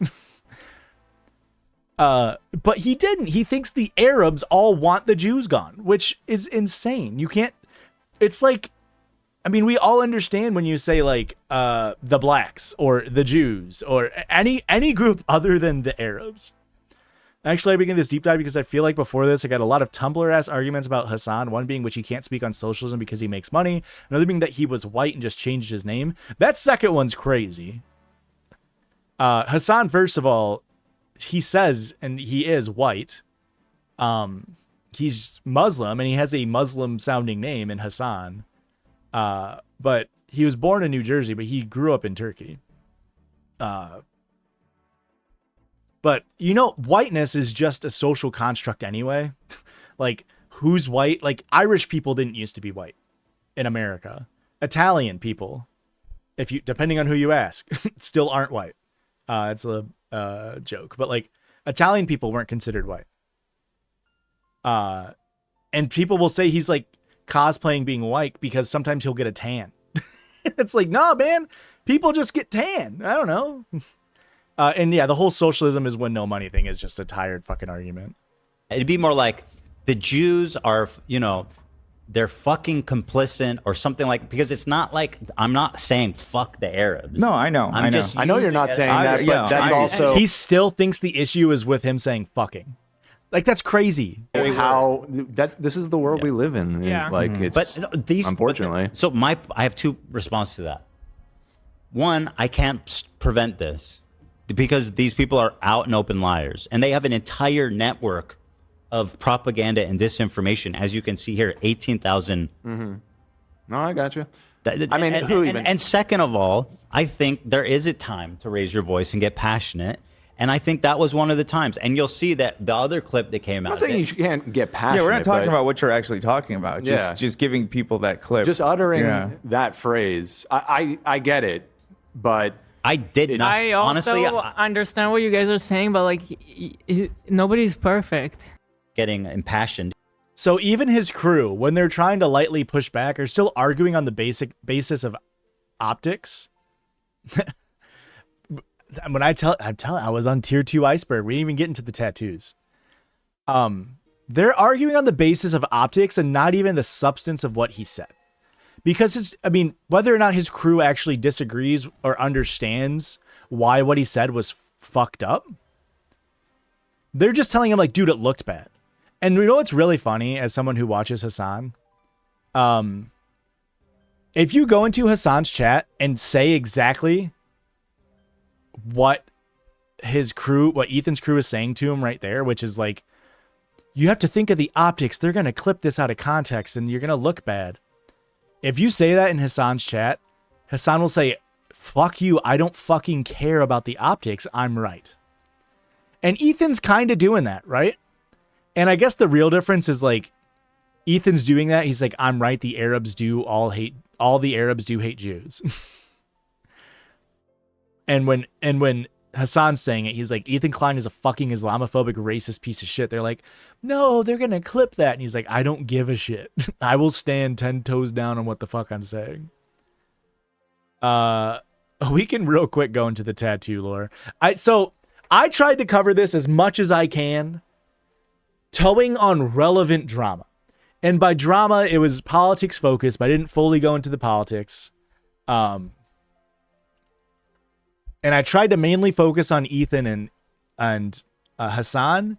And Hasan really does not get involved in the... Yeah, that's pretty much where we are right now. Right now, today and yesterday, Hasan said on the debate, he's like, I'm going to watch the content nuke that you made about me. And I will... I'm going to raise money for charity while I'm doing it. And right now, it took us on like 8 hours to get through like 40 minutes of the content nuke yesterday. Let's see what the thing is at. They've already raised $203,000 for Stand Up to Cancer, which is the charity that iDubbbz was going to host for Creator Clash 3. iDubbbz and Nisa have stepped down from running Creator Clash 3. They just stepped down last week. So yeah. You know, there's so much more to the story. I try to do broad strokes, but we can have a little bit of fun.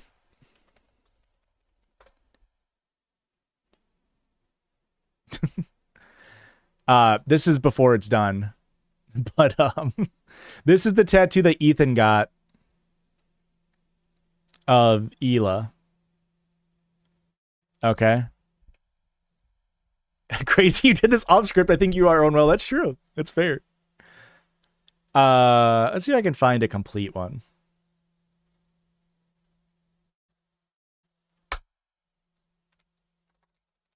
Let's see if we can find one that... Oh, here we go. Open link in new tab. Whoops. The greatest thing... It's a portrait, which already... Yeah, and Blake. That's true. It's a portrait tattoo, photorealistic, that says the greatest thing a man can do for his children is to love their mother.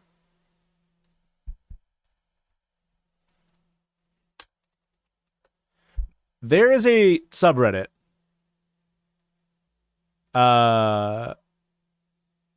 called, it's just Nightmare Tina Fey. That's really funny. Awful taste but great execution, and I think it made it to the top of the subreddit.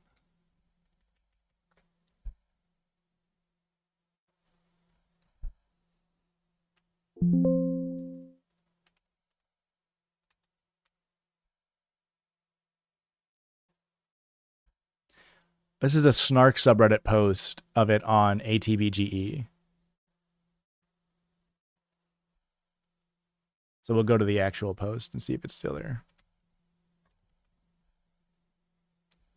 To be fair, to make sure that we're not being lied to. We'll do top in the past month. When was this posted?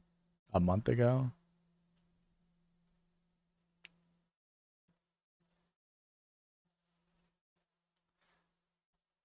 This dude got his wife.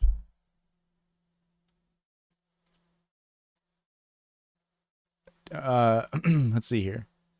Dude got this tattoo to surprise his wife. She has no idea what's coming.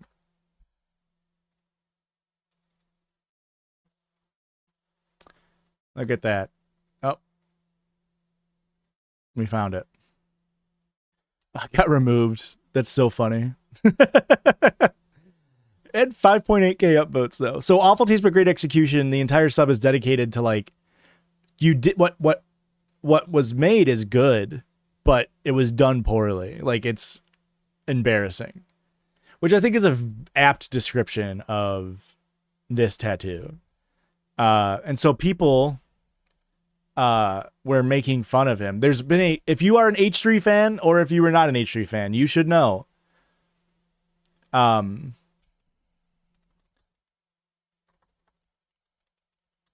That there is a meme that has always perpetuated. This is something that Ethan and Hila perpetuated themselves from early days. That Hila is Ethan's handler. They are not actually married because Hila is too hot for Ethan, and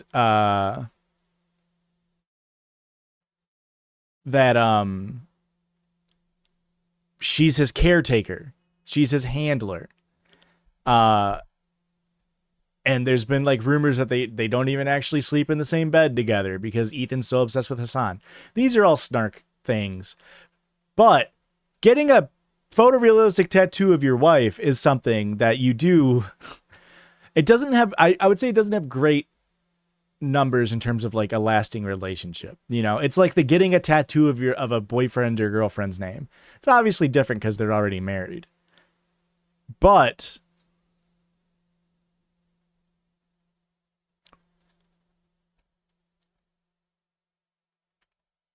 even Olivia brings us up. They're one of their crew members.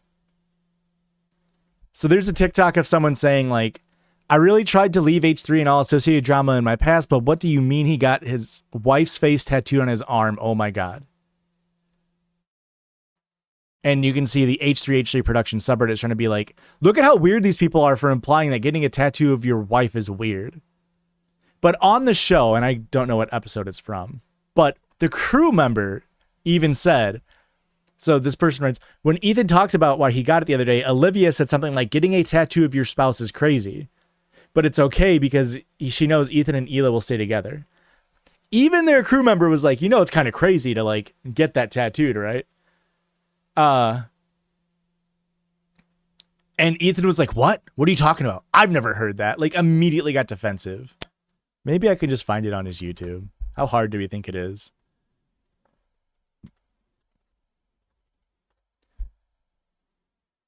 I don't care about that. I don't care about that. Noah Samson is screwed. Oh, he's also supposed to be suing Noah Samson, but I doubt that it goes anywhere. Oh man, I have to fucking. Where do we think he got his tattoo? It was like a month ago.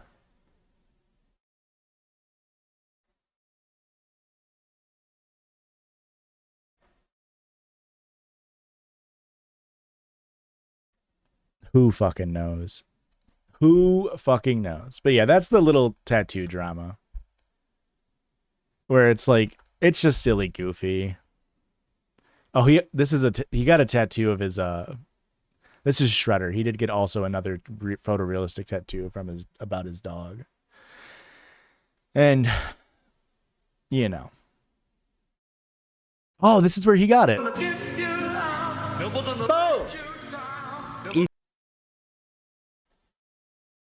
Live chat replay is not available for this video. Why not? Why not? Let's search the transcript, see if we can find God,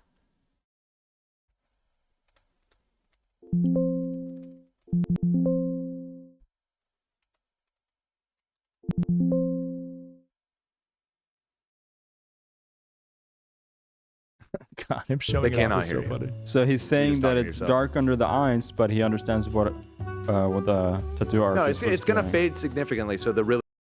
How much was it? Anytime. Dan doesn't like to talk. Who fucking knows? This podcast is insane. The fact that they just like order food and eat on air is just absolutely fucking crazy. Did they wait that long to talk about it? They talked about the 3 body problem? Who the fuck is Terrence Howard? Why the fuck were they talking about the 3 body problem? WWE contracts that. He gets viral blowing up. moments when he's getting people that are not going to fight back. The physics that when 2 bodies are interacting, 2 like bodies of mass, like planets, you can perfectly predict their outcome. But when 3 bodies interact, it becomes like almost impossible or impossible to predict their how they're going. It does become impossible. Yeah. Impossible. So this is a big problem in physics, and luckily Terrence Howard has been on the case. What? He didn't even like properly able to. He wasn't even properly able to describe the 3 body problem. And now he's going to be an expert on the 3 body problem. Is very funny to me. So now what? What you want to do? Oh, this is so Brody coded. The hat, dude. Same key of E. It's the same KV, yeah. All great mathematicians start their huge. Pythagoras Prove my point. might have been more similar than you think, though. Because he Just freed up a whole lot of minds. Okay, sounds good. With the same stuff that you said was bathwater. All right. I don't blame you. It does seem like something from out of this planet. Yeah. Doesn't at all. I can't. I'm out of here. I can't. I did a search in my Discord, and apparently in 2023 I confused H Tracer with H Bomber Guy, and my friend in turn confused H Bomber Guy with Unabomber. That's really funny. That's very funny. All right, what a stream. Any other questions before I go? I dodged 0 questions. Let it be shown. Let it be shown that I dodged 0 questions. I did answer 1 question for 1 really long time, but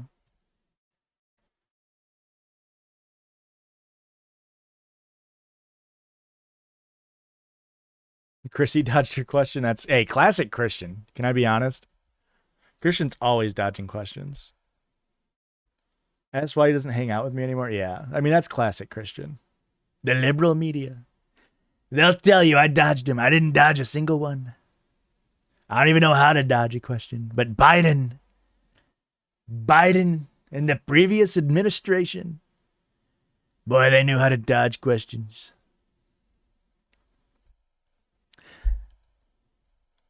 You know what we need is a stream outro song.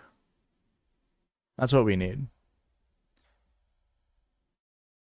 Thank you for that. Yeah.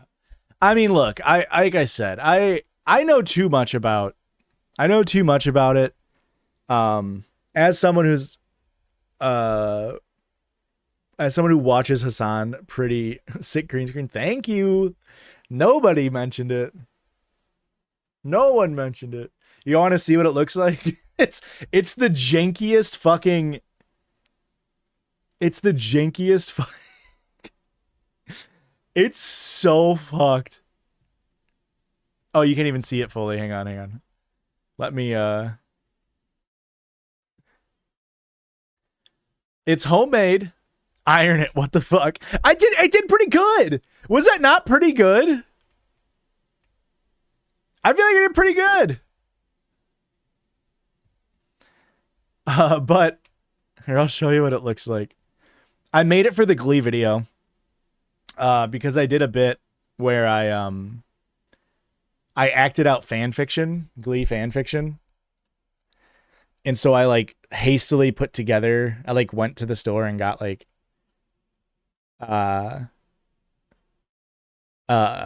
clothes rack.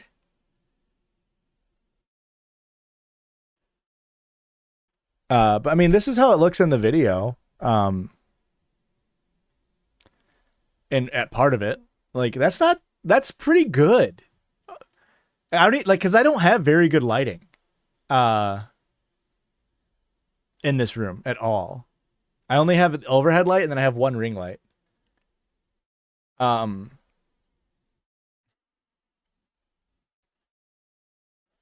Blake, where's the image of me kissing? I thought you said that to me recently.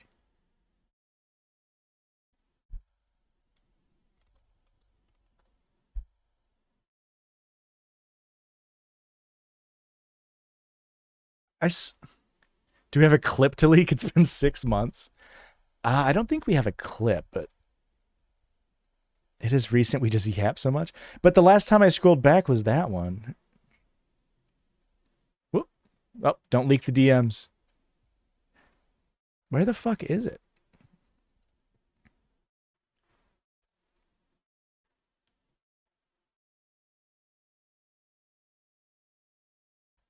Oh, here we go.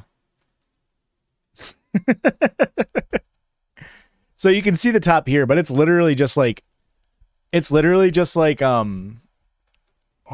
Whoops.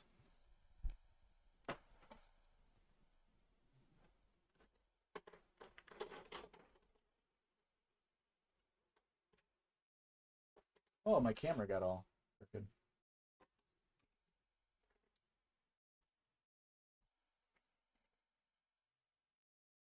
But it's just like a clothes rack with shitty green screen fabric, like hastily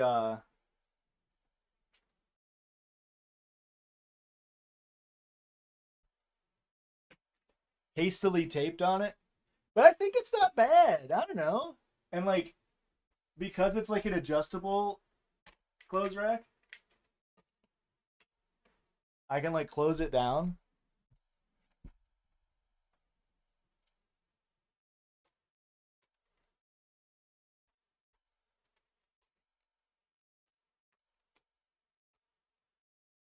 And then it's on wheels, right?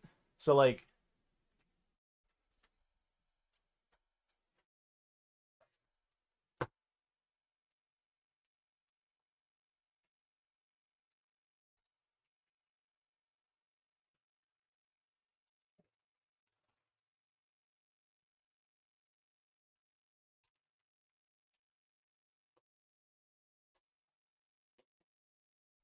it's on wheels.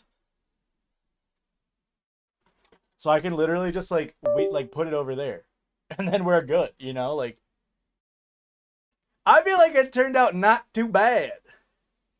The only issue is I can't really play darts. Oh! Holy shit. Sorry, I must have left that up from the last time I played darts. That's kind of crazy. Wow.